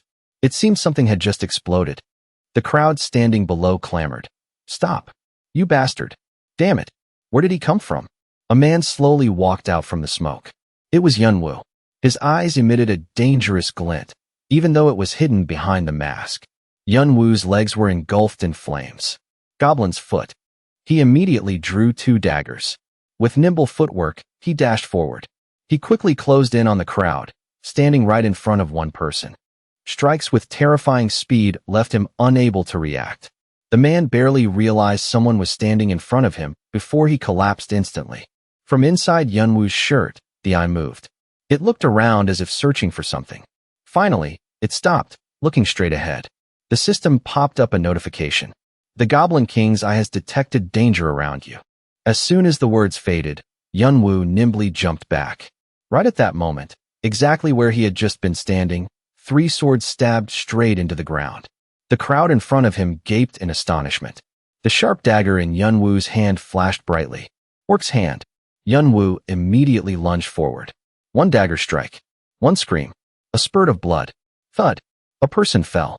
The system announced, number of bound souls, 115. The number kept rising continuously. Number of bound souls, 118. Only then did the crowd realize Yunwoo's terrifying power and danger. They all scrambled to flee, screaming as they ran. He's a monster. Yunwoo wasn't going to let them off that easily. He raised his hand, and black streams of light gathered on it. A fleeing man suddenly felt something hot. He glanced to his side. A fireball was flying right alongside him. Boom. The fireball exploded, accompanied by a deafening shockwave and scorching flames. What the hell do you think you're doing? A voice rang out from behind Yunwoo. He immediately spun around. His eyes blazed as if shooting sparks. The aura Yunwoo emitted made the two guys standing in front of him suddenly feel terrified. He slowly took step after step forward. If you guys won't come to me, I guess I'll have to come to you. Yunwoo raised his sharp dagger. His eyes were bloodshot. The eye on his chest seemed to flash. Yunwoo's presence was truly imposing. Stop! A shout echoed from afar. Yunwoo looked up to where the sound came from. On the fortress, Build was standing there. Behind him was an extremely elite army. As soon as the two guys realized who had arrived, they joyfully looked up at their lifeline. They cheered, finally. The captain is here. We're saved. Build looked at Yunwoo and asked, are you the guy in the white mask? He frowned, veins bulging on his forehead. All this time, you've been hiding like a pesky rat. And now you decide to show your face. But do you have any idea where you are? Build's eyes suddenly changed. A blinding aura radiated around him. Yunwoo was puzzled, suddenly feeling a strong sense of familiarity with him. What is this? This familiar feeling, what is it? I would never forget someone with such a strong aura. Yunwoo immediately tried to search his memories. But have I really seen him anywhere? Yunwoo's eyes widened. He realized who the bastard standing in front of him was. In Cha Zhongwoo's memories, it was mentioned, there were 5 times I had a sword stuck in my heart. 3 of them belonged to the lords. One was from the person I loved. Another was from a friend I trusted. At this point, Yunwoo seemed to have grasped the crux of the matter. Leonti, the friend my brother believed was the only person he could rely on when in danger. But that bastard didn't hesitate to stab him right in the heart. And that bastard had a few players he called brothers. And these were the very people who laughed when my brother collapsed in agony. Bill, thinking of this, Yunwoo gritted his teeth. His gaze was like an arrow piercing straight through Build. Zhongwoo. Yunwoo silently called out his beloved brother's name. He will be the first gift I send to you. Wait for me. With that thought, Yunwoo flared up. A strange blue flame radiated around him, and the 2 daggers in his hands seemed even sharper. Seeing this, Build called out, Gran. The man standing behind him quickly replied, yes. Build ordered him, send a signal to Io right now. Tell him we are fighting the guy in the white mask. He immediately obeyed. But just as he turned around, the man exploded into pieces. His limp body collapsed to the ground. His head was smashed beyond recognition. Fresh blood splattered everywhere. Seeing this, Yunwoo growled, I told you. Don't be so arrogant and come fight me. You better not even think about running away. His eyes were sharp and cold, pinning Build down like a warning. Even if you run, I'll find you. Build gritted his teeth. He reached behind his back and drew 2 swords from their sheaths. Fine, if that's what you want. I'll show you just how weak those skills you have right now really are. He planted his feet firmly on the ground. The floor where he stood shattered and caved in. Build launched himself forward. He swung his swords and roared. You're gonna regret coming here, kid. A sword swung down, and Yunwoo immediately raised his 2 daggers to block. The sound of clashing metal rang out. The second strike was swung. This time, Yunwoo didn't stand still. He nimbly ducked low to dodge. At the same time, he swung his dagger to counterattack Build. Yunwoo thought to himself, Build is one of the players focused on climbing the tower. Why is a player like him in the tutorial? And even in Orangdan, Yunwoo couldn't stop thinking. Orangdan, Chongwado, the scavengers, the human farm, Build. They must all be closely connected. Leonti, the person my brother thought was trustworthy, turned his back and stabbed a sword into his heart. And eventually, he was invited to Chongwado as an executive. However, Leonti was always dissatisfied with his position. What he wanted was the top spot. What if he's still harboring such ambitions? And what if Orangdan is a front he uses to hide his plans? Everything seems to make sense. Yunwoo was deep in thought, but he didn't forget what he was doing. His incredibly agile and decisive attacks made it hard for Build to react. Build had just swung his sword to counterattack. Yunwoo jumped up to dodge with extreme agility. Build couldn't help but exclaim in shock, "What's going on?" Before he could react, Build's face joyfully welcomed the sole of Yunwoo's shoe. A very clear and sharp shoe print was stamped on his face. Blood spurted from his nose. Build was knocked down. He couldn't believe Yunwoo's power had reached such a terrifying level. How can he be so strong? How? Yunwoo landed extremely softly with his agile movements. Build raised his sword-holding hand to wipe his bloody nose. He frowned, his face full of hatred. "Just wait. I'll kill you soon enough." Yunwoo suddenly smiled. "I get it now. You don't know how to fight at all." As he spoke, he slowly stood up. Hearing this, Build blurted out, "What?" Yunwoo's eyes were sharp and cold. His face was full of murderous intent. Yunwoo growled, "Even though you seemed to be a good warrior before, I guess you've gotten weak after spending so much time with newbies, huh?" Hearing those words, Build felt confused. He knows me? Looking at the man in front of him, Build couldn't quite believe this was real. A massive curiosity about Yunwoo's true identity welled up inside him. This guy, who is he really? Yunwoo's eyes changed. He silently pushed his power to the max output. Magic circuit. Build seemed to be sucked into that gaze. It emitted an overwhelmingly terrifying aura. A scream echoed throughout the space. The agonizing sound shook the heavens and the earth. Build gasped for air. He coughed up a mouthful of fresh blood. One of his arms was gone. The spot was left bare, blood splattering everywhere. He fell to his knees on the ground. Build looked at the feet approaching him. Surrounded by thick smoke and dust, Yunwoo stood in front of Build without a single scratch. "Stop!" Two people suddenly jumped out and stood in front of Yunwoo, blocking him from getting closer to him. "Protect Lord Build." Yunwoo remained silent. He raised his dagger and swung his arm. Black blade. The two men instantly collapsed. They only had time to groan. Yunwoo continued moving forward. Corpses lay flat on the ground like grass. The others panicked and shouted, "Damn it! Stop him! Don't let him get close! Damn it!" Despite the shouts, the remaining people trembled in fear. No one dared to look straight into Yunwoo's eyes, let alone stop him. Right then, something was thrown up. The crowd seemed to have their souls sucked out. Their eyes became vacant. Build frowned. "Mind control? I've never tried this skill before, but fuck it. Right now, I need to get as far away from that monster as possible." With that thought, Build bolted away. He gritted his teeth and ran forward. Behind him, Yunwoo's eyes remained glued to Build, not missing a single movement. Build rejoiced. "The stone. I need it right now. With it, I can kill him." Yunwoo's face darkened. His eyes grew even more terrifying as he stared at Build's fleeing figure. A dagger strike swung out. A guy's head immediately fell from his neck. As usual, he only had time to scream in agony before collapsing. Yunwoo stood in the middle of the building, surrounded by corpses piled on top of each other. He scanned his surroundings. Orangdan was almost completely wiped out. Yunwoo's face darkened. His eyes turned sharp and cold. "You're the only one left, Build." In the dungeon where Khan and Doyle were being held, tiny specks of light drifted in through the iron bars. Khan looked up. He cursed, "Damn it. What the hell is going on up there? I thought I did something amazing, but now, we're locked in here watching the building collapse as if waiting to bury us alive. Are we really that unlucky? Hyung, is that really the only way you can think about it?" Doyle's voice rang out. Khan startled slightly and looked over. Doyle looked at Khan. "You're the unlucky one. But I'm not. I just followed you and ended up like this." Khan frowned. He asked sulkily, "So what? Is your luck being stuck in here with me?" Doyle glared at him. "If that's the case, then it's just a sliver of luck." Khan got angry at Doyle. "You're pretty cheeky today, you know that?" Doyle smiled. "Well, there's something I've been meaning to do. If I die, I'll die after talking back to you." Khan angrily yelled. "You talk as if you've always been an obedient little brother." Khan turned his face away. He closed his eyes and sighed. "Whatever. We should stop bickering. We can't get out anyway. By the way, what do you think Kane is doing right now?" Doyle didn't answer Khan. He just stared at him. Doyle turned his face away. "Well, he's probably not thinking about us. I think he's in Section F.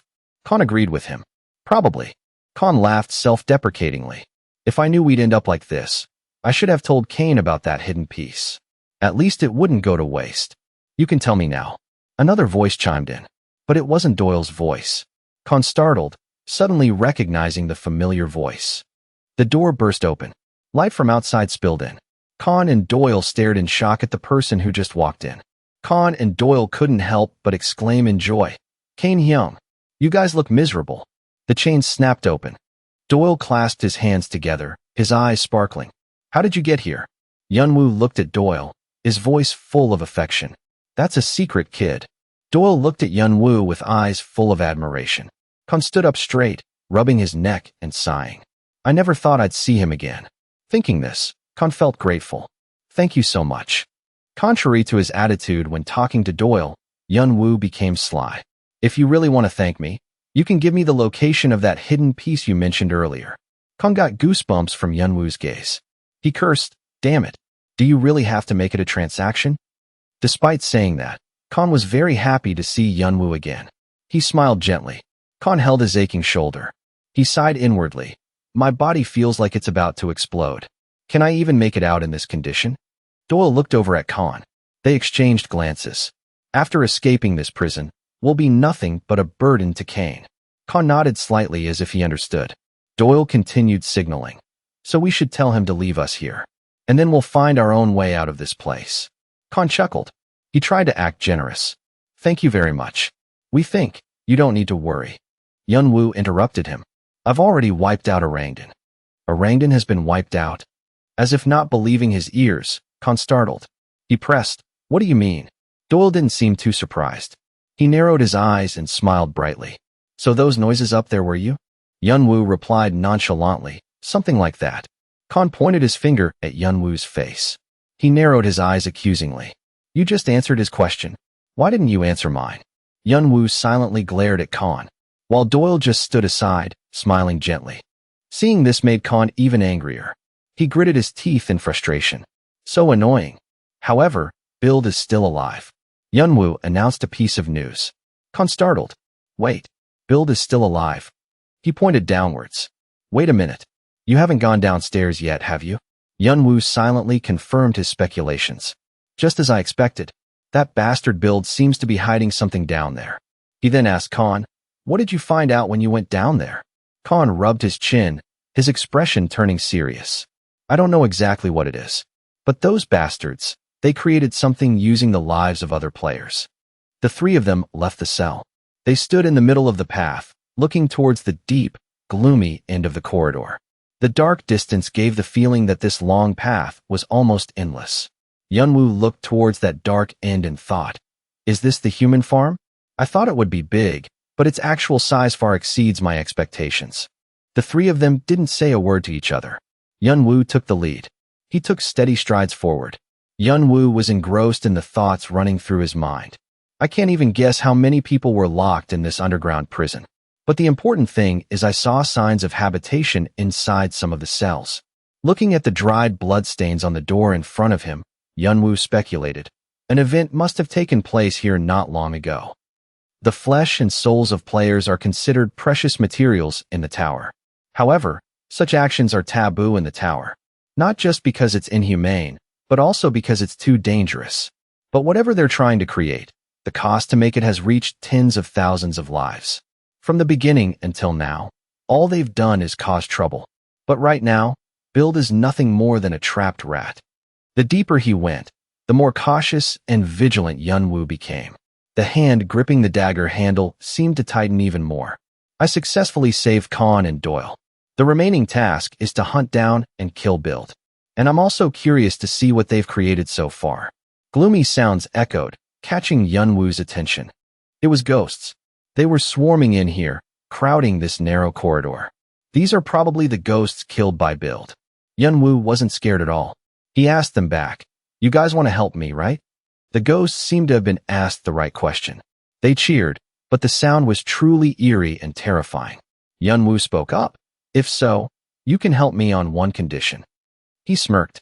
The expression hidden behind the mask was filled with sinister plans. Want to hear it? Somewhere else, Build hurriedly pushed the door open and ran into a room. Panting heavily, he frantically searched. A stone was placed on a thick cloth. Build reached out and grabbed it. How many years did I spend creating this stone?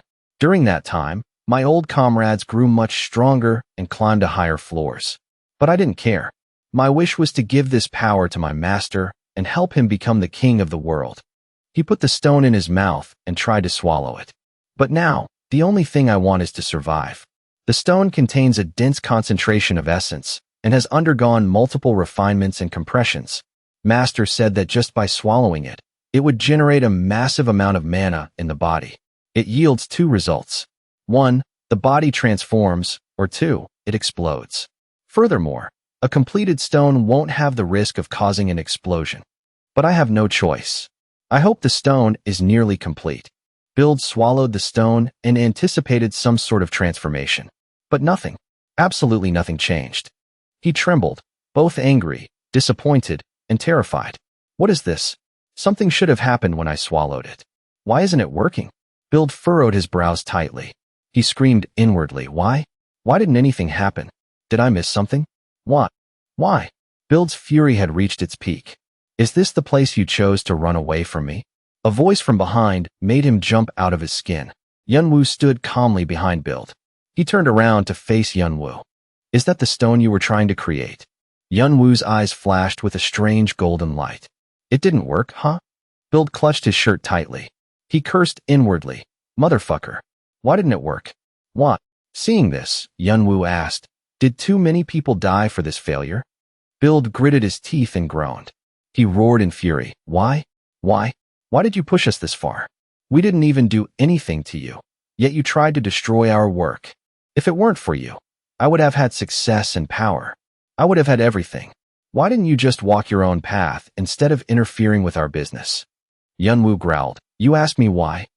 He reached up and took off his mask. Do I have a grudge against you guys? Yunwoo mocked. Yes, I've been looking forward to this day for you guys. As soon as he saw that face, Build turned to stone. His eyes widened, and his jaw dropped in sheer shock. Build trembled and backed away with his one severed arm. His face clearly showed terror as he stared at Yunwoo approaching with a dagger in hand. Build muttered in his head. Impossible. He stood frozen at that moment. His forehead wrinkled, his mouth wide open, revealing his utter shock. He took step after step closer, asking coldly, What's wrong? Surprised, aren't you? 2 blurry figures overlapped. You have no idea how much I've missed you guys. Yunwoo's voice deepened, sounding exactly like the figure from the past. Build panicked inwardly. Jongwoo? Why is he still alive? On that day, he was definitely killed. There were many people present. Someone who should have been lying dead in the tower has returned to life. Such a thing filled Build with terror. The tower underwent a massive change. There was a shift in power. The former members of Arthea found their own ways to survive in various places. Each of them was able to get what they wanted. They continued their normal lives after everything they did to Jongwoo. Yunwoo leaned down, feeling a bit melancholic. I used to think that maybe one of them would feel remorse for what they did. But none of them did. So maybe I don't need to worry about those bastards anymore. He sat on Build, falling into deep thought. He lay sprawled on the floor, with a tooth pulled out by the roots next to him. His face was covered in blood. Build trembled, crying out in fear, Please. Spare me. Please. He panted, trying his best to utter those words. But Yunwoo just sat calmly on Build, throwing him a look of disdain. He let out an "oh," his eyes narrowing. He furrowed his brows and opened his mouth to mock. What should I do? Do you know the story about a green frog? A frog that always did the opposite of what everyone asked. I'm starting to see why it did that. Build was still trembling, continuously muttering the words, Please. But Yunwoo didn't care. By the way, I have a lot of friends who were very desperate to see your face. With that, he snapped his fingers as a signal. The black shadows behind him emerged from the ground following Yunwoo's summon. His attitude was a bit cruel. He narrated automatically in his head. Demons' souls. Through the black bracelet, they can transfer dark energy into the physical world. He bent down to pick up the mask, still muttering in his head. Those who met a tragic end becoming materials for the stone want revenge on the one who killed them. For that purpose, they were willing to become my servants. And finally, here, they can appear before Build.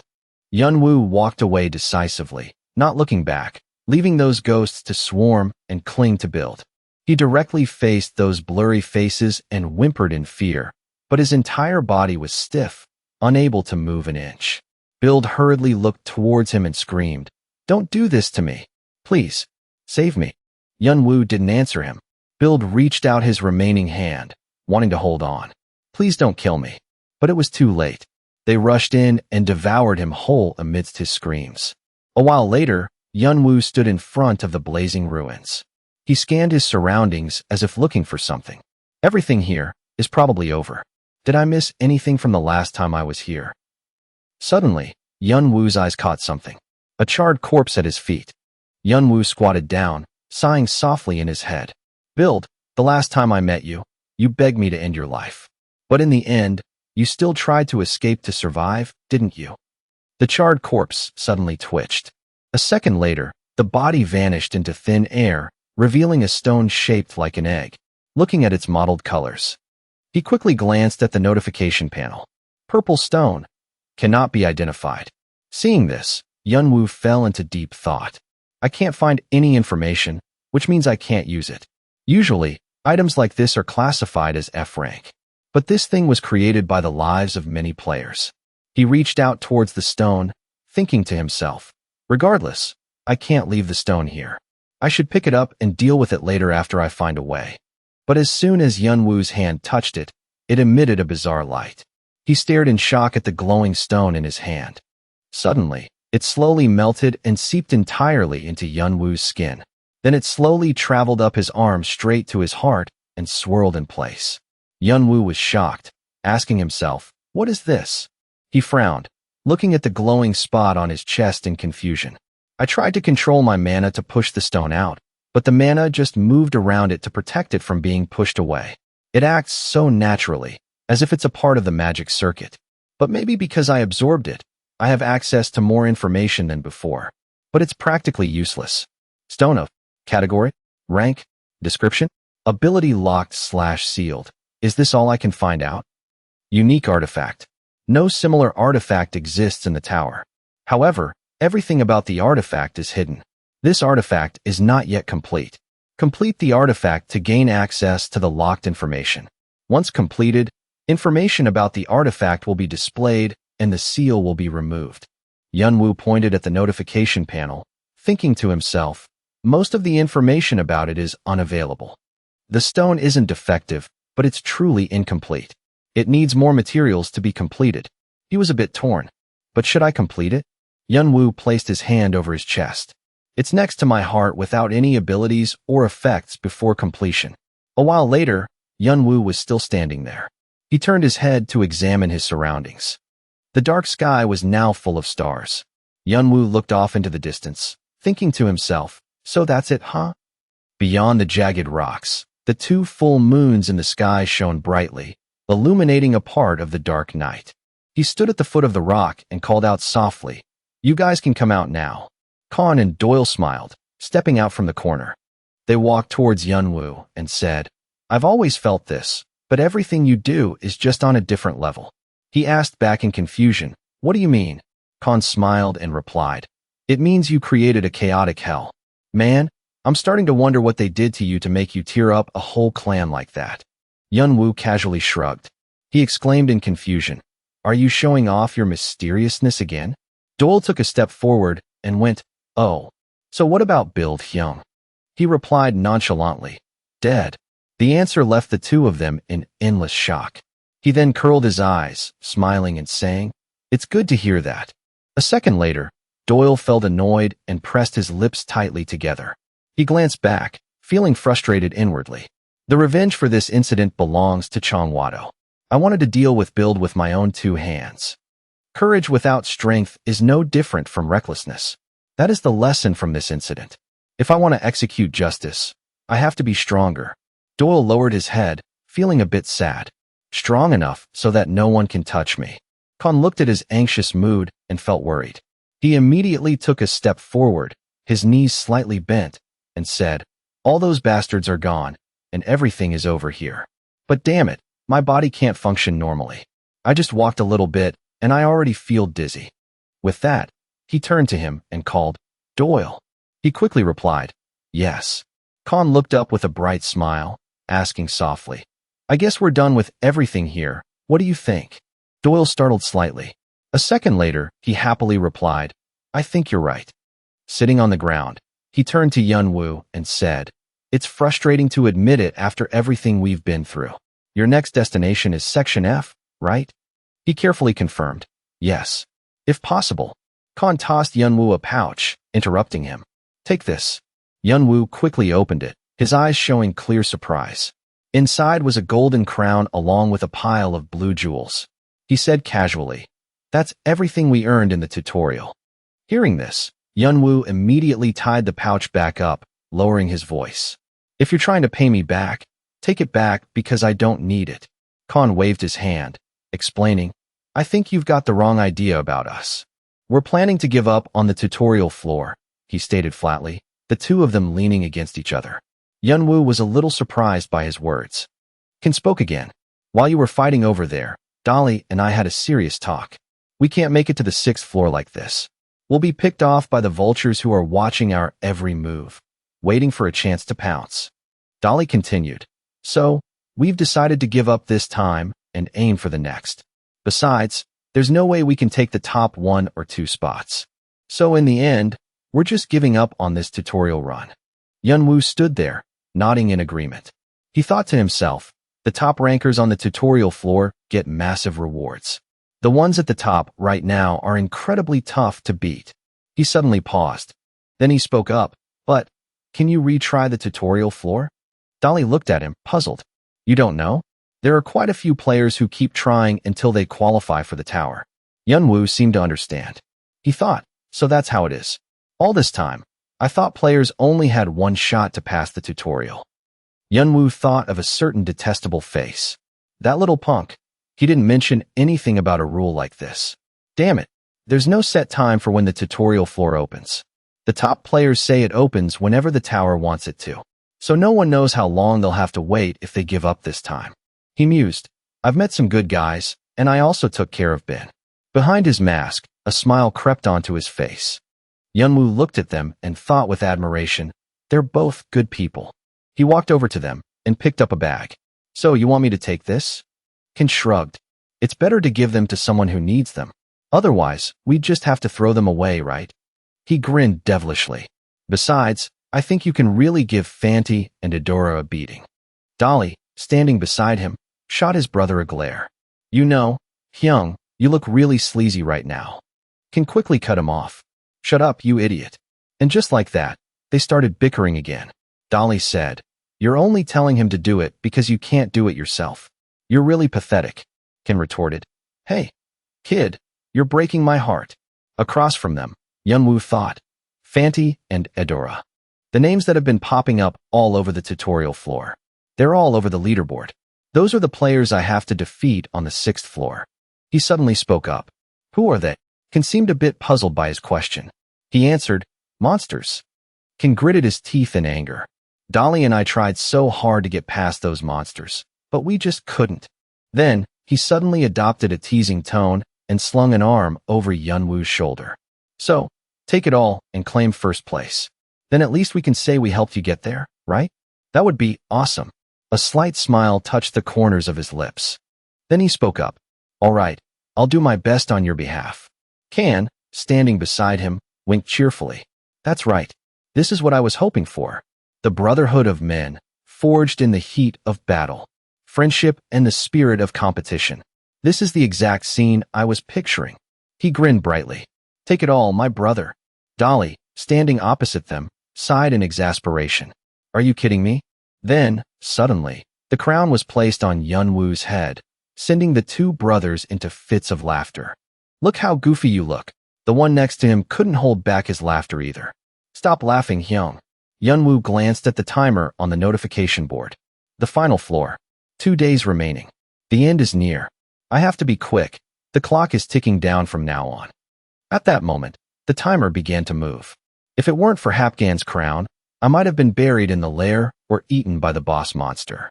I went down to the lair Kan and Dolly told me about. It was tough, but I managed to defeat it after a long battle. Right now, Yunwoo was facing a massive mole rat. He looked at the colossal monster before him and thought, it's strong. A monster nearly as powerful as the Akaza snake. But I need to take it down as fast as possible. It'll help me speed up my progress. After dealing with it, his forehead was dotted with sweat. Yunwoo stared for a moment at the sword embedded in the rock beside the monster. A sword that seemed to radiate an aura. Vigorous. He gripped the sword with his hand, then pulled it forcefully from the rock. This is the hidden piece that Kan and Dolly were planning to use to surpass Fanny and Adora. Yunwoo held the sword, staring at it intently. Elsewhere, the guide was observing. He chuckled with amusement. He seems to be a greedy one. The Akaza snake. Even a Randall, and now he's got his hands on Vigorous. How interesting. A player who has hoarded nearly all the hidden pieces as if he knew everything about them.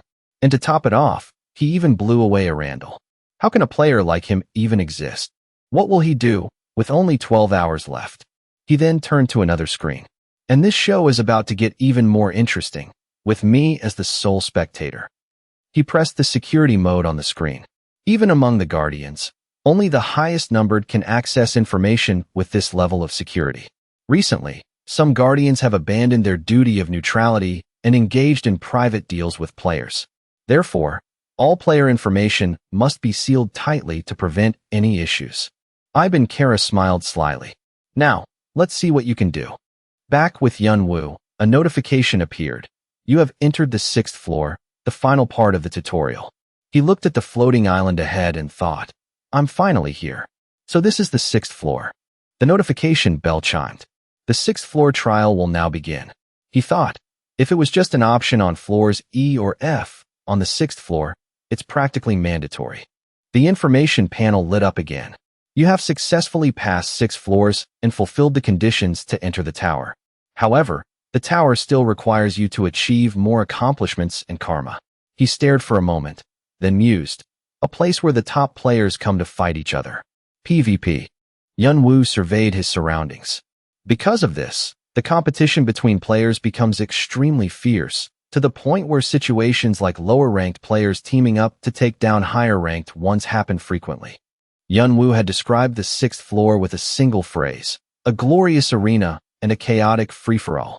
He walked up the steps, one by one, a place where only the highest-ranking players can freely engage in battle.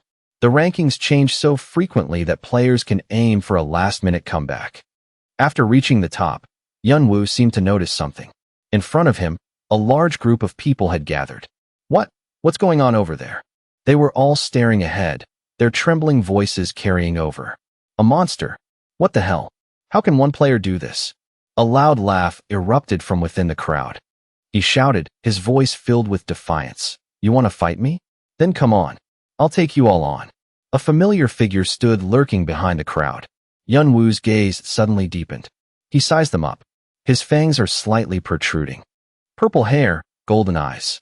The most noticeable feature is the horn growing from his forehead. That's Fanty and Adora, the 2 siblings of the One-Horn tribe. The One-Horn tribe.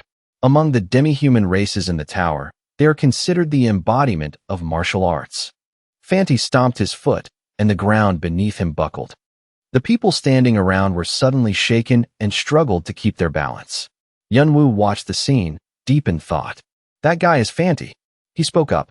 What are you all doing? If you want our karma, come and take it. Fanny taunted.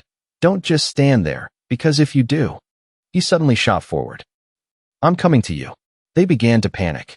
Damn it. Stop him. Fanty channeled power into his fist, then unleashed a powerful punch on the people in front of him. He laughed, exhilarated. Nice coordination, but that's not nearly enough to stop me. Fanty sent one of them flying high into the air with a punch. Then he smashed his fist into the man's face. Is that all you've got? Bring it on. Everyone backed away in terror. After a brief skirmish, Fanty turned back to the crowd behind him. He dropped the man he was holding. They all stared, their faces pale. Fanty suddenly broke into a wide grin. He moved with blinding speed, punching people with sheer delight. If you don't use everything you've got, you'll never stop me. Yunwoo watched the man, thinking, he's incredibly strong. He moved closer. I can see how they managed to take down the Akaza snake now. And he glanced over at the girl standing there. There's one more. Adora, Fanty's sister, the unrivaled first-place ranker on the tutorial floor leaderboard. Kan told me about her. He recalled Kan's words. Fanty is ridiculously strong. I feel like I'm standing before a great mountain when I face him. But Adora, she's a little different. She's gentler and deeper than Fanty, like the abyss of the deep sea. That's why I'm much more afraid of her. At least you can see the peak of a mountain when you look up, but the bottom of the sea is much harder to fathom. Yunwoo observed Adora for a long moment. I think I'm starting to understand why Kan was more afraid of Adora. She's hiding something. Something massive and fierce. But what is it exactly? What is it? Suddenly, Adora's gaze shifted to Yunwoo. Their eyes met. He thought, such a calm gaze. To be precise, she's looking deep inside me. A faint smile replaced her indifferent expression, as if she had found something amusing. Yunwoo noticed Adora's smile. She sees me. Maybe it's time to stop scouting from the sidelines. I guess I have no choice but to join the fight. I wonder if I can get some help. He began to rummage through his backpack as he approached Adora. Maybe this will help. He pulled a small pouch from his backpack. His steps faltered. Yunwoo emptied the contents of the pouch onto the ground. The people standing around grew confused. What's he doing? Why is he just dumping it all out like that? What's wrong with him? Damn it, what a waste. You could have given them to us. What the hell? Adora, too, was bewildered by Yunwoo's actions. Cries of regret echoed through the air. Just how many tokens does he have? Is that 1,000? Or 2,000? These shouts quickly reached Fanty's ears, catching his attention. Fanty glanced over and saw the chaotic scene. Just then, Yunwoo suddenly shouted, "Convert!" The round blue orbs rapidly turned white. The tokens you collected on the previous 2 floors have been converted into karma points and added to your current score. The tutorial floor leaderboard has been updated. Adora's eyes widened in astonishment as she looked at the notification. The people around began to murmur, "Unbelievable. This is the first time since this round began that the first place rank has changed." After his bold move, Yunwoo thought to himself, "That's the smell of success. Now let's begin." He then drew his sword. A sword brimming with power appeared. Vigrid's information, classification, rank, description. In the Silver Age, a time forgotten in the distant past, there existed a divine sword that every great hero yearned to possess. But as it passed from one hero to another, the blade became stained with too much blood. Eventually, the sword was corrupted and became a demonic blade. After a long time, the sword was sealed deep underground. But even after being sealed for 3 ages, the holy sword could not escape its demonic curse and could not regain its original form. To return it to its original state, the sword's curse must be completely cleansed under special conditions. A vortex suddenly appeared, enveloping Yunwoo. The people around began to panic. What the hell is that? What kind of power is this? Killing intent began to rise among them. That thing. If I can just take him down. Look at the amount of karma he has. First place. I could become the top ranker. He looks like a solo player, with no group or teammates to back him up. If we jump him, we won't get into any trouble. Our ranks will skyrocket. Unless he's a monster like Fanty and Adora, it'll be tough, but he's all alone. There's no way he can fight all of us, right? The curse bound within the sword begins to spread. Vigrid. It is a curse fueled by the vengeful spirits of fallen heroes. This is undoubtedly an incredibly powerful curse. Let's begin, Yunwoo said to himself, gripping the sword. Skill, blessing of the sword. He poured his power into the blade in his hand. The piercing whine of the wind forced everyone nearby to cover their ears against the discomfort. The information panel lit up, blessing of the sword. The dense malice from the heroes slain by Vigrid has twisted the holy sword's blessing into a curse. When facing a large number of enemies or enemies stronger than you, the sword will release demonic energy, dealing damage proportional to your power. Yunwoo thought, this is why Kan and Dolly were so interested in this weapon. Its power is extraordinary. He continued reading the information panel. When a powerful blow is struck against an enemy, the sword will transmit its curse to other enemies near the target. Targets under the influence of the curse will be affected by a contagious effect, significantly reducing their defense and movement. Kan had explained, the stronger Fanty and Adora are, the greater the sword's power becomes. Dolly had added, This skill allows the user to catch up to the top players without much trouble. Yunwoo mused. Even though its power is practically cheating, Kim was desperate to surpass Fanti and Adora with Vigret. This weapon is terrifying as hell. If I can wield this weapon, it will change the entire game. Powerful streams of energy wrapped around him, forming a massive vortex that made everyone scream in terror. What? What the hell is that? Yunwoo shot forward, taking them by surprise. He's heading for the center. Stop him, quick. Without hesitation, he swung his sword forward to clear a path. Agonized screams echoed through the area. Damn it! The thick dust quickly dispersed, forcing everyone to shield their eyes. One of them spoke in a trembling voice. I'm still alive. Then he looked at the people lying on the ground in terror. After testing its power, Yunwoo thought, its strength is terrifying. But that's not all of its power, there's more. The corpses of those just slain began to gather around. A blue light emanated from them, confusing everyone. What is that? What the hell is this? They started to back away, muttering, this is some kind of curse. One of them seemed to realize something. The information panel appeared again. Contagious blessing. The sword transfers its curse to nearby targets, dealing damage and reducing their defensive power and movement speed. Ability locked sealed. The blue energy radiated outwards, causing people to clutch their throats, gasping for air. What is this? What's happening? Then they screamed as they saw Yunwoo charge towards them. His elegant sword strokes cut through them relentlessly. He glanced back. That takes care of these flies. All that's left is... Yunwoo's gaze shifted to where Adora was standing, stunned. A figure moved to stand in front of her. Fanti slammed his fists together, showing his fighting spirit. He laughed heartily. Here we go. A great fire ignited in his eyes. This is what I've been waiting for all this time. Not playing around with rabble, but a real fight. Fanti turned to his sister. Can I go? Adora looked at her brother, exasperated. Since when do you need my permission? Fanti seemed flustered, scratching his head. I know, but you know what I mean. She gave a small smile and a quick nod of agreement. All right, make it quick. We don't have much time left. Having gotten her approval, Fanti quickly turned away. Okay. His face was set with determination. Adora's voice cut in. But before you fight, leave that with me. He looked at her, confused. Oh right, I forgot. Adora stared at the two round, golden orbs in her hand, lost in thought. The two orbs glowed. The notification bell chimed again. The tutorial floor leaderboard has been updated. She was at the top of the leaderboard again. The people standing by were quite surprised and started murmuring. What the hell? Did he give her everything? So he doesn't have any points left? Karma is something players kill each other for, and he just hands it over to his sister that easily. Fanti turned around and smiled, his voice dripping with mockery. Don't think we're the same as you trash. We're on a completely different level from you stupid beasts. He thought for a moment, looking towards Yunwoo. I just need to cut that guy down, and everything will be fine. Then he assumed a fighting stance. This is a skill I've never shown to anyone on the tutorial floor, so you should feel honored to be the one to witness it. Lightning fist. Streaks of lightning quickly gathered around Fanti's body. He charged forward. Why worry when you can earn karma anywhere? Right, you idiot, he said, exhilarated, channeling his power into a strike aimed at Yunwoo.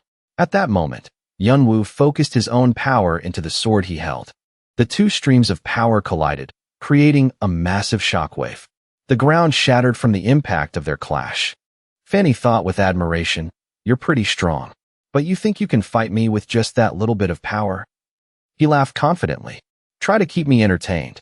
At that moment, Yunwoo grimly focused his power once more. Then he plunged it into the ground. The earth began to crack and split apart. Fanti was utterly bewildered. What the hell is this? The shockwave slammed into him, leaving several cuts on his body. Fanti staggered back a few steps, as if in disbelief. Impossible. Born into the royal family, I've trained in countless martial arts and grown stronger every day. And on top of that, in this tutorial, I even absorbed the essence of the Akaza snake, gaining a colossal amount of mana. And yet, I was pushed back. Blood from Fanti's body dripped onto the ground. He glared at his opponent with a ferocious look in his eyes. Then he smirked. Not bad. I'll show you who's king here. Yunwoo was quite surprised. He's smiling. Fanti continued to speak. My father taught me to never back down. The Dominator is the skill he passed down to me. I will prove that I am a worthy successor." Fanti roared, and massive bolts of lightning enveloped him. Fanti looked at his opponent, a surge of emotions welling up inside him. How interesting. Am I getting excited? His figure blurred as he moved at high speed. He poured his strength into his punch as he advanced on Yunwu, his heart pounding with excitement. I never thought I'd find someone this strong here. This is amazing. The powerful punch forced Yunwu back several steps. He then used his sword to block the onslaught of attacks from Fanti. At that moment, Edora stood by, observing every move the two made. She watched him with a scrutinizing gaze. Edora's eyes shone with a brilliant golden light. Meanwhile, Yunwu was still locked in battle with Fanti. He looked at the marks left behind. As Fanti swept past, he thought, his attacks are kicking up dust and covering the area. It's starting to get difficult to pinpoint where he is. Yunwu carefully scanned his surroundings. But he must be close by. Lost in thought, he failed to notice Fanti suddenly appearing right behind him. Yunwu instinctively turned his head, only to be met with a powerful punch from Fanti right in his side. A barrage of powerful punches rained down on him. Yunwu could no longer stay on his feet. Fresh blood trickled from the corner of his mouth. He fell from above, unconscious. At that moment, Fanti moved in and grabbed Yunwu's head tightly.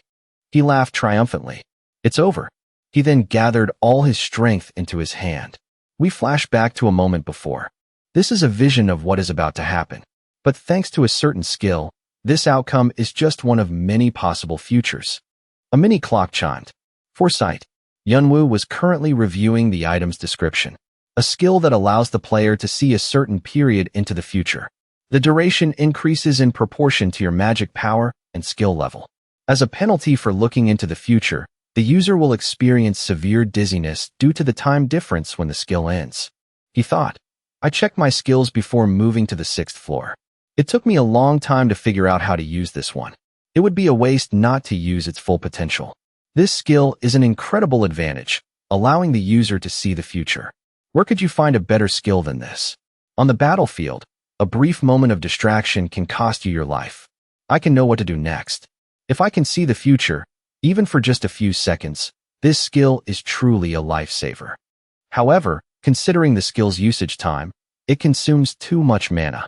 Foresight provides a vision of the future for a few seconds, but in just those few short seconds, the amount of mana it consumes is enormous. Even with my mana, which is greater than anyone else's on the tutorial floor, I can barely withstand it. An equally big problem is that I don't really know when to use it.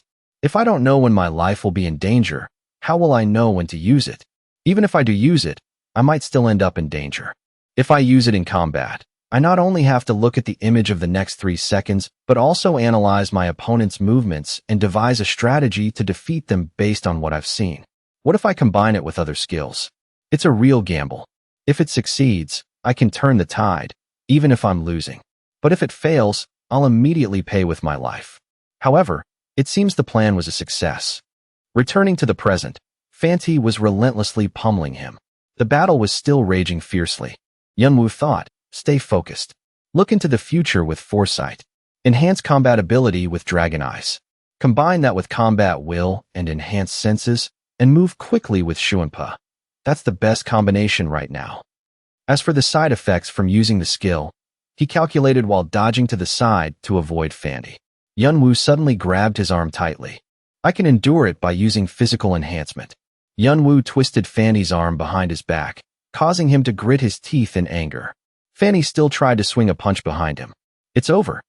Yunwu tilted his head to the side, his voice taunting, maybe so. But for you.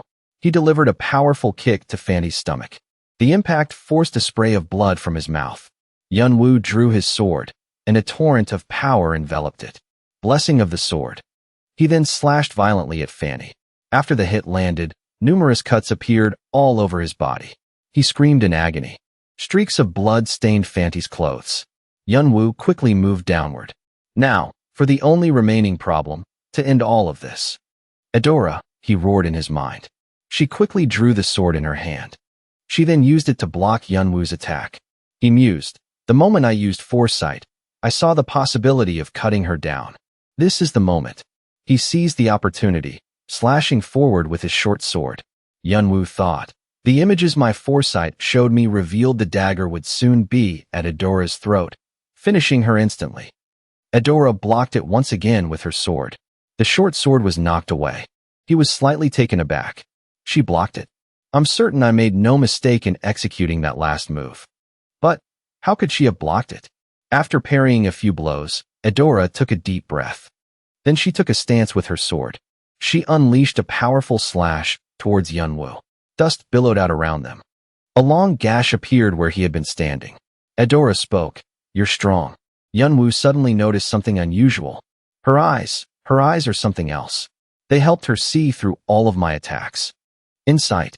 The ability to see the essence of anyone and anything. Just as Fanny received the Dominator, Edora also inherited a secret technique as part of her family's legacy. In a battle, it can allow the user to read the opponent's thoughts and intentions, helping the player predict their attacks in advance. It is the special skill that helped Edora become the top ranker on the tutorial floor. Reading the opponent's thoughts and intentions, helping the player predict their attacks in advance, makes her stronger than other players. That's why foresight became useless in front of her. The duration of foresight is over. Yunwoo was quite surprised. Edora continued, Do you want to keep fighting? He sheathed his sword. No, I'll stop. Edora smiled gently. A wise choice. You fought against many players at once, including my brother. It was truly impressive. I've never seen a player like you. I would give you the first rank if I could, but we also have our reasons for aiming for first place. Just then, Yunwoo spoke up. What makes you think I've given up? Edora was slightly surprised. Then he pulled out 4 large, golden orbs. This left Edora astonished. She looked at her hip in confusion. My tokens. Edora stammered. How? Yunwoo explained. Your eyes, they can only predict something within their line of sight, right? That sentence made Edora's eyes widen. Yunwoo thought. She was only focused on my actions, so she didn't notice such a coincidental element in my plan. But she only lost half of her tokens. Still, that's a huge loss. Edora was sweating as she thought. Damn it. I can't believe he figured out my ability. Over Edora's fuming, he spoke up. Thanks for the karma points. I'll take good care of them. Right now, the tutorial floor leaderboard has been updated. The name, Anon, was back at the top, leaving everyone bewildered. What the hell? They looked at Yunwoo with admiration. Has there ever been a player who collected so many karma points on the tutorial floor? A predator. In the eyes of the other players, he was nothing short of a carnivorous beast. Suddenly, he used a skill, causing Edora to panic and try to stop him. But he had already vanished before her eyes. Edora thought angrily to herself. This is the first time I've suffered a defeat since entering the tutorial floor. A complete and utter failure. She clenched her trembling fist, and then her face flushed red. She thought with admiration, he's so cool. The timer ran down to 0. The tutorial floor has ended. All remaining players will be teleported to the waiting area. Beware the effects of teleportation. Yunwoo stood up from his spot. It's finally over. He appeared in the middle of a crowd after the announcement rang out. Murmurs began to spread through the crowd. What? The tutorial floor is over already. Then they looked at him. Is that him? Yeah, the top ranker. The hoarder. I heard he defeated the One-Horn tribe's siblings. That's ridiculous. I was wondering who he was. Yunwoo stood there, listening intently. The hoarder. So that's the name they gave me from the rumors on the 6th floor. He closed his eyes to compose himself. Whatever. More importantly, the key of Jot. This is the only way I can get it. I'll visit 2 places after entering the tower.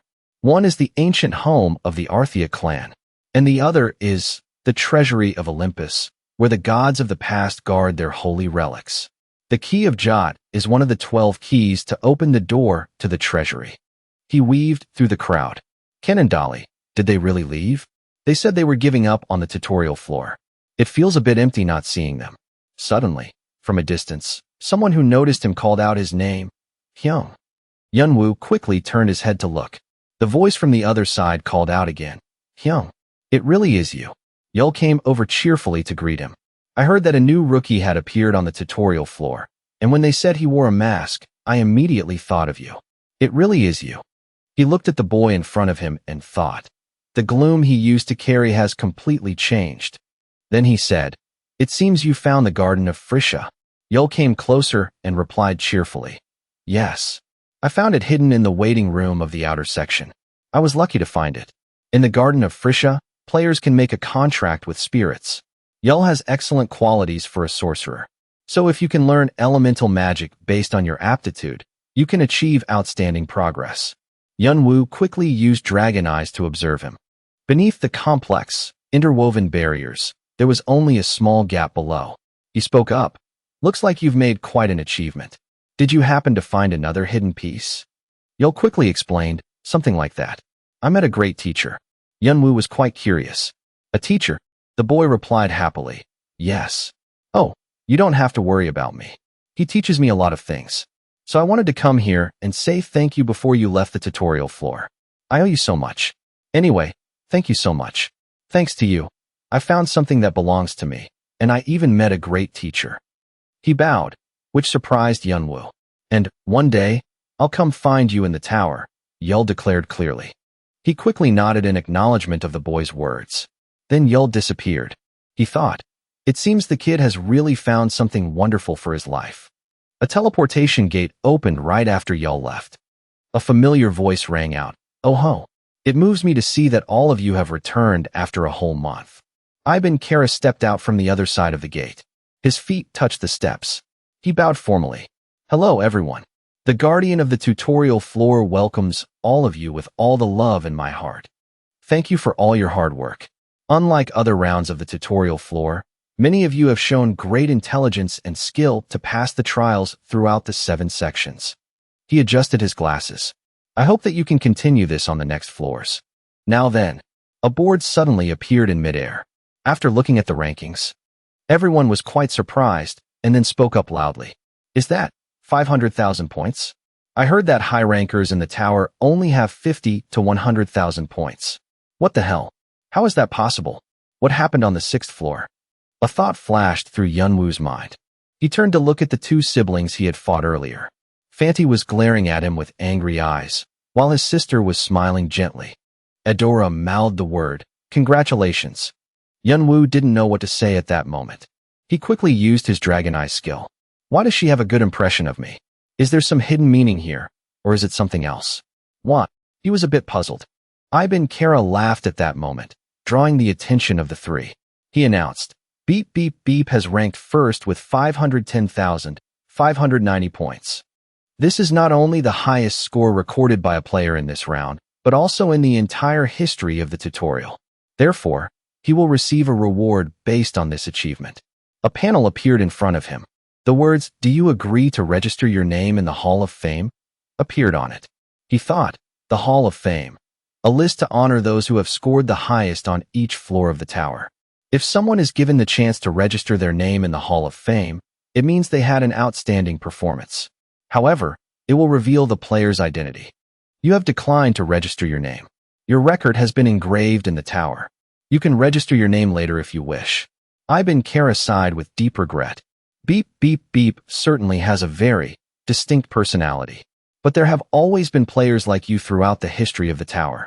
Those with great skill, but who always prefer to stay out of the spotlight. Yunwoo, standing below, looked up and thought, "I simply don't want to reveal my real name."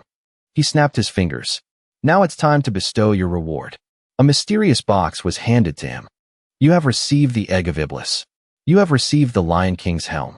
Yunwoo looked at the pile of items he had just received and smiled happily. Every single one of these items is amazing. Among them is even an item once used by a lord. Suddenly, his face took on a sinister expression. "There it is. You have received the Key of Jot. Classification, unknown.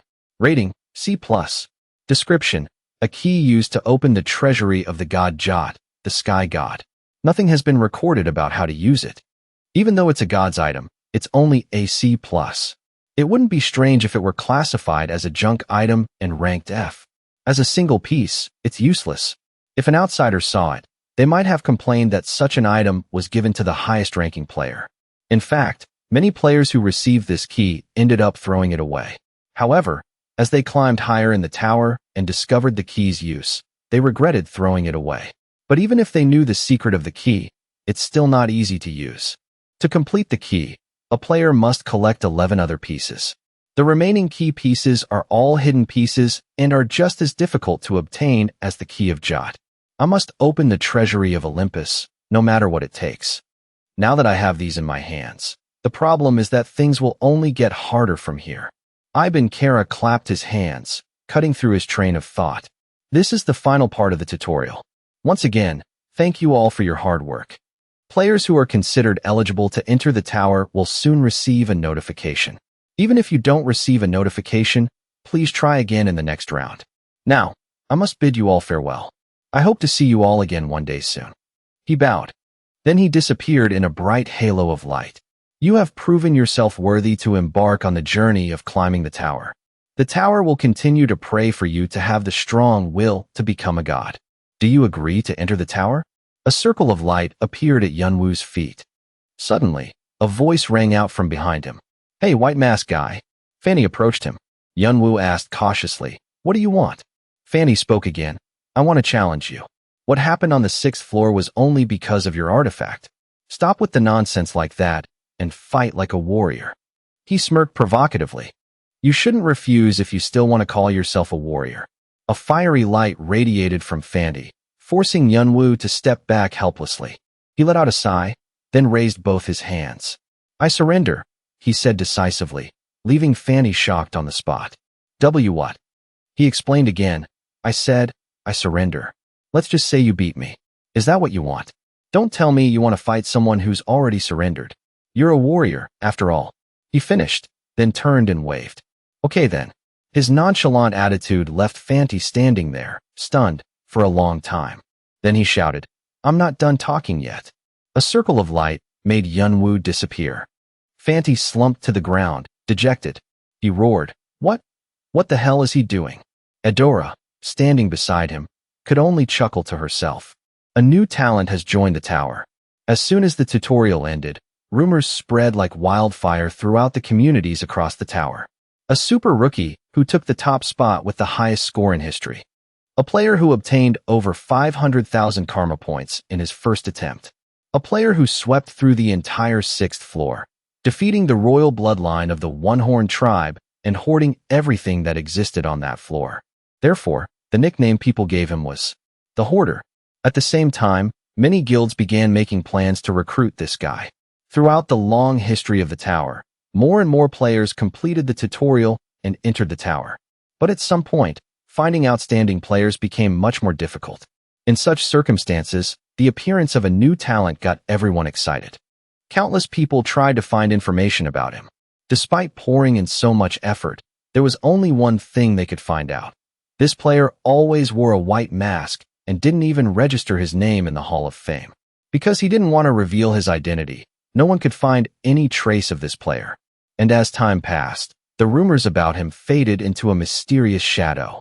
Right at the tower, where Yunwoo had been teleported, the scene was like something out of a movie.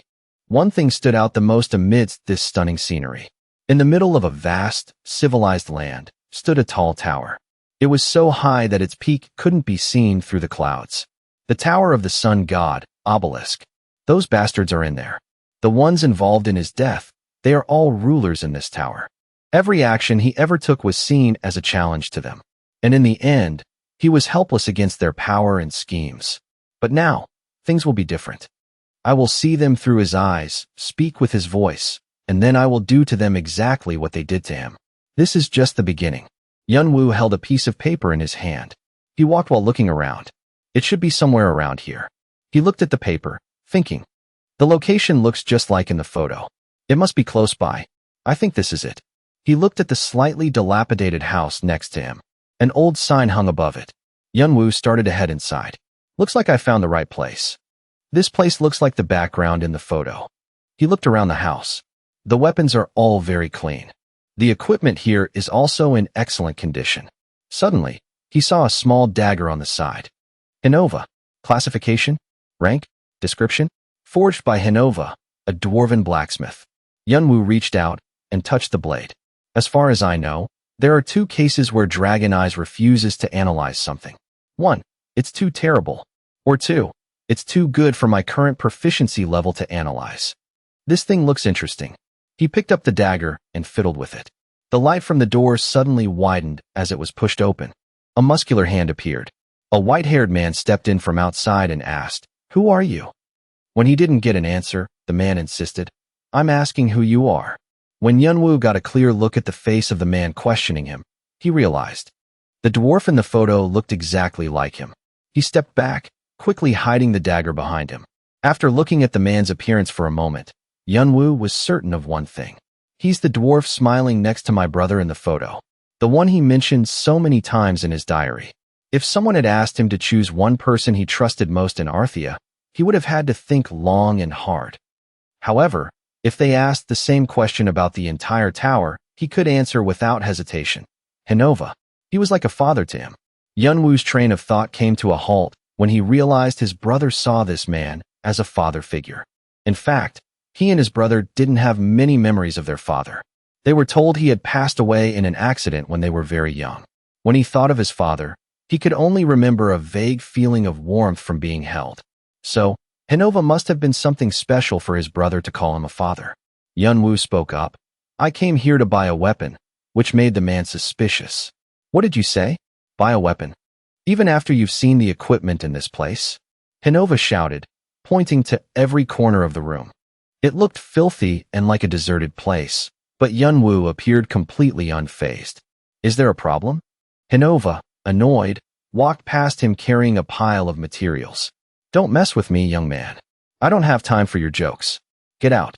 He got irritated too. "I don't have time for jokes either. I came here to buy a weapon." The man stopped at his words and shouted in his face, "I'm not selling any weapons. So get the hell out of here." Hinova tried to shove him out with his shoulder.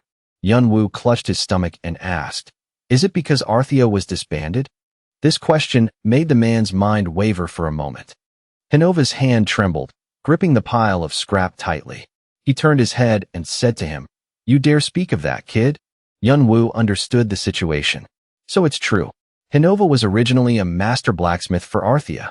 Because he wasn't a player, he couldn't be an official member of Arthia. But no one could argue that he was a part of the team. Thanks to the 3 excellent weapons and armor he provided, Arthia had a smooth journey through many battles and in climbing the tower. However, he refused to sell his weapons when Arthia disappeared. He got straight to the point. "Did the guilds threaten you? I bet they're pressuring you to join their guild." Hinova angrily cut in. "I'm warning you not to talk about that." But Yunwoo continued to press him. "However, you ignored their threats. It seems they started hurting the customers who bought things here, right?" He thought to himself, that's how they stop people from coming to his shop. Even if customers do come, he has to turn them away so they don't get hurt. It's easy to guess what happened to him. These words left Hinova speechless. Before he could interrupt, Yunwoo continued. "However, you don't have to worry about that. Just sell the items to me. That's all that matters." Hinova walked over to a nearby table, temporarily set down his things, and conceded.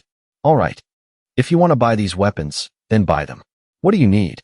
Yunwoo held up the sword he had hidden earlier. "I want this." Hinova's face showed a look of regret, but then he seemed to resign himself to it. Hinova offered his opinion. "By the way, do you have any money?" Yunwoo suggested a trade. "Can I buy it with something else?" Hinova got angry again and yelled, "Are you crazy? Get out of my shop if you're..." Yunwoo cut him off, giving in. "I was just kidding, don't overreact." He lifted the bag of money from his shoulder and placed it on the ground. Hinova looked at the money bag. It was strangely familiar. He wondered, wait a minute, that's a dark elf hunter's bag. Yunwoo nodded and thought to himself, just as I thought. He recognized it immediately.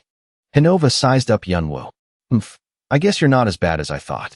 The dark elves only entrust their belongings to players they acknowledge. That means he's been recognized. The dark elves have a keen eye for judging players. He shrugged, showing his acceptance. "Fine. It seems you're trying to trade for my weapons with what you got on the tutorial floor. Take them out.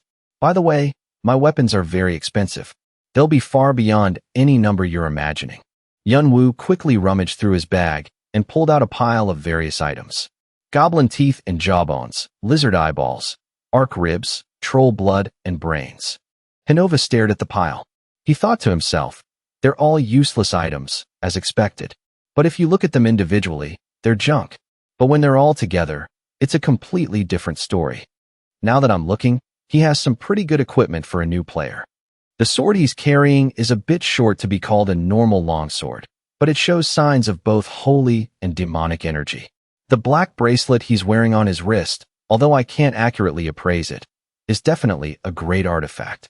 Did he get it on the tutorial floor? Then Yunwoo continued to pull out another item. When he saw it, he pointed and shouted, "Damn it! Are you kidding me?" Which confused him. "What are you talking about? Are you kidding me? Do you know the value of the items you're taking out?" Yunwoo answered calmly, "Of course I do. Isn't it the artifact left by the Beast Lord and the egg of the Hellhound?" Information sidebar, Lion King's mane. Classification, headgear. Rating, A-. Description, an artifact used by the Beast Lord, who disappeared for unknown reasons in the past. It was created from a mythical creature, the White Lion. Hellhound egg. Description, an egg laid by the Hellhound Iblis. It only hatches through a special method. After hatching, it will follow whoever it sees first. The Beast Lord was one of the most famous lords in the tower. He once ruled the tower along with the Vampire Lord. Although its value is lower than the Vampire Lord Bathory's magic mirror, that doesn't mean it's useless. The Iblis embryo is also equally valuable. Iblis is a hellhound known to live in the deepest forest of Gehenna. It will take a difficult process to hatch its egg, but considering the advantage of having an extra beast as a companion, it's completely worth it. Both items have the power to make their owner stronger than any normal player in the tower. Hinova highly valued the items that a new player like Yunwoo was able to obtain. Even if my skills are good, my items can't be more valuable than those two. This isn't a joke, it's a mockery. How did I get downgraded to the point of being looked down upon by a newbie player like this? Yunwoo spoke up, breaking Hinova's train of thought. If you think these materials and items are worth more than the dagger, could I ask you to craft an item for me? Hinova implicitly understood. You want to craft the eyes, don't you?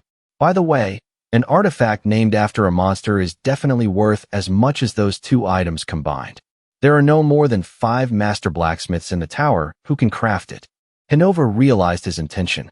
He felt helpless. You're a little bastard, you know that? You've been aiming for this since the moment you walked in here, haven't you? Yunwoo felt a bit awkward seeing him judge him like that. I apologize if that offended you. I heard you stopped making artifacts, so I had to resort to this method. I'm truly sorry.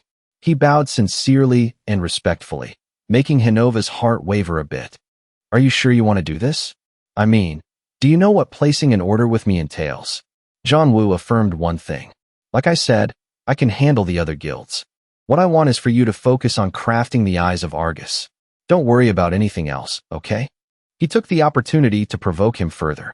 And of course, if you're still afraid of the other guilds, I'll just find someone else. This hurt his pride. Hinova got pissed off and yelled energetically, "You little brat, just wait. I'll make it." After finishing the dagger, Yunwoo stepped out of the shop and used his draconic eyes to appraise it. After a few failed attempts, he successfully appraised the dagger's stats. Hinova's dagger. Weapon classification, one-handed. Rating, B-.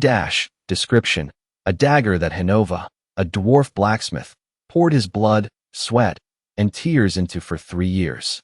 It was originally made for someone dear to Hinova, but with the owner gone, it absorbed Hinova's resentment and hatred. Thanks to this, the dagger possesses a sharpness that can easily slice a boulder in half. A dwarf's wish, the magic dagger will absorb all of its owner's emotions. The stronger the emotion, the sharper the blade. Skill, Blade of Hatred. The blade aggravates the opponent's wounds and corrodes their vitality. If a target's vitality is below 20%, there is a certain probability the target will be afflicted by the frost poison status effect. This item is a growth-type artifact that can evolve alongside its master, and its growth rate depends on the owner's familiarity and proficiency. Yunwoo reached out and ran his fingers along the blade. It's much better than I thought. It feels very light and fits perfectly in my hand, as if it had been mine all along. Suddenly, Yunwoo remembered the information from earlier. This dagger was originally made for someone precious to Hinova. He looked up at the sky, wondering who the person he mentioned was. Before long, the sky gradually darkened. Yunwoo was still walking down the street. He looked at the old pocket watch and muttered, 1 month later. Just like the first time I got it, The only difference is that it used to be completely silent. But now it's making faint ticking sounds, which means the watch is changing little by little. That's probably enough change for now.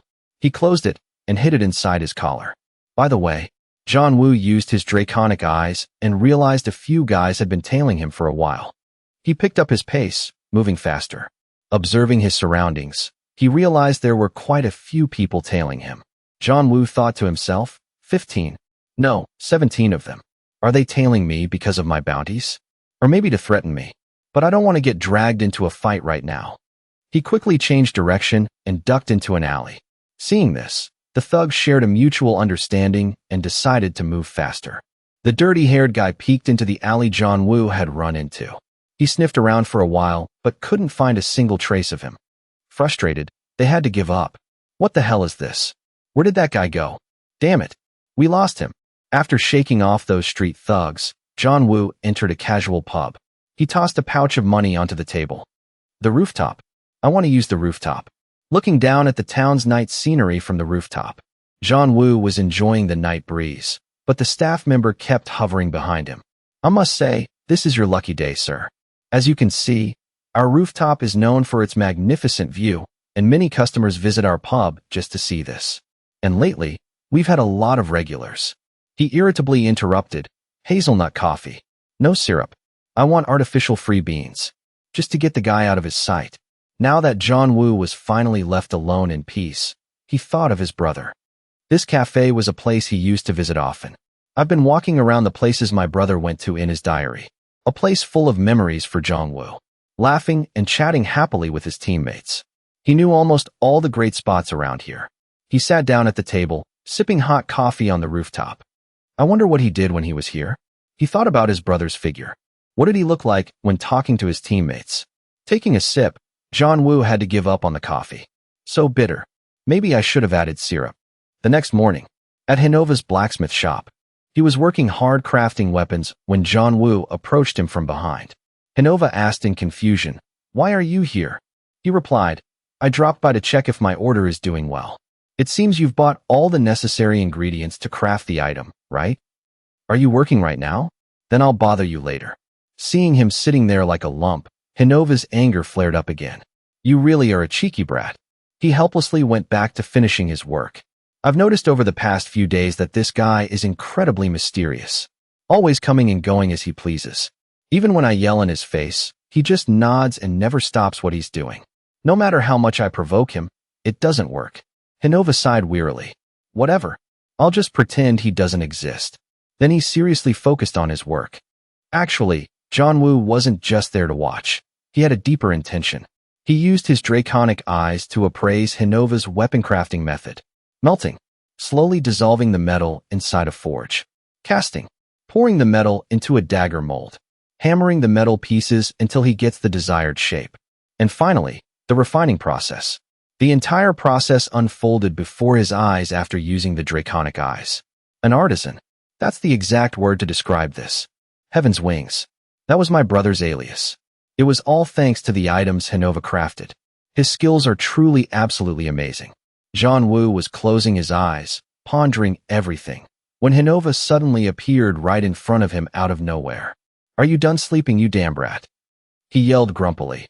"One person is working hard, and the other is sleeping.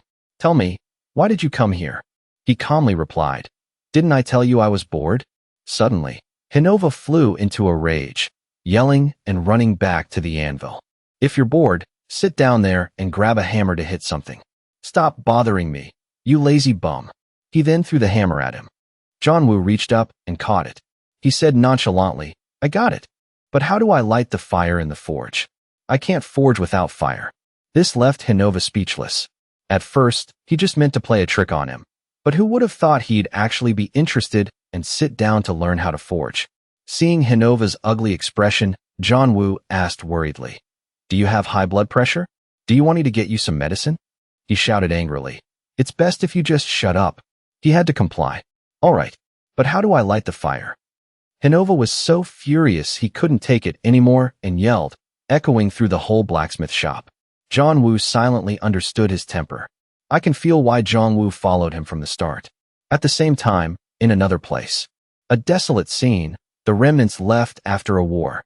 Seeing the burnt, torn banner under his feet, the man bent down and picked it up. This is truly a hell of a mess. He felt helpless in the current situation. This is much more serious than what I read from the reports.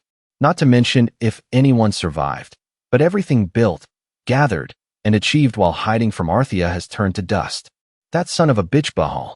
I know he's incredibly greedy when he makes a move, but what did he do to make it end up like this? The blood-stained flag fluttered amidst the ruins. The more he looked, the angrier he got. Then he ordered his subordinates. Find it at all costs. Even if you have to dig through the rubble or search every part of the tutorial floor. They obeyed and ran off immediately. A cold gust of wind blew his hood back, revealing Leonti, one of the 5 leaders of Chongwado and a former member of Arthea. He was clearly annoyed. Not now. Of all times, the scene shifts back to Yunwoo. Can you teach me blacksmithing? He asks. Hinova whipped around, ready to unleash another tirade, but Yunwoo spoke again. This isn't a joke. I'm serious about learning how to be a blacksmith. The old dwarf calmed down and sat. And what would you do with that knowledge? He asked. Yunwoo replied. There are a few things I need to fix. Hinova's curiosity was piqued. Fix what? But Yunwoo refused to elaborate. I'm sorry, but I can't show it to you. Yunwoo held the pocket watch tightly. It was a precious memento of his brother. Asterisk, I have to restore it. It's a magical artifact, filled with complex devices I don't dare touch. Hinova could definitely fix it, but I can't trust him yet. If he sees this, he'll recognize it instantly. Asterisk. Hinova casually pulled out a pipe, lit it, and took a long drag before exhaling a cloud of smoke. Fine. Surprised, Yunwoo said. I thought you'd get angry with me again. Hinova respected his privacy. Don't talk about it if you don't want to. I couldn't care less about the players who leave their world to climb the tower. Everyone's got a story. He tapped his pipe on the table. Just grab any random person off the street and ask them about their life, and you could write a whole book. I bet you're no exception. Especially with that mask.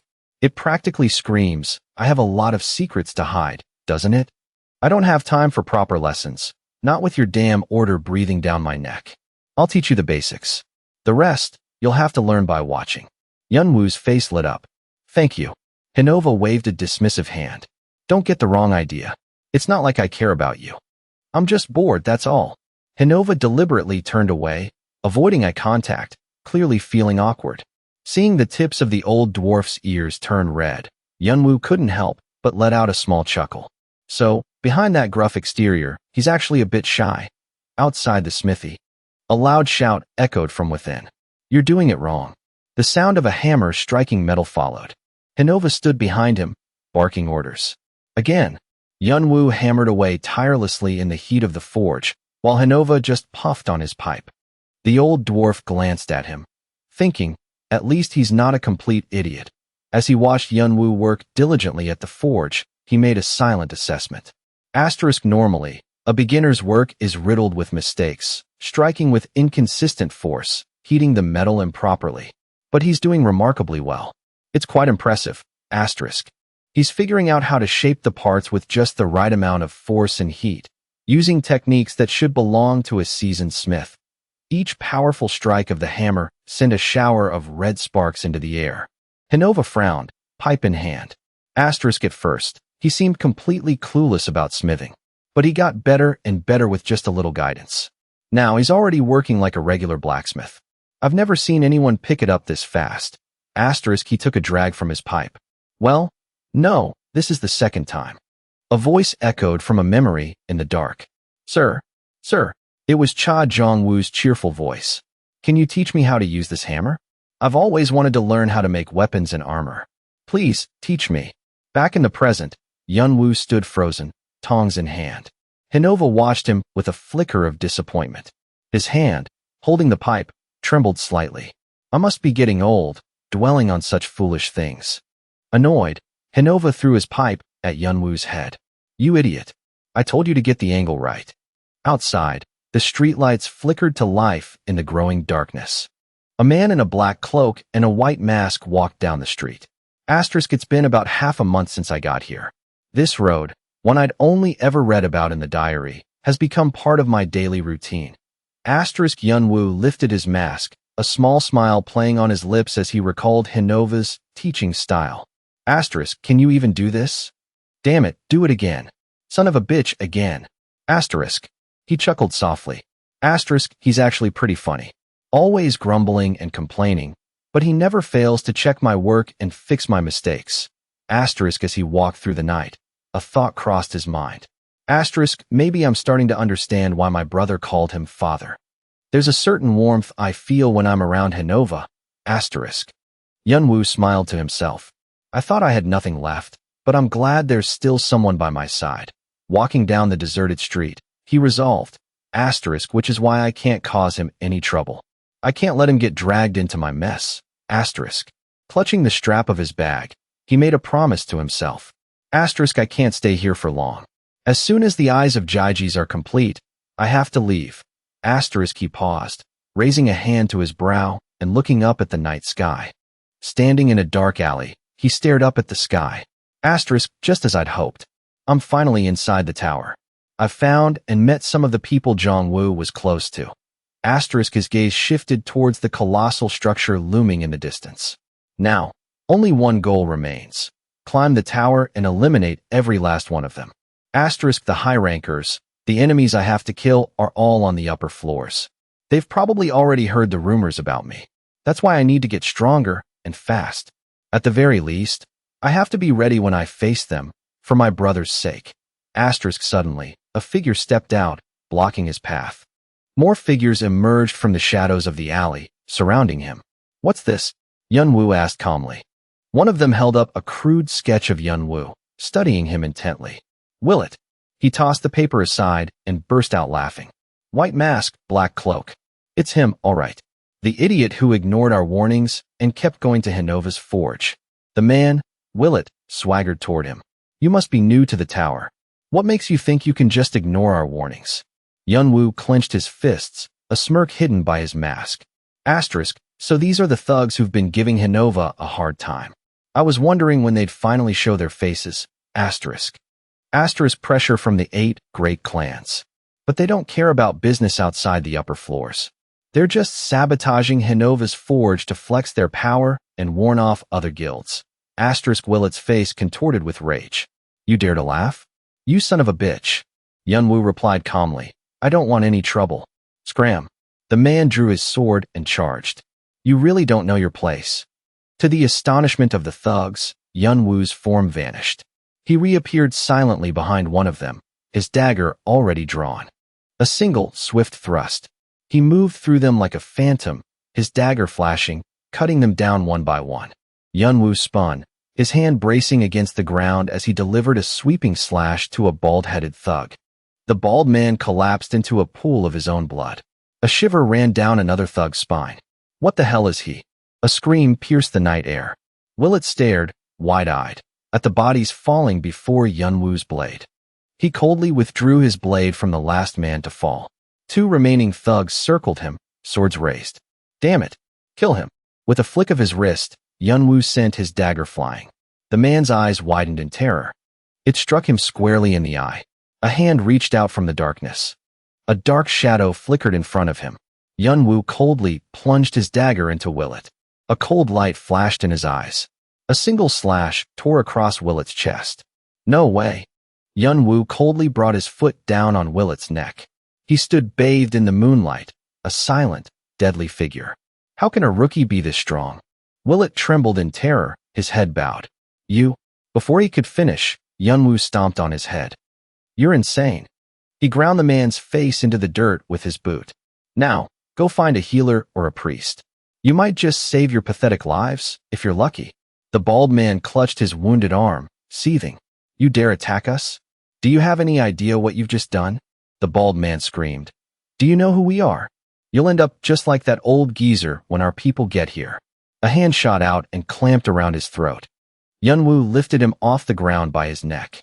Say that again. The man trembled. If you let us go, he'll live. Seeing their comrade go limp, the other 2 turned pale with fear. Yunwoo tossed the body aside and turned to Willet. What did you do to Hinova? The man stammered. I don't know. A chilling laugh echoed in the alley. The thug scrambled backward in terror. Let me ask you one more time. What did you do? Willet scrambled to his feet, screaming, "We didn't do anything." A spray of warm blood splattered across his face. Yunwoo stepped in front of him, his eyes burning with a cold, murderous rage. The door to the smithy was smashed open, revealing a dark figure. Yunwoo rushed inside and knelt, helping the old man up. "Hinova," he cried out, his voice weak. The old dwarf trembled. "I'm sorry. Everything you left behind, and the artifact you commissioned, they took it all. I'm so sorry. I'll try to fix it." Yunwoo gently reassured him. "Forget about all that. Are you okay?" He slowly stood up. "I'm just glad you're not seriously hurt. All right, I'll take care of this. You just rest and look after yourself." Hinova suddenly grabbed his arm. "What are you planning to do?" Hinova demanded, his grip surprisingly strong. Yunwoo's voice was cold as ice. "Don't worry. I'll be back soon." Hinova's eyes widened in alarm. The Night Watch. They're one of the most powerful gangs ruling the outer district's underworld. There are even rumors they're backed by Red Dragon, one of the 8 great clans. That's why no one dares to stand up to them. A trembling hand reached for the door. "This is the price I pay for standing by while someone I cared about was in danger." Yunwoo turned and knelt down. Hinova. A familiar image flashed through his mind. Old man.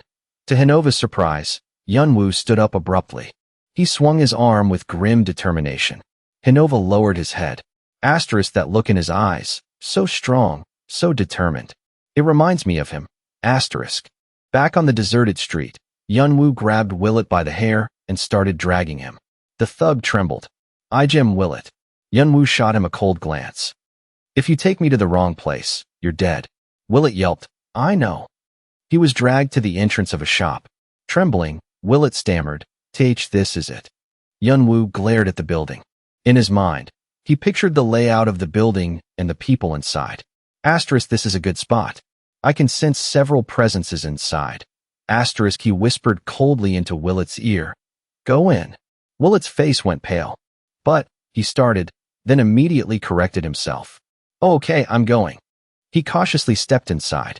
A man called out, "Willet? Why are you?" A large man walked towards him. "What's wrong with you, Willet?" A hand clamped down on the large man's shoulder. Yunwoo stood coldly behind him. "Who the hell are you?" A powerful shove sent the man flying into a nearby staircase. The other thugs saw this and snarled, "Damn it."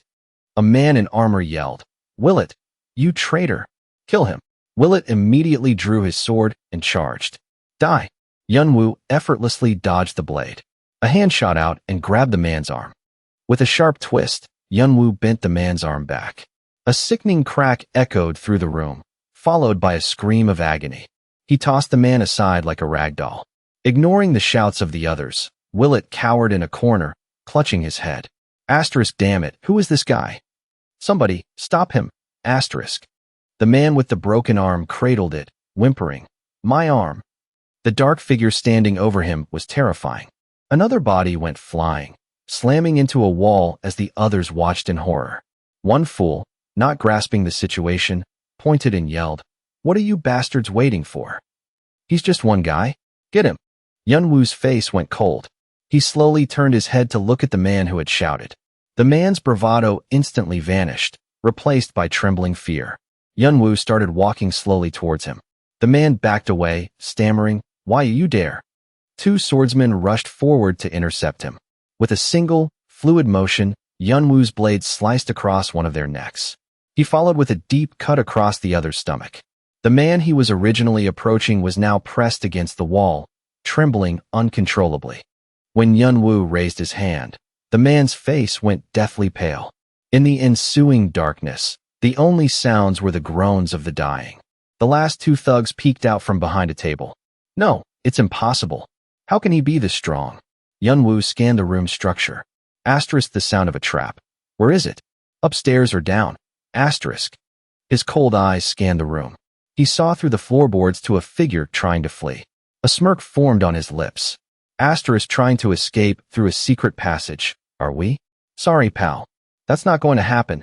Asterisk. Yunwoo waved his hand, unleashing a torrent of black smoke. The smoke billowed like a raging fire, surging forward aggressively. In an instant, The black smoke engulfed the floor, spreading throughout the entire building. The two remaining thugs were horrified. He's insane. Willett clutched his head, staring at the wreckage around him. What the hell? Yunwoo looked down at him coldly. A portly man, likely the leader, was hastily stuffing gold and jewels into a bag. Yunwoo leaped down to the lower floor, lightning crackling around his feet. Dagger in hand, he advanced menacingly on the man. The man's eyes darted around and spotted a sword lying nearby. He snatched it up and pointed it at Yunwoo. "Die, you bastard!" he screamed, swinging the sword wildly. Yunwoo sidestepped the clumsy attack with ease, his eyes glaring daggers at the man. In a flash, he struck the blade of the sword the man was holding. A sharp cracking sound echoed through the room. The man's face went pale as he looked at his weapon. A flash of light made him tremble. A dagger was now embedded in his neck, his eyes wide with shock. Yunwoo coldly yanked the dagger from the man's neck, and he collapsed in a pool of blood. His gaze then shifted to the figures outside. The two remaining thugs, seeing their boss fall, trembled in a corner. Yunwoo's voice was a low threat. "One of you, get down here." A trembling hand offered him a cup of coffee. Here's the coffee you requested." Yunwoo crossed his arms, his voice cold. "Did you poison it?" The armored thug stammered. No, of course not." Yunwoo lifted his mask just enough to sip the coffee. "Who is this monster?" the thug thought, holding the tray and sobbing quietly. In the past, we've had rookies come to Hinova's forge, even some of the so-called 5 master craftsmen. A simple threat was always enough to scare them off. But this time, who could have guessed the hoarder himself would be in the outer district? And that the stuff we took from Hinova's shop belonged to him? What the hell is he even doing out here? The price for messing with the wrong person is just too high. Yunwoo sat at a table in the middle of the ruined shop, calmly drinking his coffee while the thugs stood by obediently, holding the tray. And that's not even the half of it. He's the one who topped the tutorial and shattered all the records. He even wiped out an entire clan all by himself. I might have to close up shop for a long time after this. The coffee cup was now empty. Yunwoo set the cup down. "I believe it's time we discussed compensation." The gang leader trembled. "See compensation?" Yunwoo held up his hand, ticking off points on his fingers. "First, the items you stole from Hinova and everything you destroyed. Second, the financial losses he suffered while his shop was closed because of your interference. And third, your gang will now stand guard over Hinova's forge to ensure no other guilds bother him again." Yunwoo held out his hand expectantly. The leader shook his head frantically. "If you have any objections, feel free to voice them," Yunwoo said calmly, "but I can't guarantee your safety." He leaned back in his chair. "Now, bring me everything from your safe and all the items you stole from Hinova. Then, bring me the men who trashed his place and hurt him. They will repair his home, and you will personally see to it that Hinova is protected from now on. Or else, I'm sure you understand." He tapped his fingers on the table, his gaze piercing the gang leader. "You can go ahead and call your backers. I doubt they'll have time to deal with a small-time gang like yours." He leaned in. "Understood." The gang leader nodded frantically, terrified. Yunwoo stood up to leave. "Good. I'll leave the rest to you." The man bowed low. "Yes, sir. I understand completely." As night fell, he walked down a deserted staircase. "Maybe I should have added a few more demands," he thought to himself. As he descended the steps, he saw a familiar figure. "Oh well, I can always add more later." Hinova was sitting outside, bruised and battered, shaking his head. Yunwoo approached him slowly. Hinova looked up, his face etched with worry. "Where the hell have you been?" He dropped a heavy sack at the old dwarf's feet. Seeing the contents spill out, Hinova asked in alarm, You didn't go and cause more trouble, did you?" Hinova placed a hand on his shoulder. "I suppose you wouldn't tell me even if you did. All right, just take this pack and go." Yunwoo shot him a look, a small smile playing on his lips. Inside a noisy tavern, a table slammed. "What? In the outer district? Why would he show up there?" a man gossiped. "He's the hoarder everyone's been talking about. The one who's kept his identity hidden this whole time. And apparently, he's with the master blacksmith, Hinova. You know how Hinova's been getting hassled by all those other guilds? Well, the hoarder wiped them all out." Fanti rubbed his chin, a grin spreading across his face. "The outer district, you say?" The girl sitting across from him chimed in. Hinova. I feel like I've heard that name before. The next morning, the two of them stood in front of the newly repaired smithy. Yunwoo pointed to the sign and smiled. What do you think? Hinova stared, surprised. What is all this? Yunwoo grinned. You should be thanking me. Don't you think I made the place look much better? Hinova shook his head, embarrassed.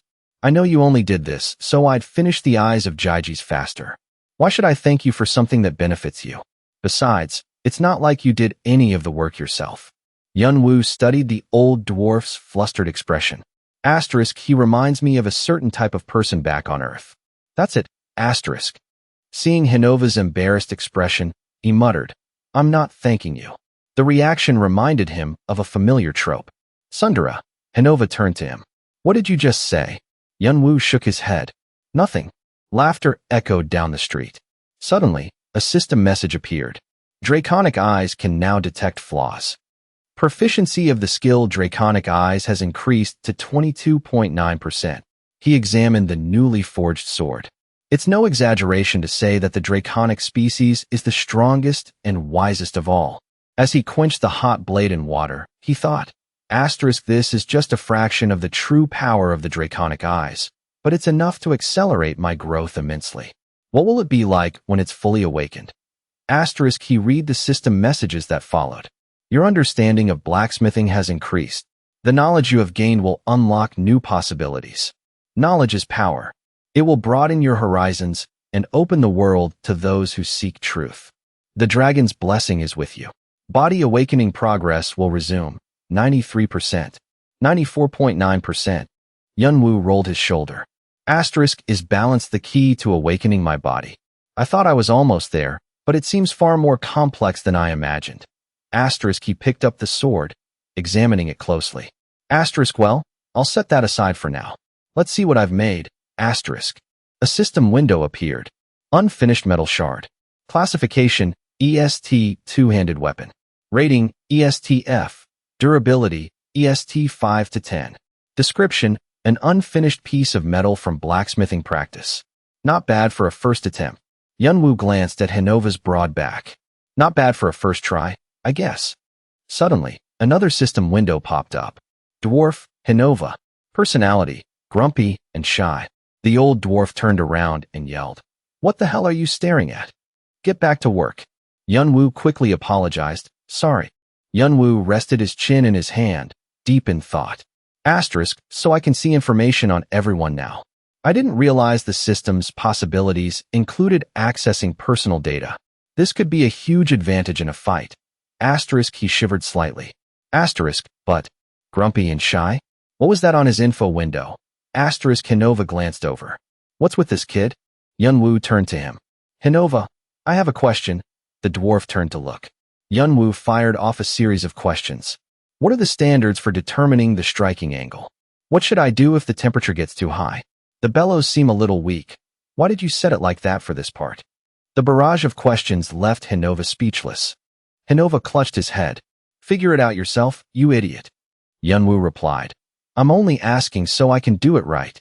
The dwarf pointed a stubby finger at him angrily. I told you, the best way is to learn on your own. Yunwoo persisted. Just teach me once, and I'll get it. Provoked, Hinova slammed his fist on the table. You idiot. How many times a day are you going to pester me? He roared. Let me do my damn work. This is your order. If I don't finish it on time, it's your loss, not mine. Unfazed, Yunwoo held out the sword he'd been working on. Okay then, could you take a look at this? As Hinova took the sword, it began to glow faintly. A system window appeared. New smith's sword. Classification, one-handed sword. Rating, E. Description, a sword crafted to a much higher standard than initially expected. The blade is slightly dull, but its durability is quite good. Hinova stared at the sword, his surprise evident. What the hell? You made this? No way. This is impossible, he thought, bewildered. Asterisk, this isn't something a smith with only 10 days of experience could create. I knew he was a quick learner, but this is beyond anything I could have imagined. Asterisk, he handed the sword back. For a first attempt, it's decent, he grumbled. But you can hardly call this a sword. To me, it's still just a piece of junk. Yunwoo looked a little disappointed. Hey, Can't you give me a little praise? Hinova puffed out his chest, shouting with feigned annoyance. That's for me to decide. Anyway, you still need a lot more practice. It's a long way from a finished product. Yunwoo held the sword, his expression determined. In that case, I guess I'll just have to keep asking you questions. The dwarf roared, Get out, and stop bothering me. Inside the small workshop, voices argued. No, it needs to be more refined. This damn kid. Suddenly, Yunwoo felt a sense of dread. He instinctively threw himself over Hinova, shielding him just as a blast of energy tore through the wall. Yunwoo shielded the old dwarf with his own body as debris rained down around them. Fanti kicked down what was left of the door and stormed in, yelling, So here you are. You bastard. I've been searching every corner of this tower for you. You got guts? Then come on out. Yunwoo rolled up his sleeves and slowly rose to his feet. A blood-curdling scream echoed from inside the small house. Outside, the blue sky was visible through the hole in the wall. Hinova frowned, his annoyance quickly turning to outright anger. Hinova pointed to the corner of the room and yelled, Are you just going to leave him like that? Yunwoo glanced over. Fanti was sporting a massive black eye. Ignoring him, Yunwoo went back to his hammering. Fanti shouted in frustration. He pointed a finger at Yunwoo. That was a fluke. I was just caught off guard. You think you actually beat me? Fanti continued his bold challenge. Let's go again. I'll crush you this time. Come on, outside. Let's fight like real men, like warriors. Yunwoo simply lifted a glowing, red-hot sword from the forge, which silenced Fanti instantly. He then resumed hammering the blade. Fanti, ignored, cried out in frustration, Damn it, I'm talking to you. Suddenly, Hinova's attention was drawn to a teacup placed before him. Adora stood beside him, sword in hand. Here, she said gently. Have some tea. It will help you relax. Hinova looked at her, hesitating. His gaze then fell upon the sword she was holding. It was a vibrant red. That sword, he said, his curiosity piqued. Adora smiled at him. You remember it? It's the sword you forged for me when I was just a little girl. Hinova's voice softened. Ah, yes, I remember now. You're the Martial King's daughter. It seems you've grown quite a bit. An image of a small girl with big, round eyes, tugging on his trousers and begging for a sword, flashed through his mind. He took a sip of tea. Asterisk, and there was that annoying little boy too. If I recall, I gave him a good knock on the head. Asterisk, he glanced at Fanti, who was still pestering Yunwoo. Asterisk, this kid hasn't changed a bit. Still as much of a nuisance as he was back then. Asterisk. Hinova gestured toward Fanti. By the way, aren't you going to stop your brother? Adora just smiled faintly. He's always like this, she said with a soft chuckle. There's really nothing I can do. Fanti continued to follow Yunwoo everywhere, demanding a fight. He pestered him relentlessly. Come on, just one match. Even while he was eating. He even followed him to the bathroom, refusing to leave him alone. Just one match, he'd yell. Stop ignoring me. You want me to punch you in the face? Fight me. Over time, his demands became a routine, and his tone shifted from aggressive to pleading. Please, just fight me. I'm begging you. But whether it was threats or pleas, Yunwoo paid him no mind. Hinova clutched his head and roared, Shut up. I can't take it anymore. Just fight him already. Fanti cheered. Yes. Hinova slammed his hammer on the table. And you. Shut your mouth too. Yunwoo finally turned around. Why should I fight you? Fanti flexed his biceps. To see who's stronger. To prove who the true warrior is. Yunwoo sighed. Is that it? I don't care. You win. Can we drop it now? Yunwoo's expression was one of pure annoyance. Besides, what's in it for me if I fight you? Fanti was indignant. What kind of warrior asks for a reward? Yunwoo's tone turned serious. Then let's make a wager. He started to turn away. If not, then forget it. Fanti quickly shouted. The loser has to obey the winner's every command. How about that? Yunwoo paused, interested. If I win, you have to call me Hyungnim. Deal. Fanti grinned. Deal. Yunwoo slowly stood up. All right, let's do this. Outside, snow had begun to fall. Yunwoo cracked his knuckles. Fanti followed close behind. Hinova's eyes were wide with shock, while Adora clapped her hands and laughed. Seeing her brother's pathetic defeat, she was in disbelief. I can't believe it. My brother, the son of the Martial King, lost so badly in less than a minute. Hinova was also sweating. My god, what just happened? Fanty stared at Yunwoo, muttering to himself, damn it. I'm sure we were evenly matched back in the tutorial. But now, his strength, his physical abilities, they're on a whole new level. Just how much stronger did he get in such a short time? He sat on the ground, looking up at Yunwoo. I've spent my entire life honing my skills as a warrior, and I still lost. He hugged his knees and asked quietly, why are you here in the outer district? Why not just climb the tower? Yunwoo glanced down at him. Fanty's face went pale, and he quickly corrected himself. I mean, Hyungnim. Fanty wrung his hands nervously. You know, I was waiting for you. I mean, for Hyungnim, in the tower for a long time. A soft voice called his name. Fanty. He stammered. Why yes. Yunwoo said, quiet down a bit. I can't concentrate with you chattering on. Dejected, Fanty fell silent. Yunwoo turned back to his work, pondering the question. The reason I'm staying here? Behind his mask, a faint smile appeared. That's right. There are many reasons. Sitting in the dim candlelight, he thought back.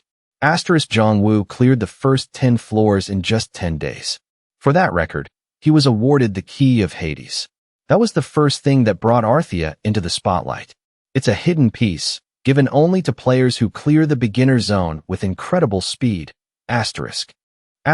Just like how the Key of Zeus is only given to the top player in the tutorial, the tower demands another incredibly difficult feat for the next piece. You have to clear the first 10 floors in under 10 days. It was only after he got the Key of Zeus that I learned about the treasury of Olympus. If only I had entered the tower just a little sooner. Yunwoo clenched his fist. It'll be difficult, but I don't think it's impossible for me. The skills and experience I gained in the tutorial will be a huge help. And most importantly, the eyes of Jiji's will be my greatest asset. He looked out the window, a small smile on his face. I guess this is a little competition between me and Jongwoo. Looking out at the city lights, he thought, I can't lose to him. Back in the forge, Hinova grumbled to himself. These kids. I haven't had a moment's peace since that idiot showed up. He sat off to the side, fuming at Fanty's constant chatter. Hyungnim, are you even listening to me? Yunwoo ignored him completely. Edora just stood by, smiling. Hinova puffed on his pipe. Even if I yell at them to shut up, they never listen. How did it come to this? Suddenly, a familiar scene, a memory, flashed in his mind, and his expression softened. Look at this. Isn't it amazing? Is that your skill? You promised you wouldn't use it. Hey, you two, quiet down. You're making me lose my concentration. Hinova took a long drag from his pipe, his brow furrowed. Why am I thinking about them now? Those days are long gone. The smoke swirled around his head like his drifting thoughts. I guess I'm just getting old. As he worked the bellows, he thought, those foolish kids. He looked at the roaring fire. But it looks like I'm almost finished with this artifact. Just then, the sound of the door opening echoed through the smithy. Hinova picked up a shovel, his voice weary. Sorry, we're closed. You can come back, Tomer. He stopped mid-sentence, his eyes widening in surprise. A large figure stood in the doorway. It's been a long time, master. From a corner of the room, Yunwoo watched in silence. The system suddenly flooded his vision with notifications. Information cannot be accessed. Appraisal has failed. Information cannot be accessed. Appraisal successful. Pocket watch. He looked down at the object in his hand. My skills are finally high enough to see its information. Fanny walked in from outside. Hyungnim, what are you doing here? Edora, who was already there, sat down with her sword. Hyungnim isn't like you, Orabioni. She gave him a playful look. Perhaps he's planning his strategy for climbing the tower, right? Fanty leaped to his feet, pointing at her. Oraboni. She rested her chin in her hand and smiled sweetly. If he's your Hyungnim, then he's my Oraboni, too. Unless you'd prefer I call him something else. Fanny fumed. That's not fair. Then you have to call me Orabioni, too. Edora frowned. No. Why would I do that? Yunwoo watched them bicker with a sigh. The more time I spend with them, the more they feel like siblings. But man, are they annoying. Fanty suddenly looked towards the floor below. What's all that noise? Instantly, the expressions of all three turned serious. The sound of footsteps echoed from below. Fanny froze. Who is that? He wondered aloud. I thought I spread the rumor that the one-horned tribe had rented out this whole place. A man named Graham placed a hand on his chest and asked politely, "Excuse me, sir, but are you the one they call Kane?" In a different scene, Yunwoo leaped out of a lightning blast, prompting Hinova to exclaim, "You idiot." The broken wall had been repaired by members of the Night Watch. Yunwoo stood there, looking innocent. Good thing they fixed it. Otherwise, it would have taken me even longer, right, Hinova? The old dwarf stood in a corner, lost in thought. I'm going to throw him out, and then come back. Urgent voices called out from behind him. Hinova, are you okay? Do you need a doctor? Hinova was lost in thought, unable to speak. What did I do to deserve this? Graham spoke up. Excuse me, sir. Are you Kane? Yunwoo replied, I am. And you are? The man let out a sigh of relief. Then, with a polite bow, he introduced himself. It's a pleasure to meet you. My name is Graham, from the Regia Guild. I'm here to invite you to join us. A short while later, a pile of colorful business cards was spread across the table. Fandy grinned teasingly. You're quite the celebrity, Hyungnim. It seemed his performance had attracted the attention of guilds all across the tower. After the Regia Guild left, countless others had come to recruit him. Most were small and unknown, but a few were from fairly large organizations. It was clear, however, that Yunwoo had no intention of joining any of them. He didn't respond to Fanny, simply standing up. Finished your coffee? We should head back. Fanny nodded. Let's go. Suddenly, a voice cut through the air. This place hasn't changed much since I was last here. The speaker was Bahal. His eyes met Yunwoo's. Bahal gave a practiced smile. You must be the hoarder, right? Yunwoo was stunned. Why is he here? Asterisk Bahal, the flame fist. A high ranker in the tower. He's known for his gentle demeanor, but in a fight, he becomes a savage beast who turns everything into a game. He's an executive of Red Dragon, a former member of Arthea, and Hinova's disciple. Asterisk Bahal spoke. I heard you have a rather prickly personality. It seems the rumors were true. But don't worry, that's not necessarily a bad thing. If you'd rather not waste time on pleasantries, I'll get straight to the point. He didn't beat around the bush. I want you to join Red Dragon. He began his pitch.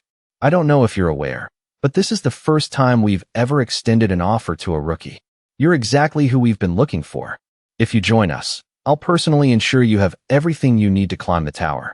And believe me, the support we can offer is beyond anything you can imagine. So what do you say? Asterisk the 8 great clans prefer proven talent over unearthing potential prospects. The only exception is Chongwado, which focuses on nurturing promising players. For a powerhouse like Red Dragon to make an offer like this, it means they're desperate for power, even from a rookie like me. Asterisk he remembered Bahal's previous offer.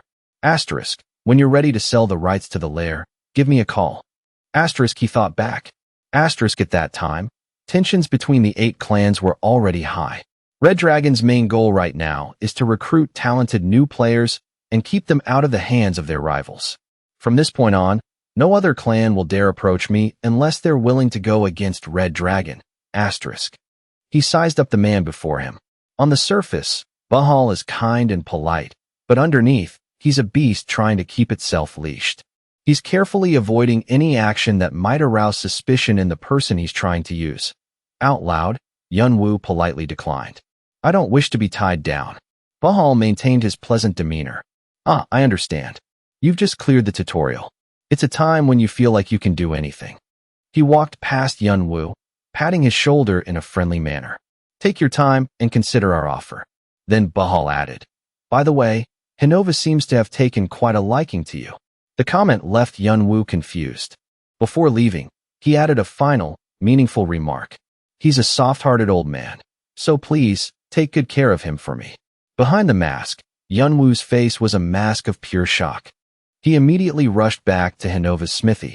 Panting for breath, he burst through the door, startling the old dwarf. What are you doing here at this hour? Yunwoo let out a silent sigh of relief. Asterisk, I was worried something might have happened when Bahal met him. Thankfully, everything seems fine. Asterisk Hinova spoke with a casual air. Well, you've come at a good time. I managed to speed up the forging process for your artifact. It's probably done a lot sooner than you expected. Yunwoo asked, meaning? The dwarf replied calmly, meaning it's already finished. Hinova brought out a large chest, and presented it to him. Here, it's ready. Yunwoo knelt on one knee and began to open it. He saw the item inside and was stunned. Asterisk, something's wrong. Where are the eyes of Jiji's I commissioned? Asterisk, he immediately questioned him. I think you've made a mistake. I don't see the eyes of Jiji's here. The old dwarf replied gruffly. That's yours. At least look at it properly before you start complaining. It's disrespectful. Looking again, more closely this time, he couldn't hide his surprise. A system window displayed the item's details. Jiji's armor. Classification, body armor, amulet. Rating, A-. Description. An amulet named after Jiji's, a giant with 100 eyes and 1,000 arms. 100 Eyes perceives all external changes by dramatically sharpening the owner's senses. In critical situations, reaction speed is increased by 20%. 1,000 Arms reduces damage taken from 5 attributes: physical, fire, lightning, and light. Also increases resistance against 3 types of status effects. Poison and magic. Has a 15% chance to nullify or negate status effects. Jiji's effect converts a portion of damage taken into health. If the owner's health falls below 15%, they can instantly recover up to 50% of their maximum health. Cooldown, once per day. Yunwoo was astonished. Asterisk, the Eyes of Jiji's is one of the most coveted artifacts among high rankers for its incredible defensive capabilities. It protects against all kinds of threats, reducing both physical and magical damage. But it's incredibly rare. Not only are the materials nearly impossible to gather, but there are very few blacksmiths skilled enough to craft it. And yet, Hinova didn't just create it. He improved upon it, turning it into a full set of armor. Asterisk. Hinova watched Yunwoo's reaction and said cheerfully, well, don't just stand there staring at it. Try it on. Yunwoo did as he was told, putting on the armor. He then stood still, waiting for its effects to kick in. Instantly, he felt a surge of invisible power. The countless eyes adorning the armor all snapped open. Hinova grimaced. They look as disgusting as ever, no matter how many times I see them. A system message appeared. Your senses can now scan objects in a 150% wider area and analyze them in greater detail. The eyes of Jiji's have begun to assimilate with your senses. It is now considered a part of your body. Sensory assimilation has been unlocked. Yunwoo thought. Asterisk, there must be something else built into this armor. The magic woven into it is superior to the original in every aspect. Maybe there's a hidden effect, one that increases the wearer's mana circulation speed. Asterisk. He felt the change within his body and couldn't help but wonder. Even the body awakening process is speeding up. The system window updated again. Confirming body awakening progress. The process will now resume. Progress, 98%. Current progress, 99.1%. He was shocked. What in the world? Hinova spoke up. I feel better just looking at you wear it. I don't know if you've noticed, but that armor also reduces mana flow resistance and increases mana regeneration by 10%. The foundation of all its stats and abilities comes from its mana options. There's one more thing, the dwarf reminded him. Check the mask. Once again, a system window appeared, displaying the mask's details. Hinova's demonic mask. Classification, helmet. Rating, A. Description, a mask into which Hinova has poured his own blood and soul to create. Due to the creator's will, the magic circle engraved on the mask interferes with an opponent's perception. It will also adhere to the face and will not come off without the owner's permission. Can self-repair when damaged. Attack enhancement increases attack power by up to 30% based on the number of monsters killed within 30 seconds. 1% increase per kill. Also reduces the duration of crowd control effects on the user by 10%. King's Domain borrows the power of the Beast Lord. Inflicts damage and the fear status effect on surrounding enemies for 15 to 20 seconds. Also weakens enemy defense by 20%. This is a growth-type artifact. The artifact can evolve along with its owner. Its growth rate depends on the owner's familiarity and mastery of the item. This is a unique artifact. No other like it exists in the tower. It is bound to its owner and cannot be transferred or traded. This is a set item with Hinova's magic dagger. When equipped together, they provide the wearer with a set bonus. Set bonus, 2 pieces attack speed plus 8%. At this, he couldn't help but exclaim inwardly, Asterisk, a set bonus? Asterisk, a cloud of pipe smoke drifted through the dimly lit room. Hinova spoke nonchalantly. I figured you were never going to take that thing off, so I made that for you in my spare time. You've seen what it can do. I bet it suits you. Yunwoo clutched the mask tightly in his hand. He hesitated, struggling to find the right words. But this is too much. I don't have nearly enough to pay for all this. Hinova put his hands on his hips, feigning anger.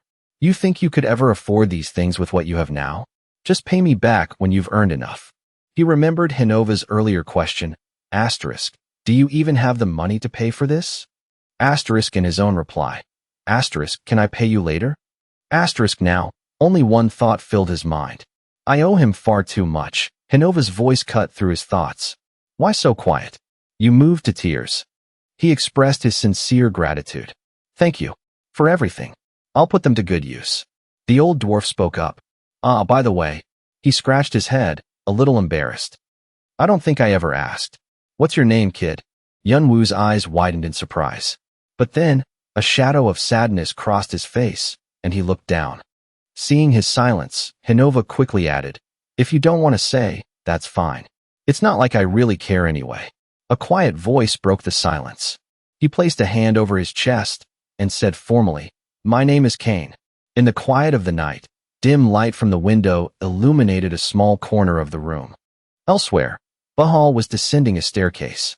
His eyes swept over the guards stationed throughout the room. He spoke with irritation. I told you not to do anything foolish. One of his subordinates quickly explained. As you know, sir, many players are watching your every move in the tower. We are merely protecting you. It's better to be cautious. He then changed the subject. However, sir, that player nicknamed the Hoarder. Why isn't he with you? Bahal smiled. He said he'd consider our offer. Hearing this, the subordinate frowned. He seems rather bold, reconsidering an offer from you, sir. Bahal replied nonchalantly. Don't make a big deal of it. He's a rookie, full of pride. Weren't we the same way when we first cleared the tutorial? He continued his analysis. Our goal was to keep the other clans from getting to him first. We approached him directly. What fool would dare try to recruit him now? As it stands, he has no one to rely on but us. Suddenly remembering something, he asked, by the way, how is that investigation coming along? Have you found anything? Bahal's subordinate reported, it's exactly as you predicted, sir. Bahal chuckled. Is that so? Leonti, he's changed a little. Not long ago, some strange intel surfaced in Red Dragon's network. It was about Leonti, Chongwado's newest member, secretly plotting something in the tutorial. But they didn't take any action to stop him. Asterisk when it comes to magical artifacts, nothing is as coveted as the Philosopher's Stone. An ancient alchemical legend speaks of an object capable of containing an immense amount of mana. They called it the Heart Stone.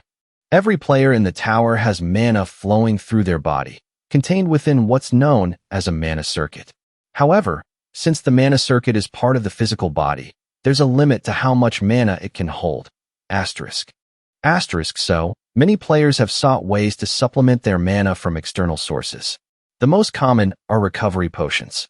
There are also magical tools with various enchantments and artifacts that can store excess mana. Countless items have been created for this purpose. But players always crave more, a way to obtain an infinite supply. They tried to create something that could provide just that. And a player's soul is known to be the purest source of mana. The easiest way to harness it is to simply extract the soul from its physical vessel. Asterisk. Bahal scoffed. That fool is trying to create an artificial mana circuit from the souls of hundreds, maybe thousands of players.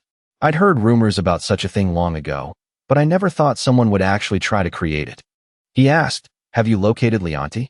The subordinate reported respectfully. We found him in the tutorial zone, sir. We're on our way there now. Bahal's interest was piqued. Good. Let's go pay him a visit. He gave his orders.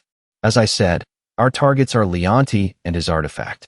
However, if you can't secure both, you have my permission to kill Leonti.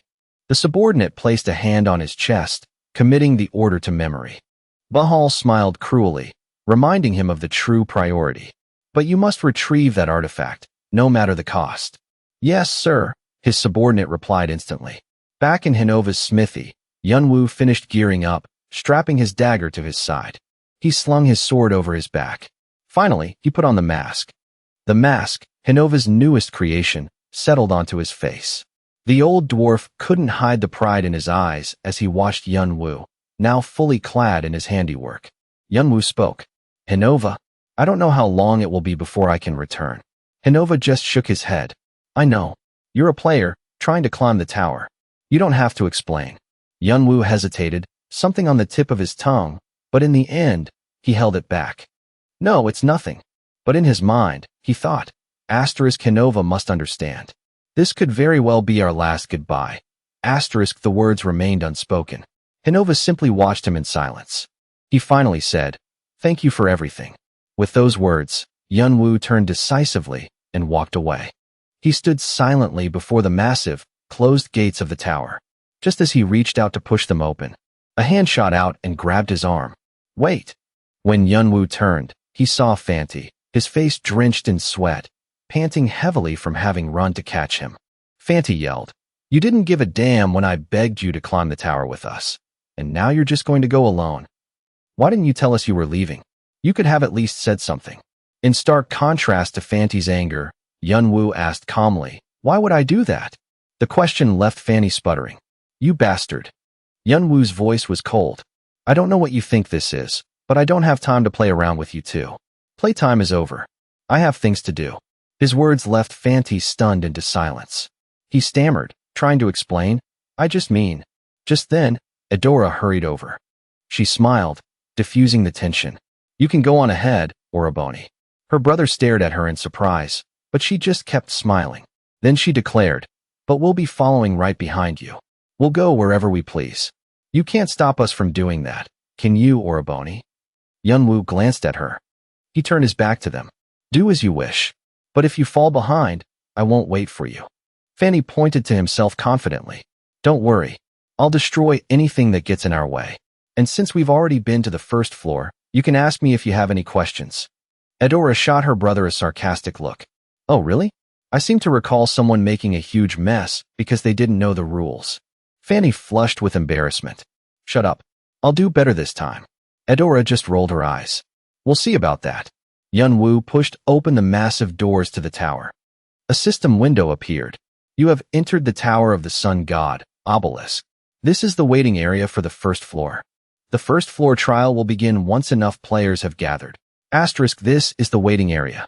The trials only begin when a certain number of players have assembled, so every floor has one of these. It's an important place where players can rest or find party members. Yunwu scanned the area, assessing the situation. About 50 people here. He could hear whispers rippling through the crowd. It's them again. They're back. They gossiped behind his back, unaware that he could hear every word. What's this all about? He wondered. From a distance, one player asked another, Is that him? The other replied, Yeah, that's the hoarder. The first player cursed under his breath. Damn, what rotten luck. Hearing their conversation, he thought, this might actually be a good thing. I have no intention of making friends here anyway. His goal was clear. I have to clear the first 10 floors in 9 to 10 days. That's the only way to get the key of Hades. I also need to find the other hidden keys on each floor. One from the tutorial, one for ranking first, and 10 more hidden throughout the first 10 floors of the tower. Some are rewards for hidden quests, while others are just stashed away in unexpected places. A pair of polished leather shoes came into view. The newcomer spoke. Welcome, everyone. My name is Atron, and I will be your guide for the first floor. Atron's gaze fell on Fanti. I know some of you are already familiar with the rules of this floor, but for the sake of our new players, I will explain them in detail. He clapped his hands once, sharply, to get everyone's attention. I will only explain this once, so please listen carefully. After the rules were explained, they were all transported to a new location. This was the Twin Cliffs area of the first floor, where the trial would take place. Yunwu carefully read the information in the system window. 2 large cliffs stand opposite each other. On each cliff is a team of 100 players. Each team is given 5 crystals. Protect your team's crystals while stealing or destroying the opposing team's crystals. The team that has stolen or destroyed the most crystals within the time limit wins. Atron finished his explanation. As stated in the system window, the opposing cliff also has a team of 100 players. They have been given 5 red crystals. For simplicity's sake, we will call your team the blue team, and the other side, the red team. You may use any means necessary to protect your team's crystals. You can hide them, or entrust them to a powerful player for safekeeping. You should consider what the other team might do and plan accordingly. After hearing the instructions, Yunwoo thought, a difficult trial for the very first floor. How are we supposed to cooperate when no one here knows each other? And the hidden piece on this floor is the key of Hera. To get it, I need to obtain all 10 crystals from both teams. The biggest problem is that players can destroy the crystals as well as steal them. If even one of our crystals is destroyed, getting the key of Hera will be impossible. He clenched his fist. This is annoying, but there's no changing it. Negotiation or fighting. I don't have time for either. I'll just destroy anyone who stands in my way. He stared at the blue crystals in Atron's hands, his resolve hardening. First, I need to secure all of the blue crystals. Atron smiled faintly. He then floated into the air and announced, "We will now begin. I will distribute the crystals to your team. Will the person responsible for holding them please step forward?" The players looked at each other, murmuring amongst themselves. Who would volunteer? A hand shot up. A man smiled confidently. "I would be honored." A loud voice cut in. "Wait." Fanny stepped forward, positioning himself between Atron and the volunteer. The volunteer asked, "What's the problem?" Fanty replied arrogantly, "I don't remember agreeing to this." The player retorted angrily, "Is there a problem with that? We can discuss what to do with them after I have them." First, Fanny cut him off. "I don't care. Just give all 5 crystals to me." The other player shouted, "What are you talking about?" Fanty said arrogantly, "Wouldn't it be better to entrust the crystals to me for safekeeping instead of hiding them? Or," he glared at the other players, "is there anyone here who thinks they can protect them better than us?" The player who had volunteered gritted his teeth in frustration. He couldn't hold it in any longer and yelled, "Have you no shame? It's because of your damn ego that our crystals were shattered last time." He continued his tirade. "None of that would have happened if you hadn't been so greedy and reckless. That's why I can't let you have them this time." Hearing this, Yunwoo thought, so that's what happened. He could easily picture it. He must have shattered the crystals while trying to play the hero. Sounds just like him. How ridiculous. Fanty ignored the accusation and glared at the surrounding players. So what? Anyone want to fight me for them? The other players immediately took several steps back, wanting no part of it. The volunteer clenched his fists in helpless anger. Atron spoke up. "I suppose that settles it. I wish you luck." Fanty took the crystals from him with a smug grin. "This time will be different." Yunwoo stepped forward, holding out his hand. He said coldly, "Give them to me. All of them." Elsewhere, Atron left the cliff area. A voice caught his attention. "You've returned." He replied, "Yes." Ivilka asked excitedly, "So how was it?" Atron reported respectfully, "To be honest, sir, I'm not sure." Ivilka was surprised. "Oh." Atron observed Yunwoo through a viewing screen. "Yes, he is a powerful player, especially compared to other rookies. But he is still just a rookie. I don't understand why the higher-ups have such great expectations for him," Atron mused. Ivilka posed a question. "I see. So, shall we place a wager on him?" Atron was confused. "A wager, sir?" Ivilka replied excitedly. "On whether or not he'll do something extraordinary. I'll bet that he will." With no other choice, Atron sighed. "Very well. I'll bet that he won't." Ivilka laughed loudly. "Excellent. The prize for the winner will be..."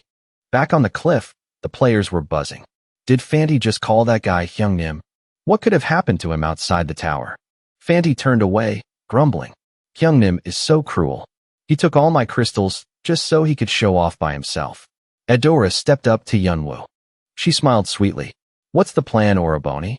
Her gentle voice and stunning beauty immediately captivated the nearby male players.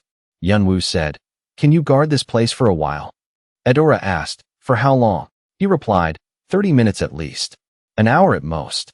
She agreed without hesitation. "All right. Please come back safely." Yunwoo thought. The reason the first floor trial is so difficult is that you have to cross over to the enemy base to find their hidden crystals. But the biggest problem is this chain bridge. It looks like it could snap from the slightest impact. Asterisk. He eyed the rickety bridge. Asterisk, and even if you had some spell to cross the chasm without it, it would require intense concentration, something easily broken in a battle. That's why a fight on the bridge is inevitable. This seems difficult, but there's more than one way to clear this trial. Asterisk, he thought. Fighting on the bridge would make things unnecessarily complicated. He decided, but I already have the easiest way to finish this. With that thought, he raised his sword, and a powerful aura erupted from it, seeming to cover the sky. The most effective method, he thought, is to crush them with overwhelming power. Then, he swung his sword, severing the ropes holding the bridge. All the players, except Adora, stared in astonishment. The bridge began to collapse rapidly. Yunwoo leaped onto it. Their escape route is gone. He shot across the falling bridge like an arrow. The players on the other side panicked. What the hell? He's insane. Stop him. Yunwoo wasted no words. The moment he landed, he attacked. He swept his blade through the crowd of players in a single, clean arc. The blade howled, unleashing a wave of ferocious power. The energy surged forth, as if it would tear the very sky apart. The opposing players, wounded and terrified by his initial attack, scrambled to hide. The countless eyes on Yunwoo's armor flared open. In that instant, the entire area erupted in flames, and the air filled with agonizing screams. In the aftermath, Yunwoo had already collected all 5 red crystals. He then crushed all 10 crystals in his hand. A notification appeared. You have obtained a hidden item. Key of Hera. Key of Hera. Rarity, rare. Description: a key used to open the treasury of Hera, the goddess of marriage. Its specific use is unknown. I've got the second key, he thought. The trial is over. Only 30 minutes had passed since the trial began, making it the shortest in the tower's history. A system window appeared. You have accomplished a feat not easily achieved. Additional karma will be provided. You have acquired 5,000 karma. An additional 3,000 karma will be provided. All players will now be summoned to the waiting area. The rankings had changed drastically. Aside from the player in first place, no one else had gained any achievements. Atron appeared before them. A system window popped up with an offer. Would you like to register your name in the Hall of Fame? Y/N. Without a second thought, Yunwoo chose no. Atron spoke, his voice filled with awe. That was incredible. I've never seen a player clear a trial so quickly, even on the first floor. You truly live up to your title, Hoarder. You've set a new record. It hasn't been long since I made that bet with Ivilka, he thought, but I never imagined the round would end this fast. He looked at the players before him and sighed. Losing the bet is annoying, but there's one thing I know for sure. Atron's mind raced. Asterisk, the rank and achievements this player has earned aren't just dumb luck. Not only that, but he also knows about the hidden pieces and even how to obtain the 12 keys of Olympus. Asterisk. He made a decision. It seems I'll have to bet on Ivilka's side from now on. Atron announced politely. And now, I will present the rewards to. Yunwoo cut him off. I wish to receive all my rewards at once, after I've cleared the entire beginner zone. Atron was stunned into silence. A thought occurred to him. Asterisk, if you hold off on claiming your rewards, they become better over time. That must be what he's doing. If he sets a new record on every single floor, I can't even imagine how great the final reward will be. What kind of insane plan does this man have? Asterisk. Though his mind was racing, Atron simply snapped his fingers calmly. If that is your decision. A system window appeared. The trial has ended. Do you wish to proceed to the second floor? The other players began to murmur amongst themselves. Are you guys going to the second floor? One asked. We didn't earn a single point of karma this round. Another replied. A consensus was quickly reached. I'm out. Me too. I'll just wait for the next round. The area fell silent as all the other players departed, leaving only Yunwoo's group and Atron. The guide asked politely. It seems there are only 3 of you left. Are you ready to proceed? Fanny grinned. You bet. Atron said. Very well. I will escort you to the next floor. A system window displayed the new information. This is the mountain and field stage of the second floor. Yunwoo turned his head. I've said this before, but if you have a problem with me taking all the karma from these trials, you should turn back now. Fanny just sighed. Come on, Hyungnim. Do you really have to say that? Honestly, I'm just curious to see how far you'll go. So just let me tag along. Yunwoo stated, I request to solo this stage. A figure suddenly appeared before them. The being landed softly on the grass. I am Johan. It introduced itself politely, the guardian of the second floor. It asked, do you wish to proceed with the trial immediately? Johan warned, it will be extremely dangerous. Then it smiled. However, the greater the risk, the greater the reward, is it not? It seems you are quite familiar with the tower's systems. It then declared, in that case, I will place restrictions on Mr. Fanti and Ms. Adora, Sir Kane. A system window appeared with the trial details. The second floor trial will now begin. You are in a beautiful forest blessed by the goddess of the harvest. This forest has always provided ample food for all the creatures that dwell within. But recently, monsters have appeared and are attempting to take over the forest for themselves.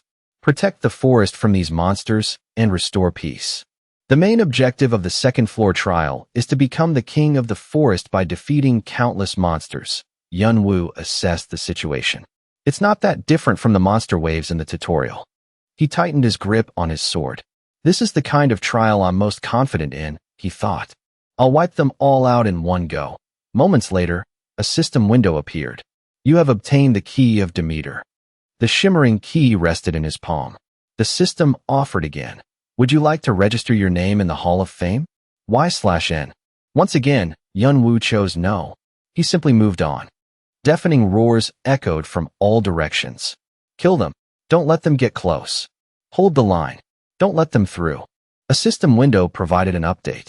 This is the sword and spear stage of the third floor. Yunwoo gave the notification a cold glance.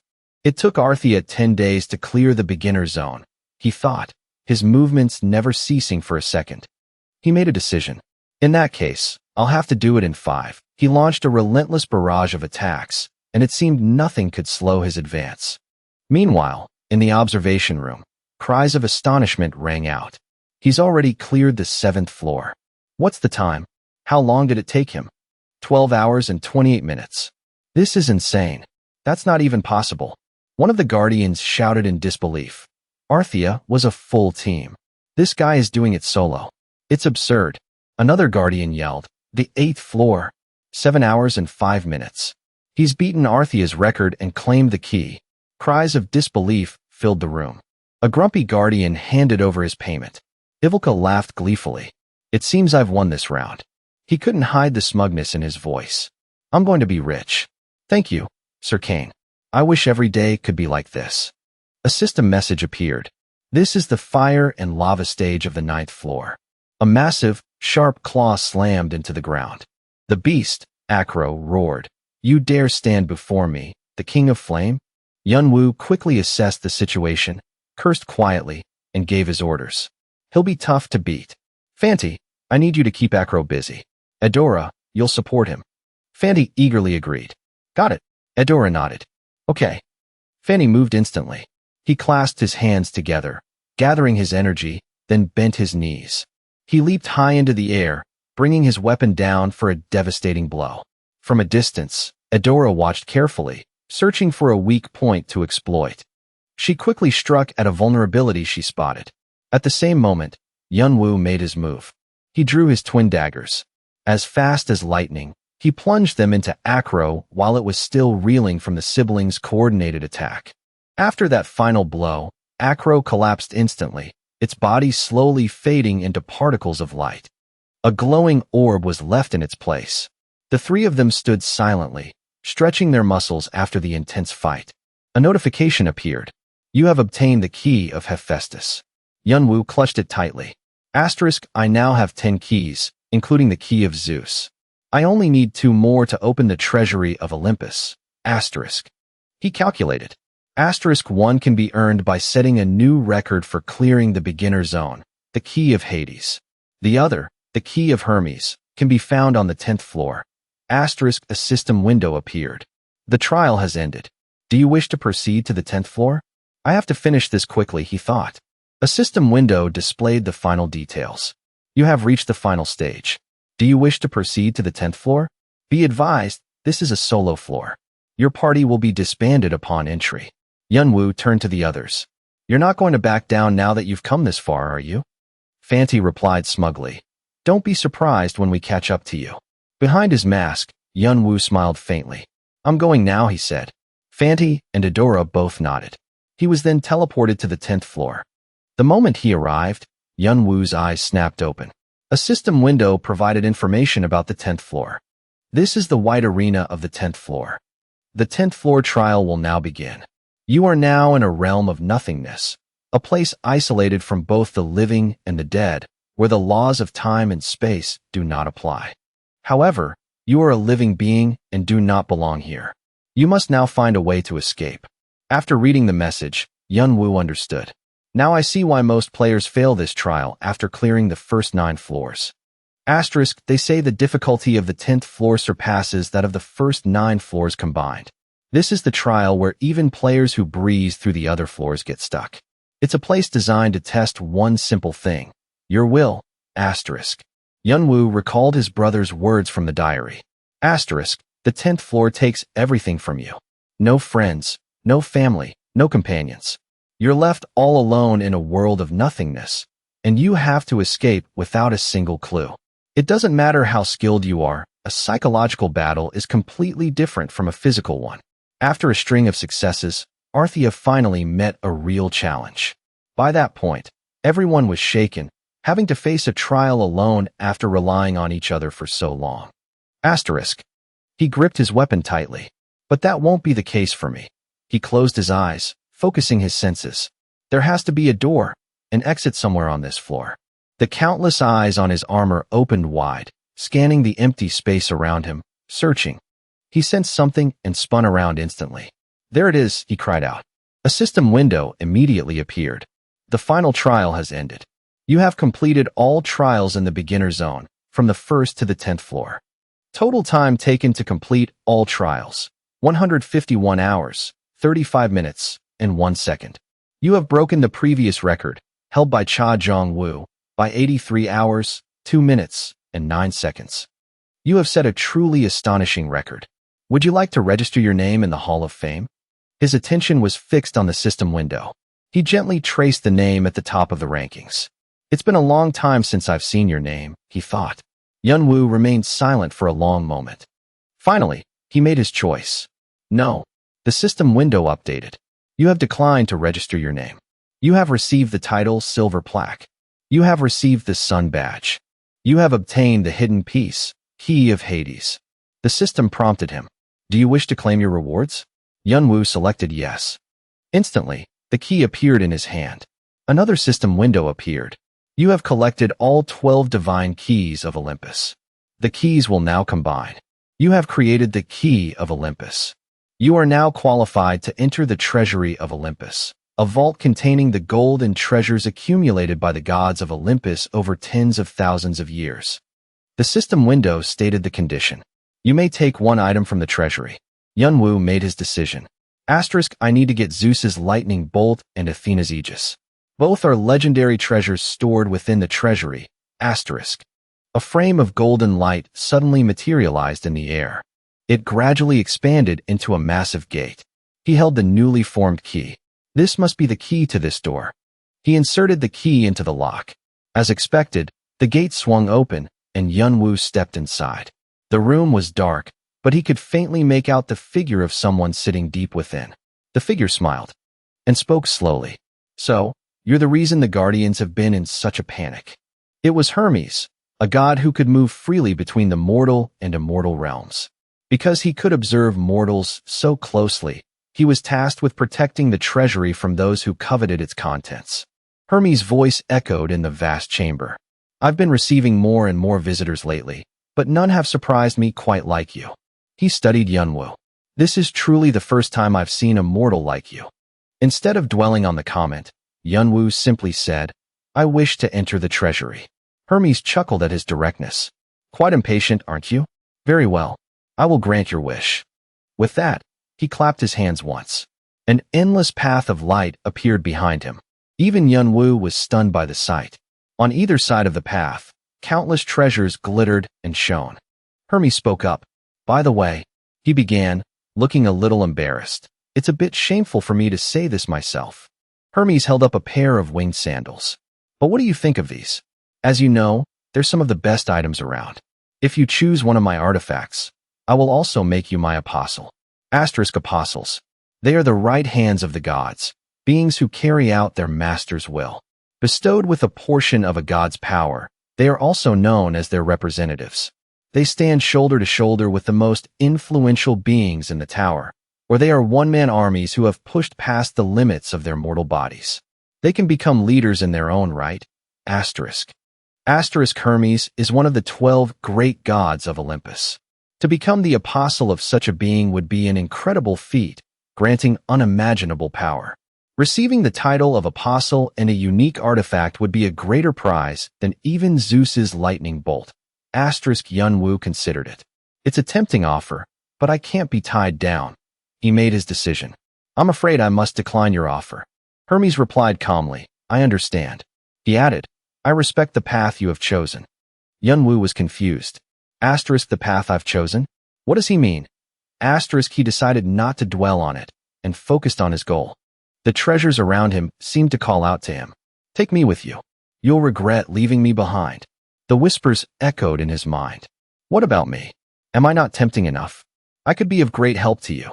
Yunwoo ignored them all and walked to the very end of the chamber, where a single treasure rested on a grand pedestal. The light from the artifact illuminated the dark corner of the room. Yunwoo stopped before it, but he didn't make his choice just yet. He scanned the room, searching for something else. And then, he walked towards a corner. Standing before a painting, Yunwoo said, Found it. He assessed the image. This must be the original design for the Gorgon's Aegis. It will turn any opponent who looks upon it to stone. A system window appeared. Do you wish to select Aegis of Athena as your reward? Without a moment's hesitation, he selected yes. Now that I think about it, where is Zeus's lightning bolt? He wondered. The pocket watch on his chest suddenly began to glow. What's this? He thought. At that moment, the hand of the watch pointed directly to one side. He followed the direction of the needle and saw another painting at the far end of the room. It was the one he had been searching for. There it is, Yunwoo whispered to himself. He walked up to the painting.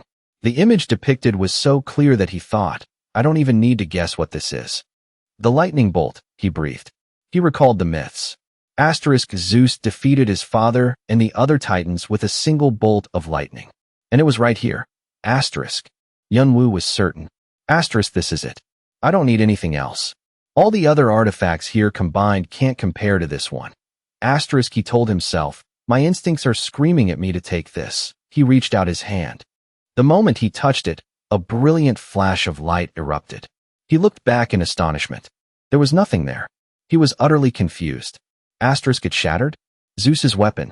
What am I supposed to do now? But before he could process his confusion, a brilliant golden light suddenly burst forth and wrapped tightly around him.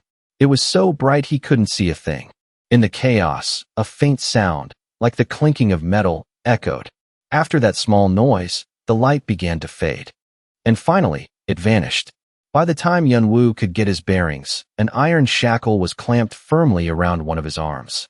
He immediately recalled Hermes's words. I respect the path you have chosen. He was completely bewildered. What the hell is going on?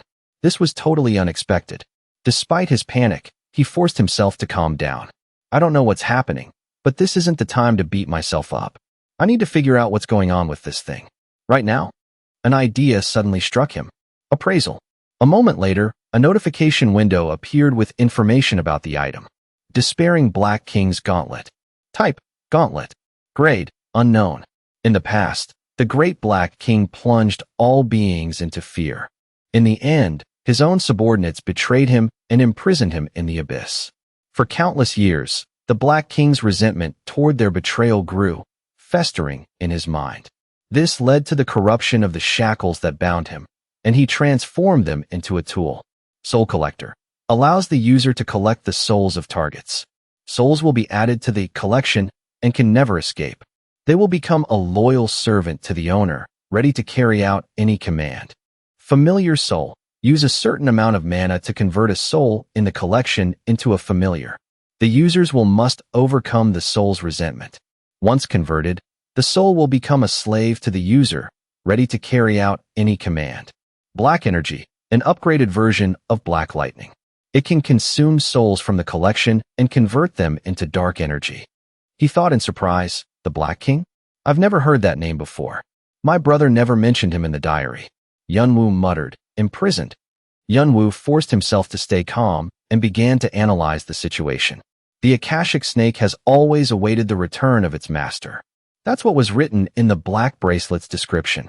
And it also said that's why it considered its master's item something precious. So, the Akashic snake's master is the Black King. And the reason he couldn't return was because he was betrayed by his subordinates. He guessed silently. It seems the Black King was powerful enough to turn the Akashic snake into his servant. I should find out more about this Black King when I get out of here. Instead of despairing over his situation, Yunwoo tried to convince himself, well, what's done is done. Let's try to think positively. There's no point crying over spilled milk. Instead, it's better to figure out how to use what I've gained. That's more productive.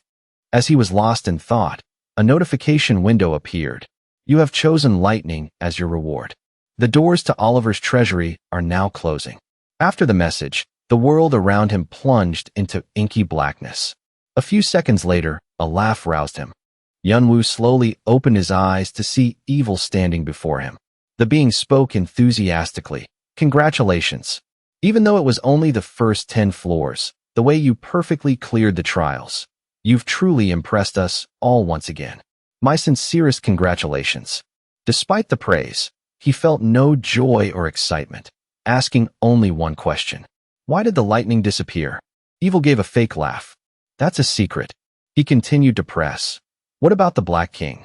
Evil gave the same reply. That's a secret too. Yunwoo kept questioning. Why was I given this bracelet? This time, Evil cheerfully explained. The tower distributes rewards based on a player's achievements. There's no other reason than that. He adjusted the monocle floating over one eye, cleared his throat, and continued. We are merely representatives of the tower, acting in accordance with its will. All the rewards you receive are based on your performance. Therefore, whatever you have experienced is all a result of the path you have chosen to walk. As such, I cannot elaborate further on your questions. Yunwoo heard that phrase again, and it couldn't help but make him ponder. The path I've chosen.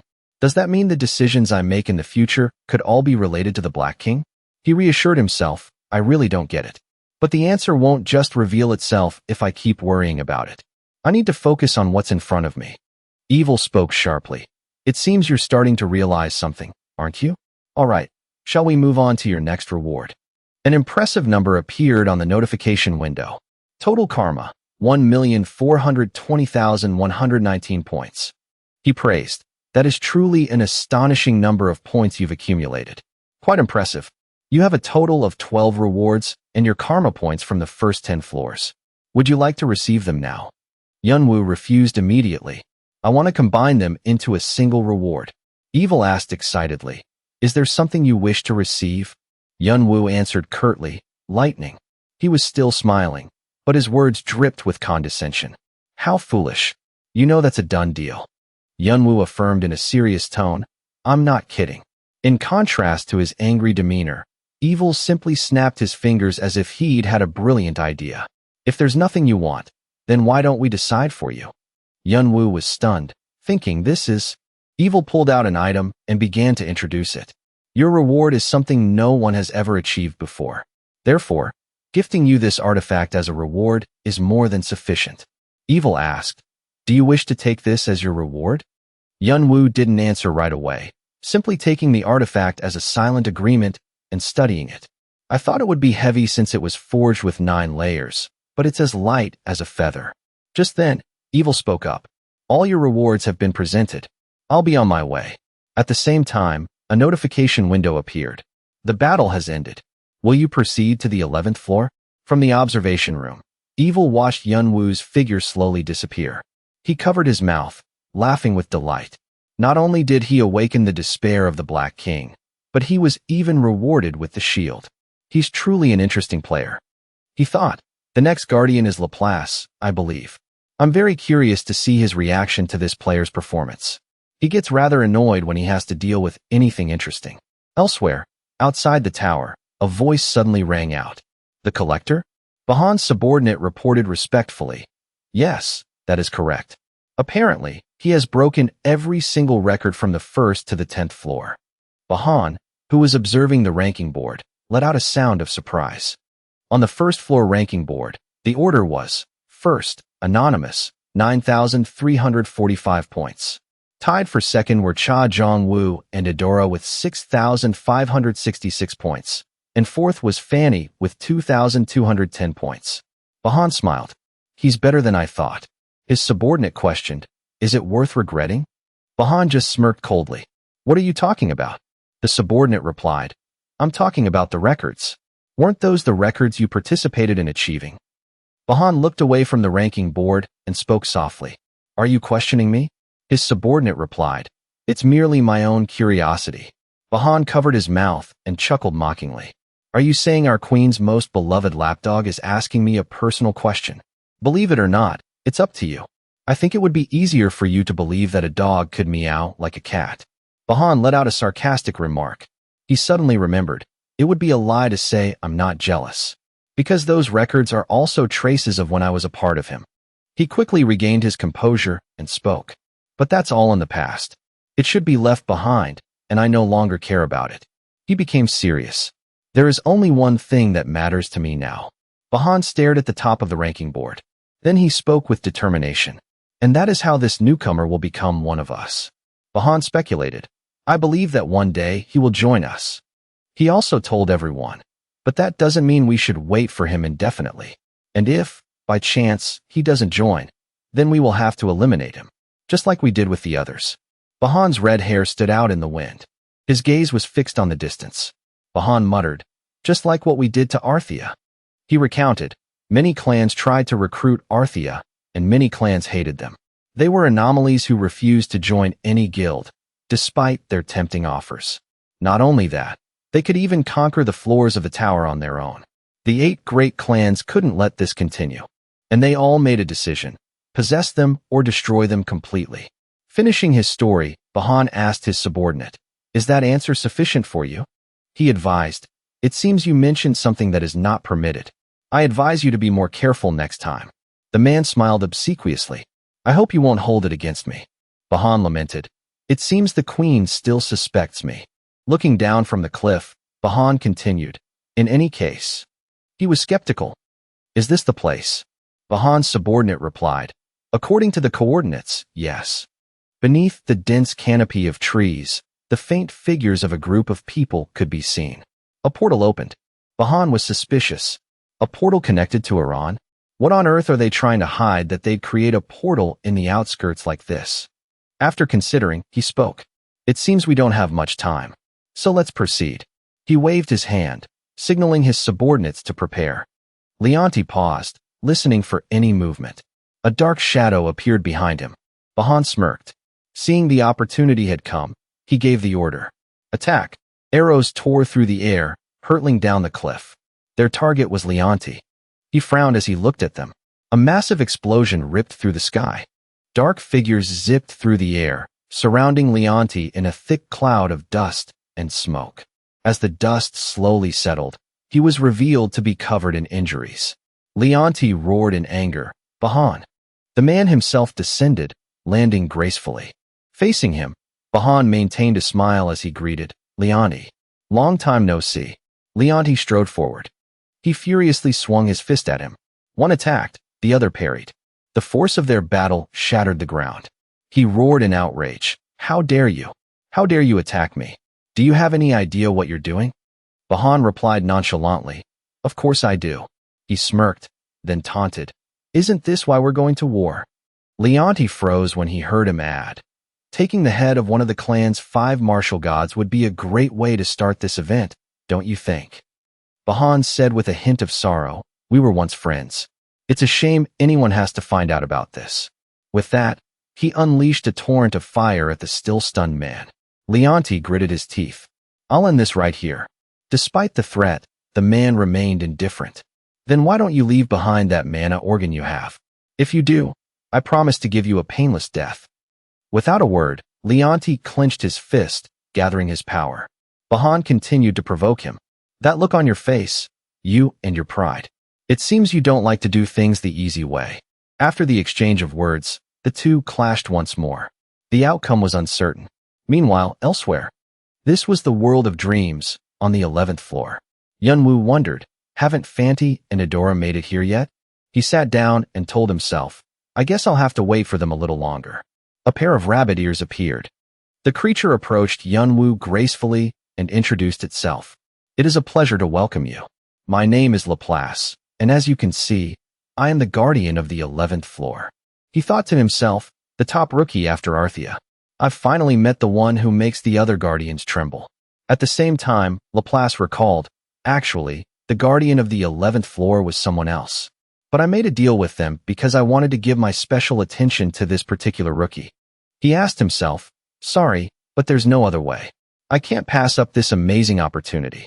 I should have prepared some carrots for the 11th floor guardian. Back in reality, Laplace asked him warmly, are you aware that from this floor onward, the rules will change? Yunwoo replied, I heard there won't be a waiting area, and the trials are long-term. The creature nodded. That's right. But it seems you only have a basic understanding. You'll need further guidance. He began a brief introduction.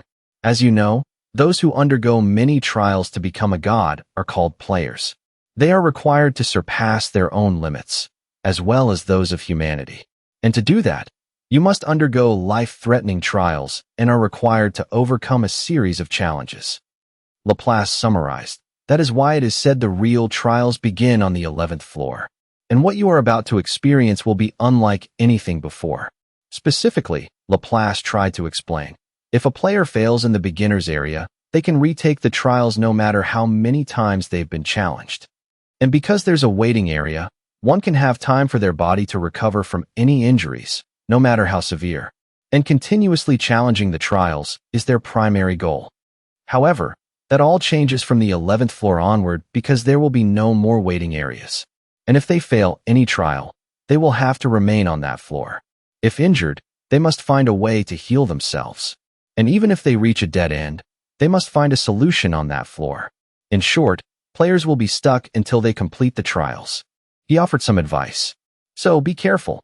There is no such concept as a round from here on out. Do you have any other questions? He shook his head, signaling no. Laplace clapped his hands. If not, let's begin right away. Immediately, a notification sounded. The trial of the 11th floor will now begin. This is the world of dreams, a mythical world where dreams from all over the world and various dimensions converge.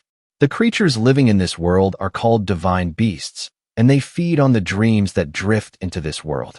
Your job is to hatch your own divine beast. The beasts nurtured by your dreams and devotion will become a great partner for the long journey that awaits you. It stated, the egg in your hand is that of a divine beast. Laplace explained specifically. However, no one knows what kind of beast will hatch from your egg, as it will change according to your dreams and devotion. He emphasized, but one thing you must keep in mind is that although the egg develops on its own, it is still an egg. It will never hatch if the owner does not give it enough love and care. So make sure you nurture it properly with the necessary food, behavior, and attention. Because the more sincere love you put into it, the stronger your divine beast will be. After delivering his message, Laplace took his leave. I will depart now. If you have no further questions, I will see you at the end of the trial. With that, he quickly vanished. Looking at the egg in his hand, Yunwoo thought with weary resignation, a divine beast's egg. What a pain. Yunwoo let out a troubled sigh. Putting the egg aside, he scanned his surroundings. Yunwoo remembered. He said the 11th floor trial was fun because it was the only one you could enjoy compared to the boring trials before. In his memory, and above all, Jongwoo's specialty was psychology. He spent a lot of time caring for and talking to the egg every day, nurturing it with great love and beautiful dreams. Not only that, thanks to his efforts, he was able to hatch one of the best species from these eggs, the mythical dragon. And with his devotion, he was even able to meet the ancient dragon. Thus, he established a contract that allowed him to use skills like draconic eyes. In a way, the 11th floor was a turning point for Jongwoo. Looking at the egg in his hand, Yunwoo thought to himself, on the other hand, I'm not very good at things like this. Unlike him, I'm terrible at nurturing things. Although a bit flustered, he reassured himself. Hatching an egg myself shouldn't be a problem, since the guide mentions various ways players can hatch them. The problem is what kind of beast will hatch. The fire conversion skill is useful in many ways, so increasing its proficiency would definitely be good. If I'm lucky, the ideal outcome would be hatching a phoenix, since it's related to the elements of fire and wind. I need to obtain the flame of life. After a moment of thought, Yunwoo's expression became vacant. He speculated, it seems Fanti and Adora will need quite some time to get here. He also had his doubts. I guess they can't be of any help either. Yunwoo picked up a knife and carved words into a rock. South. Great forest. He told himself, we agreed to leave a small message of where we're going if we get separated. They should be able to find me with this information. Finally, Yunwoo decided, it's time to go. Notifications sounded one after another. You have entered the Phoenix's territory. Defense against fire and wind elements will be significantly reduced in this territory. Your overall stats will be reduced under the Phoenix's influence. He was a little surprised to hear the announcement. The Phoenix has begun observing you from a distance. The rustling of the wind broke the silence. Yunwoo jumped back, thinking, does the Phoenix always have such a vigilant nature? This feels like some pretty clear killing intent. He scanned his surroundings. He spotted a cave high up. The Phoenix's nest. Yunwoo moved quietly. A sharp voice rang out. Stop. He thought to himself, the Phoenix. She threatened, take one more step, and you will die. Yunwoo stood his ground and said, I have come from afar to obtain your flame of life. I hope you can give me a quest. The Phoenix snapped back, I have no need to share anything with you, you filthy human. He was bewildered, unsure how to respond. Yunwoo considered the cause. Something strange here. For some reason, she reminds me of a cornered hedgehog. He suspected, don't tell me. To confirm his thoughts, Yunwoo braved the danger and rushed into the Phoenix's cave. Arriving before the cave, he spoke first. Forgive my intrusion. She growled in anger. How dare you set foot in here, human? Yunwoo was certain. Just as I thought. He probed. I see you seem to be incubating eggs. The Phoenix immediately flared up, shouting, what about it? I don't have time to play games with you. Ignoring her anger, Yunwoo asked, did you lose one? Seeing her silence, he affirmed, it seems I was right. The Phoenix grew even more furious. Why? What's it to you? Leave me alone. He offered. If you'll let me, I can bring the egg back to you. Would that be enough for you to give me a quest? She asked, stunned, but then immediately replied coldly. Do as you wish. A notification appeared again. Surprise quest, the Phoenix's egg. The ruler of the southern forest had one of her eggs stolen while she was out finding food for her soon-to-hatch children. Find the lost egg and return it to her. By doing so, the Phoenix will never forget your act of kindness. Time limit, until your egg hatches. Rewards include 1. The Phoenix's favor. 2. The Flame of Life quest. Yunwoo thought in silence. Then he dashed off under the Phoenix's gaze. In the southern forest, after searching for a while, he grew suspicious. The track stop here. Where could it have gone? Suddenly, a burst of laughter echoed through the air. Yunwoo was immediately on alert. 2 men were nearby, laughing triumphantly. This is awesome. I can't believe how lucky we were to find this while the Phoenix was away. The man laughed gleefully. We should jack up the price for this thing. His tone was full of greed. Something this rare? I mean, they'll pay us any price to get this egg, right? He thought to himself, wouldn't it be amazing to have my own Phoenix? The only mythical beast in the game. I should find a chance to kill these bastards and take it. As he was thinking, he suddenly coughed up a mouthful of blood. He looked stunned. He saw his partner had stabbed him from behind. He managed to curse. The other man didn't bother hiding it anymore. That water I gave you earlier? You must be really tired, huh? You didn't even notice I put too much mandragora sap in it. He gloated. It's nothing personal for people like us, right? Don't blame me. If it wasn't you, it would have been me. Right. He struggled to curse. You son of a bitch. After eliminating the threat, the man was ecstatic. The Phoenix's egg. The thing I've always dreamed of. I can't believe this day has finally come. I'll be the player who owns a legendary beast. But his celebration was premature. A sword pierced straight through him. He cursed him. You fool. Then finished him off with a single slash. Holding the Phoenix egg in his hand, Yunwoo thought. I wanted to ambush them from behind, but I was worried they'd drop the egg during the fight. So, I had no choice but to wait for the perfect moment. He breathed a sigh of relief. Luckily, everything went smoothly, partly because they killed each other. Yunwoo summoned a flame. He burned their bodies to dispose of the evidence, watching calmly. Feeling satisfied, he thought, it would be great if every quest was this easy. Piece of cake. The phoenix joyfully embraced her egg. I never thought I'd see my child again. Beneath his mask, Yunwoo smiled in satisfaction. It's a relief they're reunited. The scene also reminded him of his childhood with his mother and brother. The phoenix suddenly turned to look at him. Thank you, human. He replied casually. It was nothing. She sincerely wanted to thank him. You saved my child, so I will keep my promise. I will grant you a quest.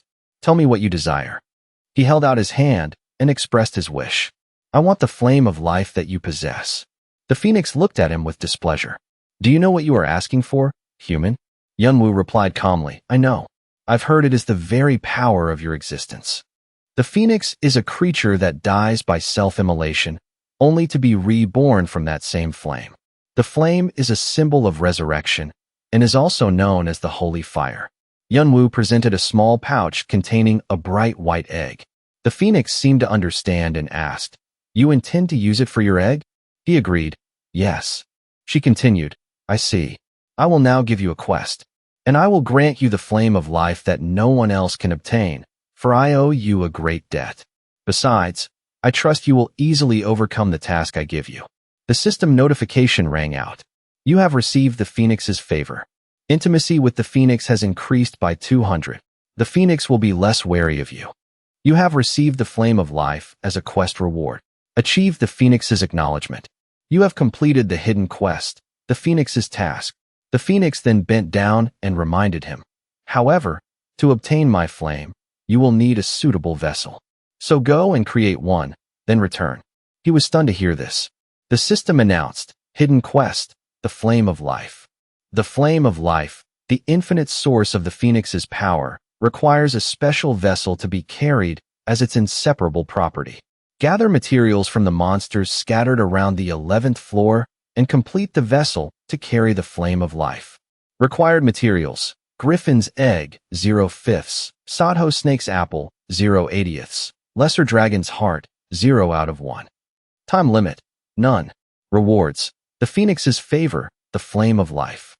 After hearing this, Yunwoo scratched his shoulder and frowned in annoyance. I think the quest to create the vessel is more annoying than getting the flame itself. After her reminder, the phoenix bid him farewell. Our agreement is settled. You may go and return when you are ready. He replied, All right. Scene change. A fire crackled in a clearing. He sat beside it, with the shield and the egg on either side, thinking to himself, even though it's just a beast in an egg, it's still a child. It's sensitive and affected by external stimuli. So the first thing I have to do is create a quiet and low-stress environment. Even though it's a bit late, I should quickly make a nest. He was holding the instruction manual when he noticed. The egg, half submerged in water, was glowing with a golden white light. Yunwoo watched the scene and marveled. I guess it's in a good mood. The guide said to build a solid base for the nest from the branches of an iri tree to keep other beasts away, spread sap around it, and wash the egg. He stared at the paper in front of him, wondering, is this how everyone makes it? I did what the guide said, but... He sighed in frustration. Then Yunwoo lifted the glowing egg out of the water, lamenting, good grief. I never thought I'd be doing this. He took a cloth and dried it. Then he gave a resigned smile. Under the night sky, 2 moons intertwined. Yunwoo thought to himself, should I raise a few more of these? Then the sun rose. Gentle sunlight streamed down to the ground. The egg glowed in its new nest. He placed it on a stand and looked up, propping his chin on his hand. The face hidden behind the mask smiled with satisfaction. That looks much better. With that done, he turned around. Time to check out the details of the rewards. He pressed the confirmation button, wondering, I think there were 8 items in total. A chest, a green tube, a skull with a red glow, and 2 glowing blue rings appeared around him. He picked up the skull with the red ruby and wondered, is this the only useful thing? The system's voice explained, skull earring. Type, support item. Grade, none. an earring made from the skull of a player who was a witch doctor in life. It was once a great artifact when it was first created, but time has eroded its past greatness, and now it is only used as a support item. The witch doctor's soul still resides within the skull, constantly screaming in agony. Its screams can slightly amplify the mana factor in the dark. He stared intently at the skull, thinking, this wouldn't be a great item if you just looked at its options. His eyes glowed gold, revealing streams of black energy swirling around the skull, letting him know it even includes the witch doctor's soul. A faint, wailing soul emerged from the skull. He thought with some satisfaction, this will be a good opportunity to try using it with the black bracelet. Yunwoo focused and clenched his fist around it. A blue light emanated from it as it came under his pressure. Then, the ruby in the skull began to crack. It then shattered into gentle red sparks. Suddenly, a stream of black energy coiled around it. A soul slowly materialized. The soul looked around at itself and let out a wail. Yunwoo stood there, completely puzzled. I thought it would be the soul of a player. Maybe it was devoured by a monster when it was alive. I wonder if this will actually work. He approached, thinking, I guess it won't be much help. Then he placed his hand on the head of the faint, black-robed soul and assessed, right now, it's just in a spiritual state, and it doesn't obey my commands yet. Its face began to contort slightly, and Yunwoo knew, I have to train it first. He issued a command, obey me. It began to wail. He repeated in a sterner voice, obey me. The soul was still resisting, crying out. Tears streamed down its face as it wept. I don't want to die. I don't want to die. I don't want to die. He ignored it and shouted, obey me. The soul clutched its head in pain. Blue spiritual energy radiated from around him, then slowly dissipated. It gradually became clearer. The soul was now emitting black energy. Yunwoo lowered his hand. Its eyes, now glowing a brilliant blue, stared at him. Yunwoo placed a hand on his chest and felt it. It seems I've connected with it. He closed his eyes to consider it. So this is what it feels like. He crossed his arms and commanded the soul, sit. It immediately dropped to the ground. Another command rang out. Stand. Turn. Run around that tree over there and come back. See that fruit over there? Get it for me. The witch doctor now followed every single command, from simple to more complex requests. When ordered to pick the apple, the soul raised its hands. A stream of green spiritual energy flowed out, and the apple floated down. He understood. Every time I order it to get fruit, it uses a small spell to complete the task. Although it can't use high-level spells anymore, it seems to have no problem with low-level magic. The juicy apple appeared before Yunwoo. He thought, the soul shows no signs of defiance, nor does it express its own opinions under any circumstances. Seeing the witch doctor's soul holding the apple out to him, Yunwoo knew it has become a loyal servant. There's one more test I want to run. First, speed. It's slower than my Shuanpa, but it's not a problem to bring it along. He ran ahead, and it followed closely behind him. Then he tested again. Next is command range. It can receive commands from about 100 meters away. After these two tests, he stroked his chin thoughtfully. There are no problems when the soul is close to me, but the farther it gets, the less it seems to listen. And I can feel the chain connecting us growing thinner. I need to find a way to make the chain stronger. I guess I'll call it the puppet chain. Now, let's finish the soul examination. The soul raised its hand and struck, felling the tree in front of it. It turned to look at Yunwoo.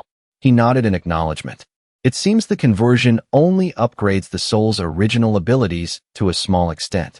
But because it has the ability to inflict physical damage, a large number of familiars would be very useful.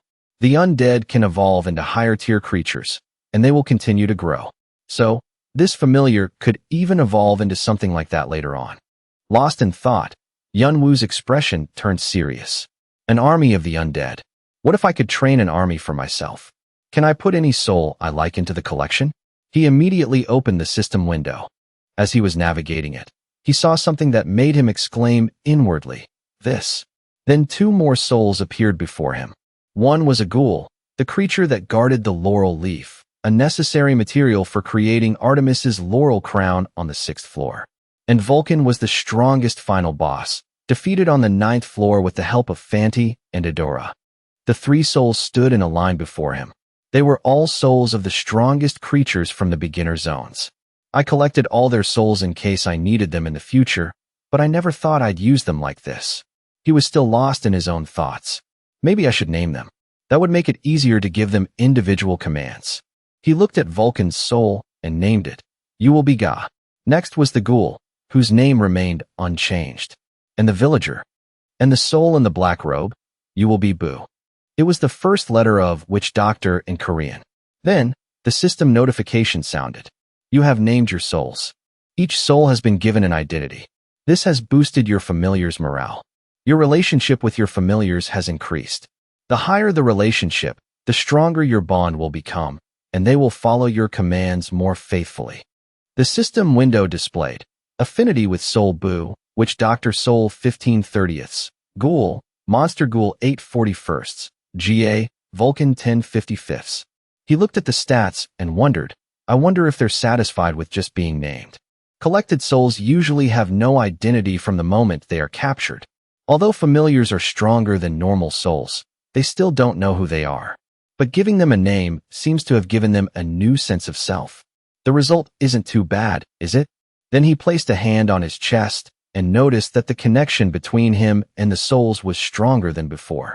The abilities of each soul seemed to correlate with what they had in life. Ghoul was fast, showing off its incredible speed. And GA, a creature that was quite strong, though a bit slower, had undeniable power. He placed a hand on his shoulder and understood. This means I need to continue collecting more powerful souls. He clenched his fist with determination. Now, let the hunt begin. Behind him, the soul GA was still showing off how strong it was. By dusk, the system announced, number of souls collected, 500. He saw this and knew. The limit of souls I could collect in the past was 150, but now it has expanded to 500. It seems my limit has tripled. Yunwoo crossed his arms and looked at the dark souls. I wanted to see how many familiars I could create, but it seems 10 is the maximum. It's much less than I expected. He flicked his hand to dismiss the system window, frowning slightly. Not only that, but the newly created ones are hastily made, weak, and useless. He placed his left hand on his right and thought, the ability will increase with the user's proficiency. That means I'll have to put my hopes in that for now. Then he remembered Edora's golden eyes and understood. I need to know the details of what this item is. To do that, I'll need Edora's help to use her eyes. Suddenly, a voice came from behind Yunwoo, startling him. You have quite an interesting item in your hands. He recognized her voice and replied, I thought you were resting. The phoenix continued, my children are now stable, and the artifact you possess has piqued my interest. Then, black energy enveloped the iron shackle on Yunwoo's arm. She asked in a stern voice, that bracelet wrapped around your arm. Who are you, really? Scene change. A pair of legs in iron armor, stained with blood, took shaky steps as their owner cursed bitterly. The figure struggling through the forest thought to himself, I sacrificed everything to escape those bastards, but now I have nothing left. His whole body was covered in blood. His right hand was trying to staunch the bleeding from his left. He gritted his teeth in frustration. This never would have happened if I had that stone. Leonti, with half his hair singed off, declared vengefully, you will all pay for this. Whatever it takes. Afterwards, news of the clash between the Red Dragon clan and the Azure Sword clan shook the entire tower. A group of people were gathered around an information board, reading intently. They were mostly talking about how Bahan and the Fire Beast had ambushed Leondi, and how Leondi was the only one to escape successfully. The Red Dragon clan declared war and posted notices on the bulletin boards in the cities of every floor. The flags of the two clans were intertwined, symbolizing their fierce conflict. Red Dragon and the Azure Sword clan were the two largest clans in the tower. That's why this war was expected to bring about a massive upheaval. Countless clans and players began preparing for the coming war. Suddenly, a hand snatched the news bulletin down. Fanny stood with his hands on his hips, Edora behind him. He frowned after reading. This is all we hear wherever we go. His face darkened. He crumpled the notice in his hand, thinking, I thought we could easily clear the trials from the 11th floor onwards after finishing the beginner zones. He looked up, his fong peeking out. A bird flew past. He watched it and exclaimed, That's... Fanty held out his hand to catch the red bird. He noticed the message tube on its leg and understood. It's a messenger sent by the tribe. He opened the letter and saw the words, "Return immediately upon receiving this letter." It was a summons. Fanny and Adora set off together. The two stood on a high cliff, looking down at their village. Two of their tribesmen, wearing straw hats and working in the fields, saw them and were surprised. The villagers all rushed out to greet them. One stood up and called out cheerfully, "Lord Fanty and Lady Adora, what brings you back so suddenly?" They laughed and chatted amongst themselves. "Everyone knows how busy the tower has been lately, but I don't think that's why they're back." Suddenly, someone turned and asked, "Lady Adora, has anyone caught your eye yet?" A muscular man from behind, wearing a straw hat, walked over joyfully, calling out, "Son, daughter, you're back." Adora heard him and looked over, her brow furrowed in annoyance as she clutched her red sword.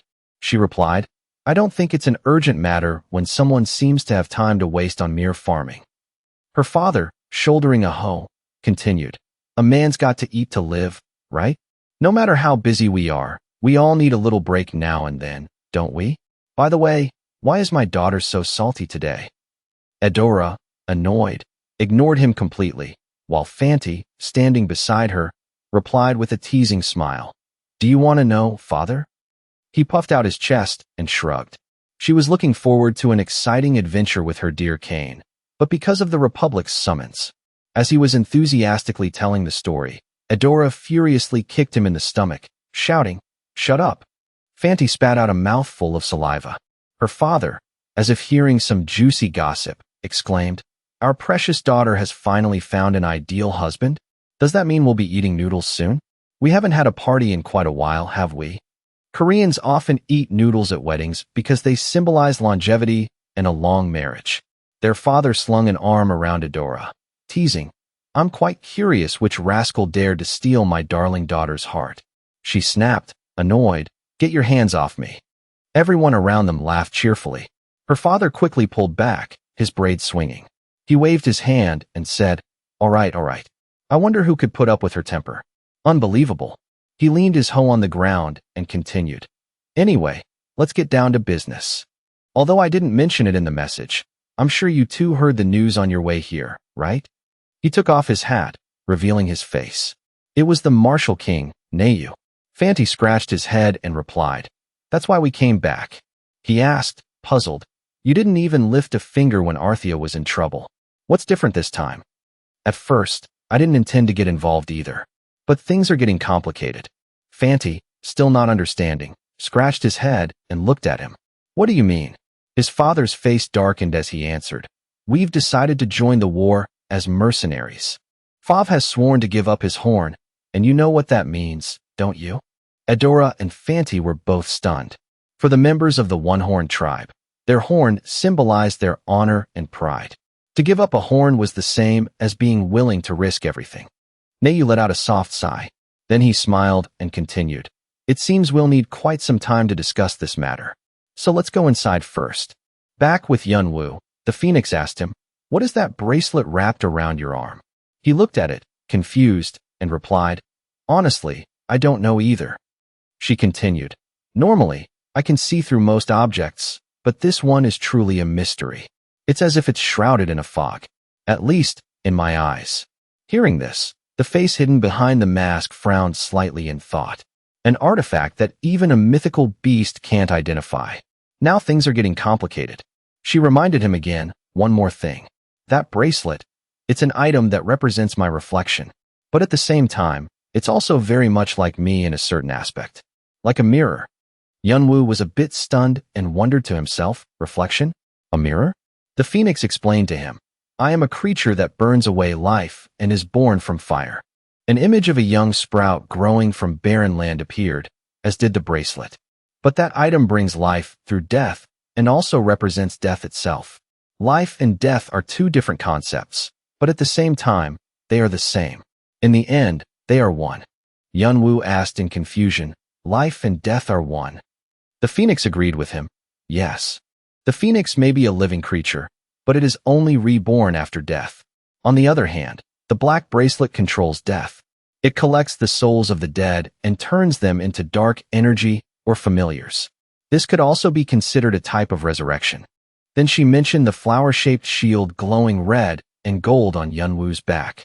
I can definitely feel divine power from it. Was it bestowed by the goddess of war? Hearing this, he turned to look behind him, then brought it around to the front. The system window displayed accordingly, Aegis of Athena. A 9-layered shield blessed by Athena, the goddess of war. It can block most attacks. Gorgon's curse repels all evil and brings a powerful petrification curse upon those who meet her gaze. Goddess's weapon grants the owner a powerful blessing. It will protect the owner from long-range attacks and release an overwhelming current of electricity that can shatter the opponent's soul. Additionally, it blesses those whom the owner recognizes as allies within a certain range. The blessings will boost a person's stats and morale by 10% and increase resistance against all status effects by 15%. The number of recipients increases proportionally with skill level. Sealed item cannot be identified. After reading the system's explanation, Yunwoo smiled faintly. Because this is a divine item, its stats are unbelievable. Aegis has both defensive and offensive properties. It provides excellent protection from dark magic and also places a petrification curse on enemies in a wide range. He gently stroked the shield and whispered, "But that's not the most important ability." A figure in golden armor held a red flag high, representing the crowd control skill. It can buff allies and debuff enemies. Normally, this type of skill is exclusive to king-type classes, but even lords often have limitations on their skills, such as only being able to target their own minions. On the other hand, Aegis can buff anyone the owner considers an ally. This means any of Yunwoo's familiars or those who follow his commands would all be buffed based on its power. He spun around slightly and marveled, "It's much better than what Jongwoo mentioned. And I don't even have to worry about being hit by daggers from afar." Yunwoo turned to look at his dark souls, contemplating, "But I guess it must have a downside too." They were trembling as they looked at him. The system announced, "The familiars are looking at one of your items with fear. Your affinity with your familiars has decreased." Yunwoo was stunned as he looked at the black energy radiating from his hand, exclaiming to himself, "Don't tell me." It intertwined in his palm. Then it shattered. Yunwoo was taken aback. The face hidden behind the mask was frowning, looking puzzled. He held up his two hands, each holding a different item. One side radiated black energy, the other a reddish-pink glow, making him understand. It seems Aegis and this black bracelet are incompatible. The black bracelet uses curses and dark mana, while Aegis contains holy properties. So that means they can't be compatible. He raised his hand to his sword, preparing to draw it, and wondered, if that's the case, what about something that was once a divine artifact, like this holy sword? How will it transform? With that thought, Yunwoo let the sword merge with the stream of black energy. It began to radiate a purple moonlight. The system's voice rang out. The demonic curse corrupting Vigrid is being dispelled by Aegis. Vigrid's original divinity has begun to revive. But because the sword's curse is so intense, more holy energy will be needed to remove it. He gave a helpless laugh. "What am I supposed to do now?" In the twilight, the phoenix spoke. "So, it doesn't accept the bracelet of the dead, but it welcomes the cursed sword." She laughed loudly, marveling, "How interesting." In Yunwoo's hands, one side held the black bracelet and the sword, the other held the shield radiating a brilliant red-gold light. She continued, "A cursed item and a holy item, huh? The tower has never granted someone such disparate artifacts at the same time before. If you want to understand this, you'd be better off asking them." He sheathed the sword behind his back and replied, "Thanks a lot." The phoenix continued, "All right, now I will grant you a favor." Hearing this, Yunwoo wondered to himself, a favor? Her voice continued to ring out. "All of my children have hatched, including the one you saved." Following that favor, golden lights radiated around him. Yunwoo smiled faintly and replied, "Is that so? Congratulations." The phoenix was full of gratitude. "I am truly grateful to you. As for my request, I was hoping you would be the one to name this child." Scene changed to a cave. A baby phoenix happily hopped on Yunwoo's hand. It jumped up and chirped at him. The face behind the mask looked bewildered, not quite used to this. The phoenix looked down, breathing out a small spark of fire, and teased, "Even someone like you struggles with this, huh?"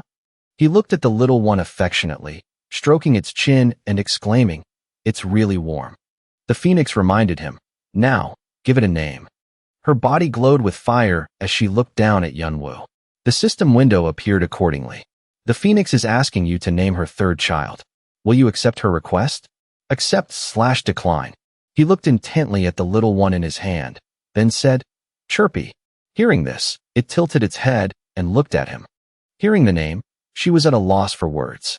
The phoenix's face was one of utter helplessness. Yunwoo looked up and saw this, asking, Is there a problem? She turned away awkwardly and replied, No, it's fine. Well, I think it's okay. Standing below, he had no idea what was wrong with her, completely puzzled. Then Yunwoo pressed the accept button on the system window. A notification followed. You have named the phoenix's third child Chirpy. You have established a bond with Chirpy. Chirpy will be greatly influenced by you. Chirpy's affinity for you has greatly increased. You have formed a bond with a mythical beast. Therefore, all mythical monsters and demonic beasts will now be less aggressive towards you. Chirpy sat snugly in his hand, surrounded by beautiful golden flames. Then the air around him seemed to grow warmer. Yunwoo slowly felt something welling up from inside his body. The system's voice continued. Your spiritual growth has been confirmed. The body awakening process has resumed. 99.1%.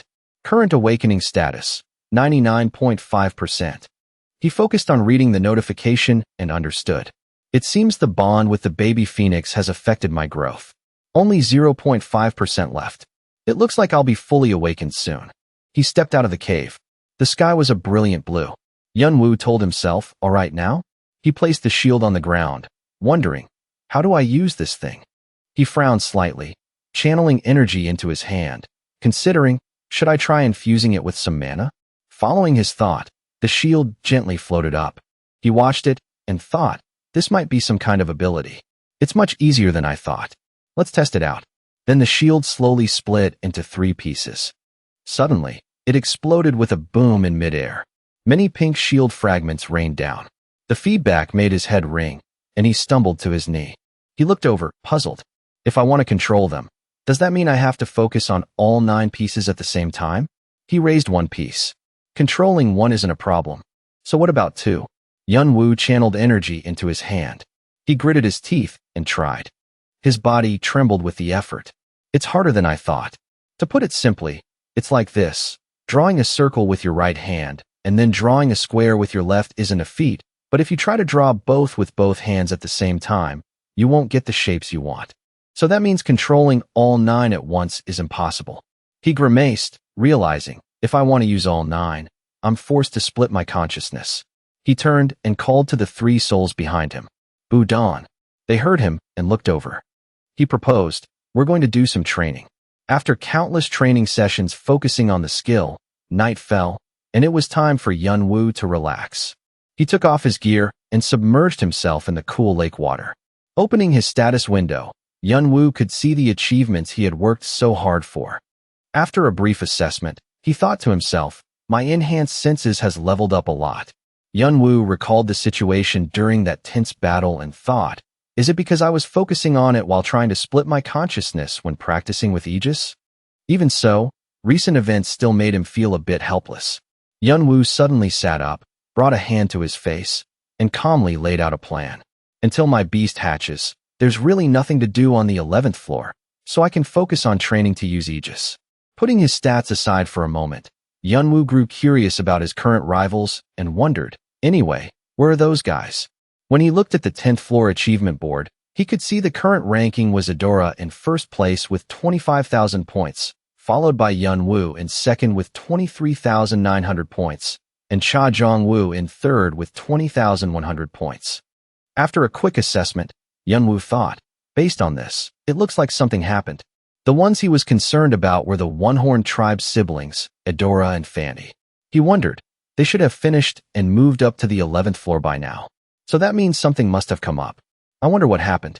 Knowing their strength, Yunwoo didn't worry too much, thinking, I shouldn't worry about them too much. They know how to take care of themselves. But I hope they get here before my beast hatches. Suddenly, Yunwoo fell silent, his gaze fixed on an indeterminate point. A second later, he unexpectedly leaned back and fell backward. A moment later, he was lying in the lake, eyes closed, thinking, "It seems I've changed quite a bit." After that, we learn that Fanti and Adoran never appeared on the 11th floor, even after 5 days had passed. During that time, Yunwoo focused on his training and became able to use 3 layers of Aegis's shield. The hard training had made his familiars strong enough to now manifest for long periods, and they had also developed to the point where they could start acting on their own. With his summoned souls able to operate independently, Yunwoo thought, "Now I can manage in a real fight." With that, he shivered and adjusted his gear. Seeing this, the Mother Phoenix spoke up and asked him, "Are you leaving now?" Yunwoo replied without hesitation, "Yes. I still have many things to prepare."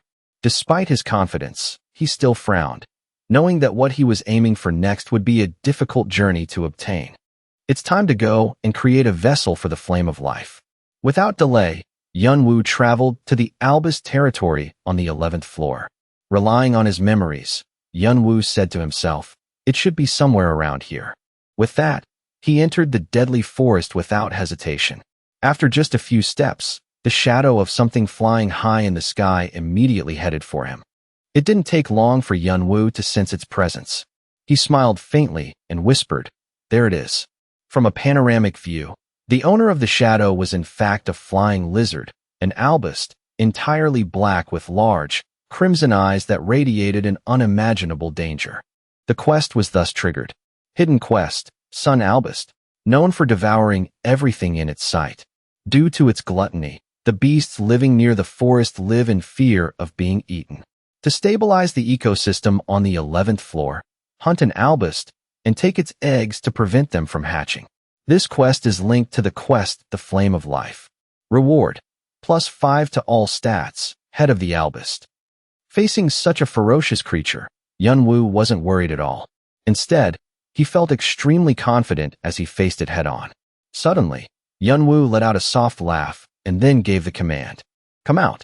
As soon as he finished speaking, the shadows around his feet thickened, gathered, and then split into many small streams. From them, the creatures of the endless night began to rise. After preparing, Yunwoo took a ready stance to fight the albus charging at him. With its massive body alone, a single roar made the dry branches around it tremble ceaselessly. Very quickly, Yunwoo had already placed his hand on its head and activated his devouring skill, stealing its stats. Looking at the amount of energy he had just absorbed, Yunwoo thought, "The albus is second only to Vulcan. I probably can't convert its soul into a familiar right away, but I can later." Afterward, he didn't forget to encourage his skeleton spirits. Good work.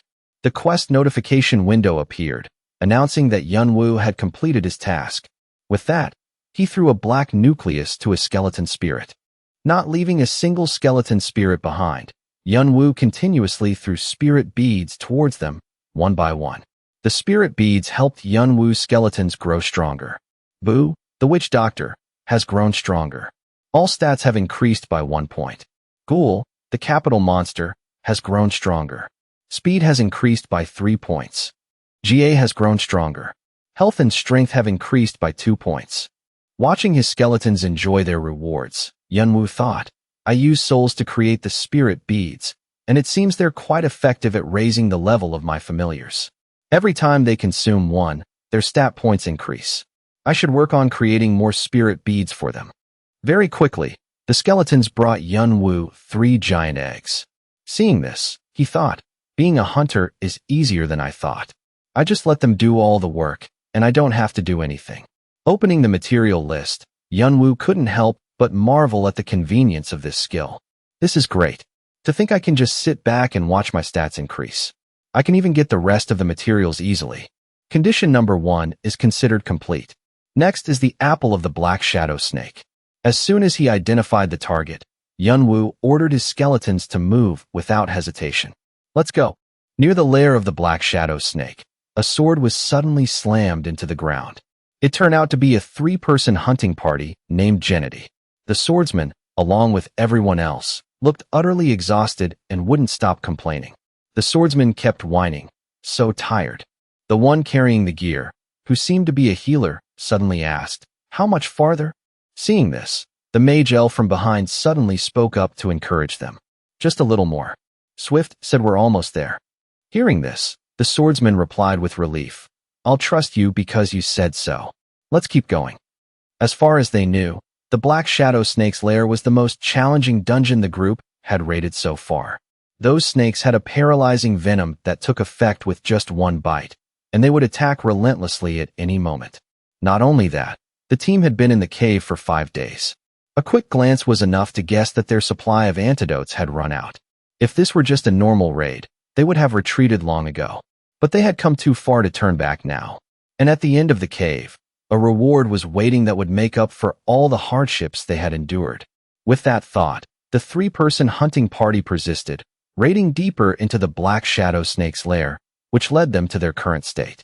They still thought, as long as we get our hands on the apple of the Black Shadow Snake, we won't have to go through hardships like this anymore. We'll be able to defeat them with just a finger. After hours of hardship, they finally found the exit of the cave leading to the garden containing that rare apple. The swordsman excitedly announced to them, "We're here." The porter and Elle both became emotional, tears welling up as they sighed. Finally.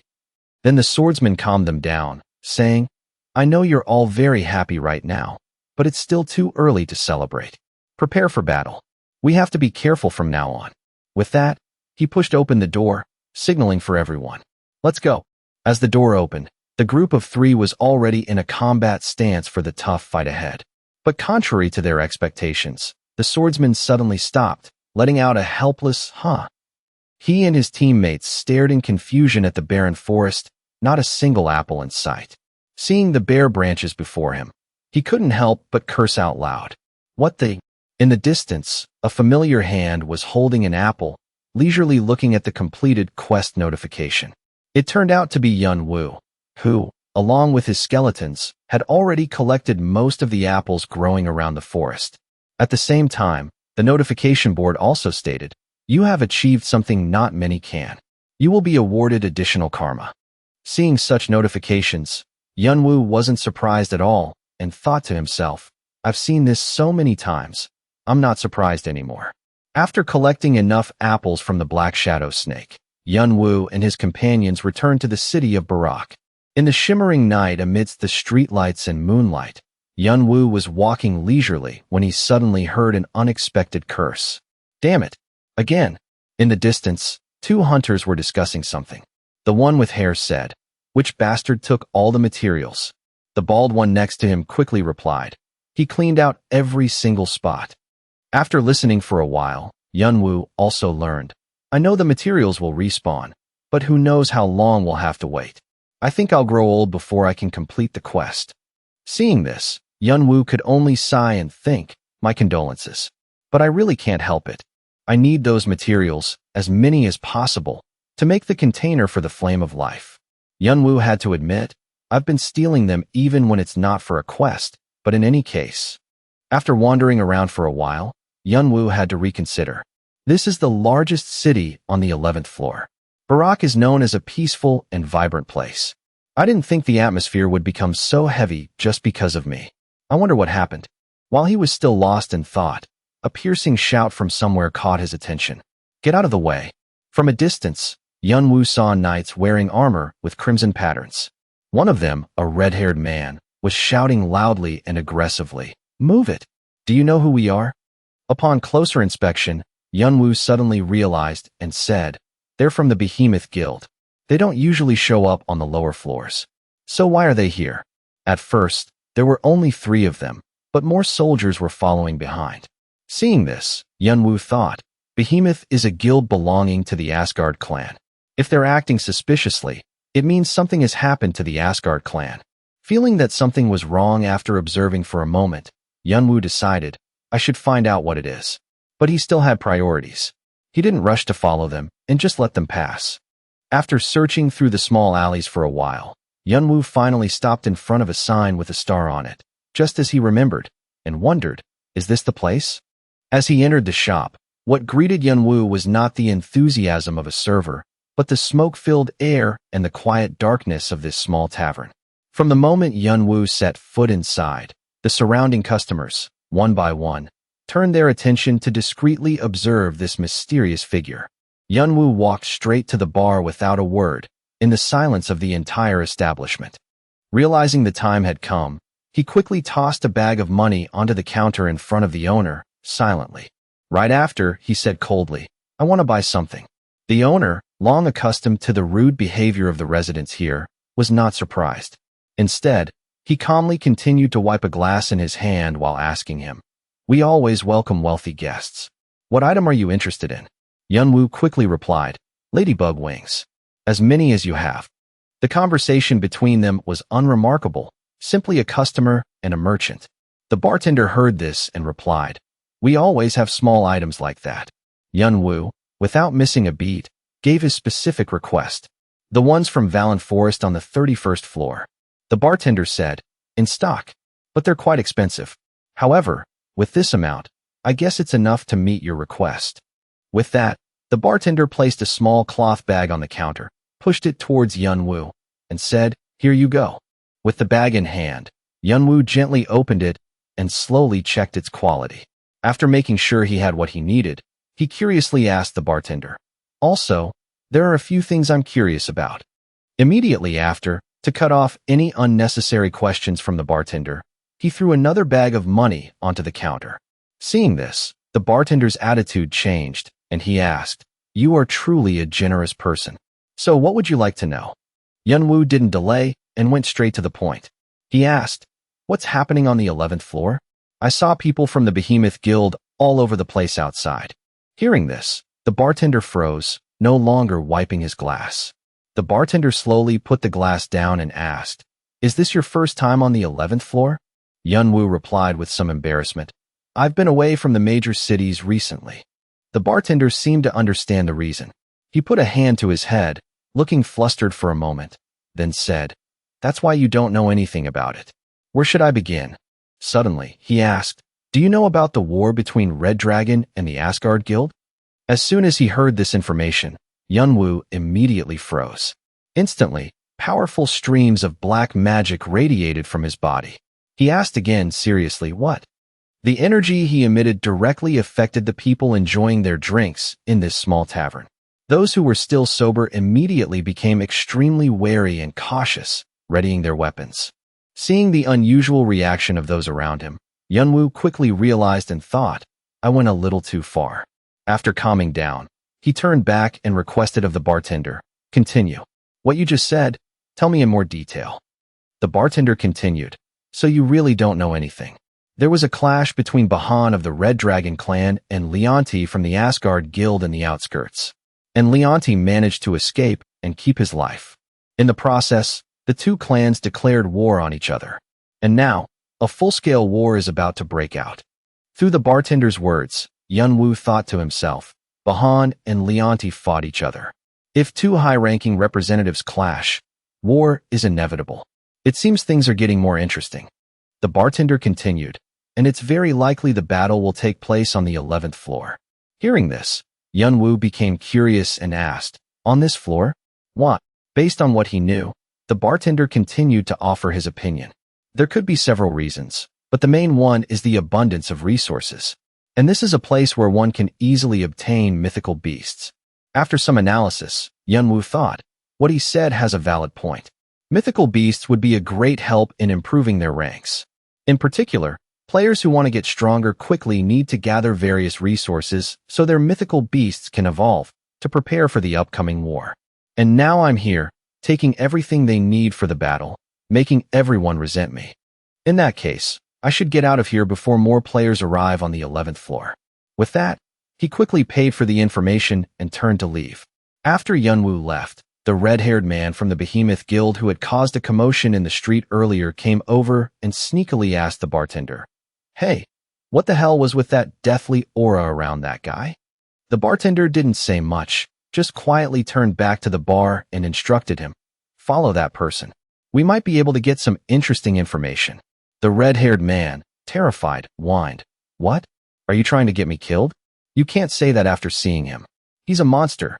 The bartender replied, "I know. That's why I'm telling you to do it." The red-haired man, slow-witted but strong, still didn't understand and asked again, "Why? Is he that important?" With that, the bartender gave a faint, mysterious smile and replied, "Are you blind?" That face. He's the hoarder. As usual, the night within the tower, with 2 moons illuminating the space around. Yunwoo was on his way back to the Phoenix's territory. Suddenly, Yunwoo stopped and said, this seemed like the right time to make their move. The men who had been tailing him began to emerge from the shadows, laughing smugly. One of them, full of himself, took off his hood. You're the hoarder, aren't you? He asked. Jinwoo had no time for this kind of street trash. He got straight to the point, his voice laced with irritation. What do you want? The red-haired leader, confident in his numbers, sneered back. There are just a few things we need to verify. His face twisted into a scowl as he continued. I'm sure you've heard about the guy who destroyed the monster habitat on the 11th floor. A lot of people suffered heavy losses because of him. He finished with a vulgar grin, his eyes fixed on the bag Jinwoo was carrying. And we suspect you're the one responsible. So we're going to need you to cooperate with our investigation. As he spoke, his men moved in, surrounding Jinwoo and cutting off any chance of escape. But contrary to their expectations, Jinwoo showed no fear. His hand went to his sword as he mused aloud. Whether it's in a dungeon or out here, why are there always so many greedy people obsessed with things that don't belong to them? The red-haired man looked confused. What? With his shadow soldiers already poised for battle beneath his feet, Jinwoo spoke with chilling confidence. If you're going to attack, then do it. And stop wasting my time with this bullshit. Faced with a mob ready to jump a lone man, Jinwoo wasn't just unafraid. He called the leader out directly. You came here for me, didn't you? So come on, get on with it. And drop the bullshit excuses. Realizing Jinwoo had seen right through his pathetic scheme, the red-haired leader's face flushed with anger, leaving him speechless. A moment later, he drew his sword, pointing it straight at Jinwoo as he roared. So it was you. You're the reason so many people got hurt. We're going to make you pay. Jinwoo remained completely unfazed by the threat, retorting coolly, if you can. The words had barely left his lips when, from the misty shadows, a razor-sharp attack flashed across the leader's neck in front of everyone. By the time the red-haired leader realized what had happened, it was too late for any last words. A second later, his head tumbled to the ground, rolling to a stop in front of his comrades. Blood sprayed from his severed neck, and the men began to tremble in terror. Standing before them now was one of his shadow soldiers, staring at them with lifeless eyes. As reality set in, they understood. Jinwoo wasn't the one who was surrounded. They were the ones who had walked into his trap. A few of them collapsed to the ground, shaking uncontrollably and screaming. What the hell is that? Captain! A burly, bearded man immediately took charge, turning to shout orders at the others. They're above us. Everyone, run. He never finished the sentence. A sword pierced through his stomach, silencing him forever. Behind every man stood a shadow soldier, their escape completely cut off. All they could do was curse and tremble in the final moments of their lives. And so, the night was painted crimson, accompanied by the heart-wrenching screams of the unfortunate mob. Those who were further away were lucky enough to have a small head start, giving them a chance to react. A group of 3 ran, screaming for help that would never come. After a moment, the one in the back risked a glance over his shoulder to check their pursuit. But a second later, all 3 abandoned any thought of looking back and just ran for their lives. Jinwoo's soldiers were right on their heels. Finally, the first one was caught. Moments later, Jinwoo appeared ahead of them, as if from nowhere. With a single strike, he sent the unlucky man to his grave. At the same time, the man at the rear met a similar fate. He only had time for a horrific scream as Jinwoo slowly approached the last survivor. The man felt completely powerless. Witnessing Jinwoo's true strength, he simply gave up, collapsing to the ground and looking up at him with hopeless eyes. Faced with such an overwhelming difference in power, with the dying screams of his comrades behind him, he could do nothing but sit there and tremble. Suddenly, he spoke, his voice shaking with fear. Do you have any idea who's backing us? How dare you? Before he could say another word, Jinwoo's hand shot out and grabbed his throat.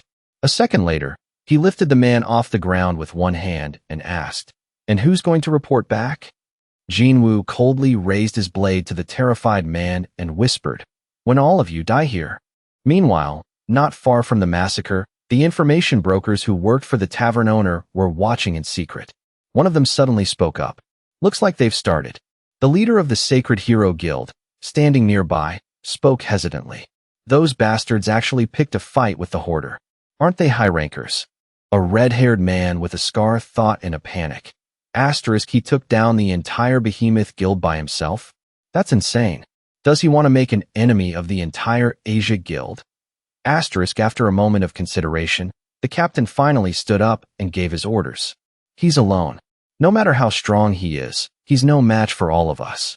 Surround him first. He can't win if we attack from all sides. Although the team members were clearly afraid of Jinwoo's mysterious power, they silently nodded and followed their captain's orders. They quickly formed up and began to approach Jinwoo under the cover of the misty night. The captain suddenly felt a strange chill and wondered to himself, asterisk, why is it so dark? It wasn't like this before. Asterisk, sensing something was wrong, he turned back to order his team. Something's not right. At this rate we'll be. Everyone, regroup on me. In that instant, he was stunned by a horrifying realization. The teammates who had entered the forest with him were now all gone, except for two. The men who had been right behind him were gone. He frantically asked the two remaining members, "Is this everyone? Where did the others go?" The nearby blonde-haired man spoke up nervously. "Captain, I think we should reconsider." From the distance, a dark figure was approaching. Suddenly, the figure shouted, "Captain of the Sacred Hero Guild."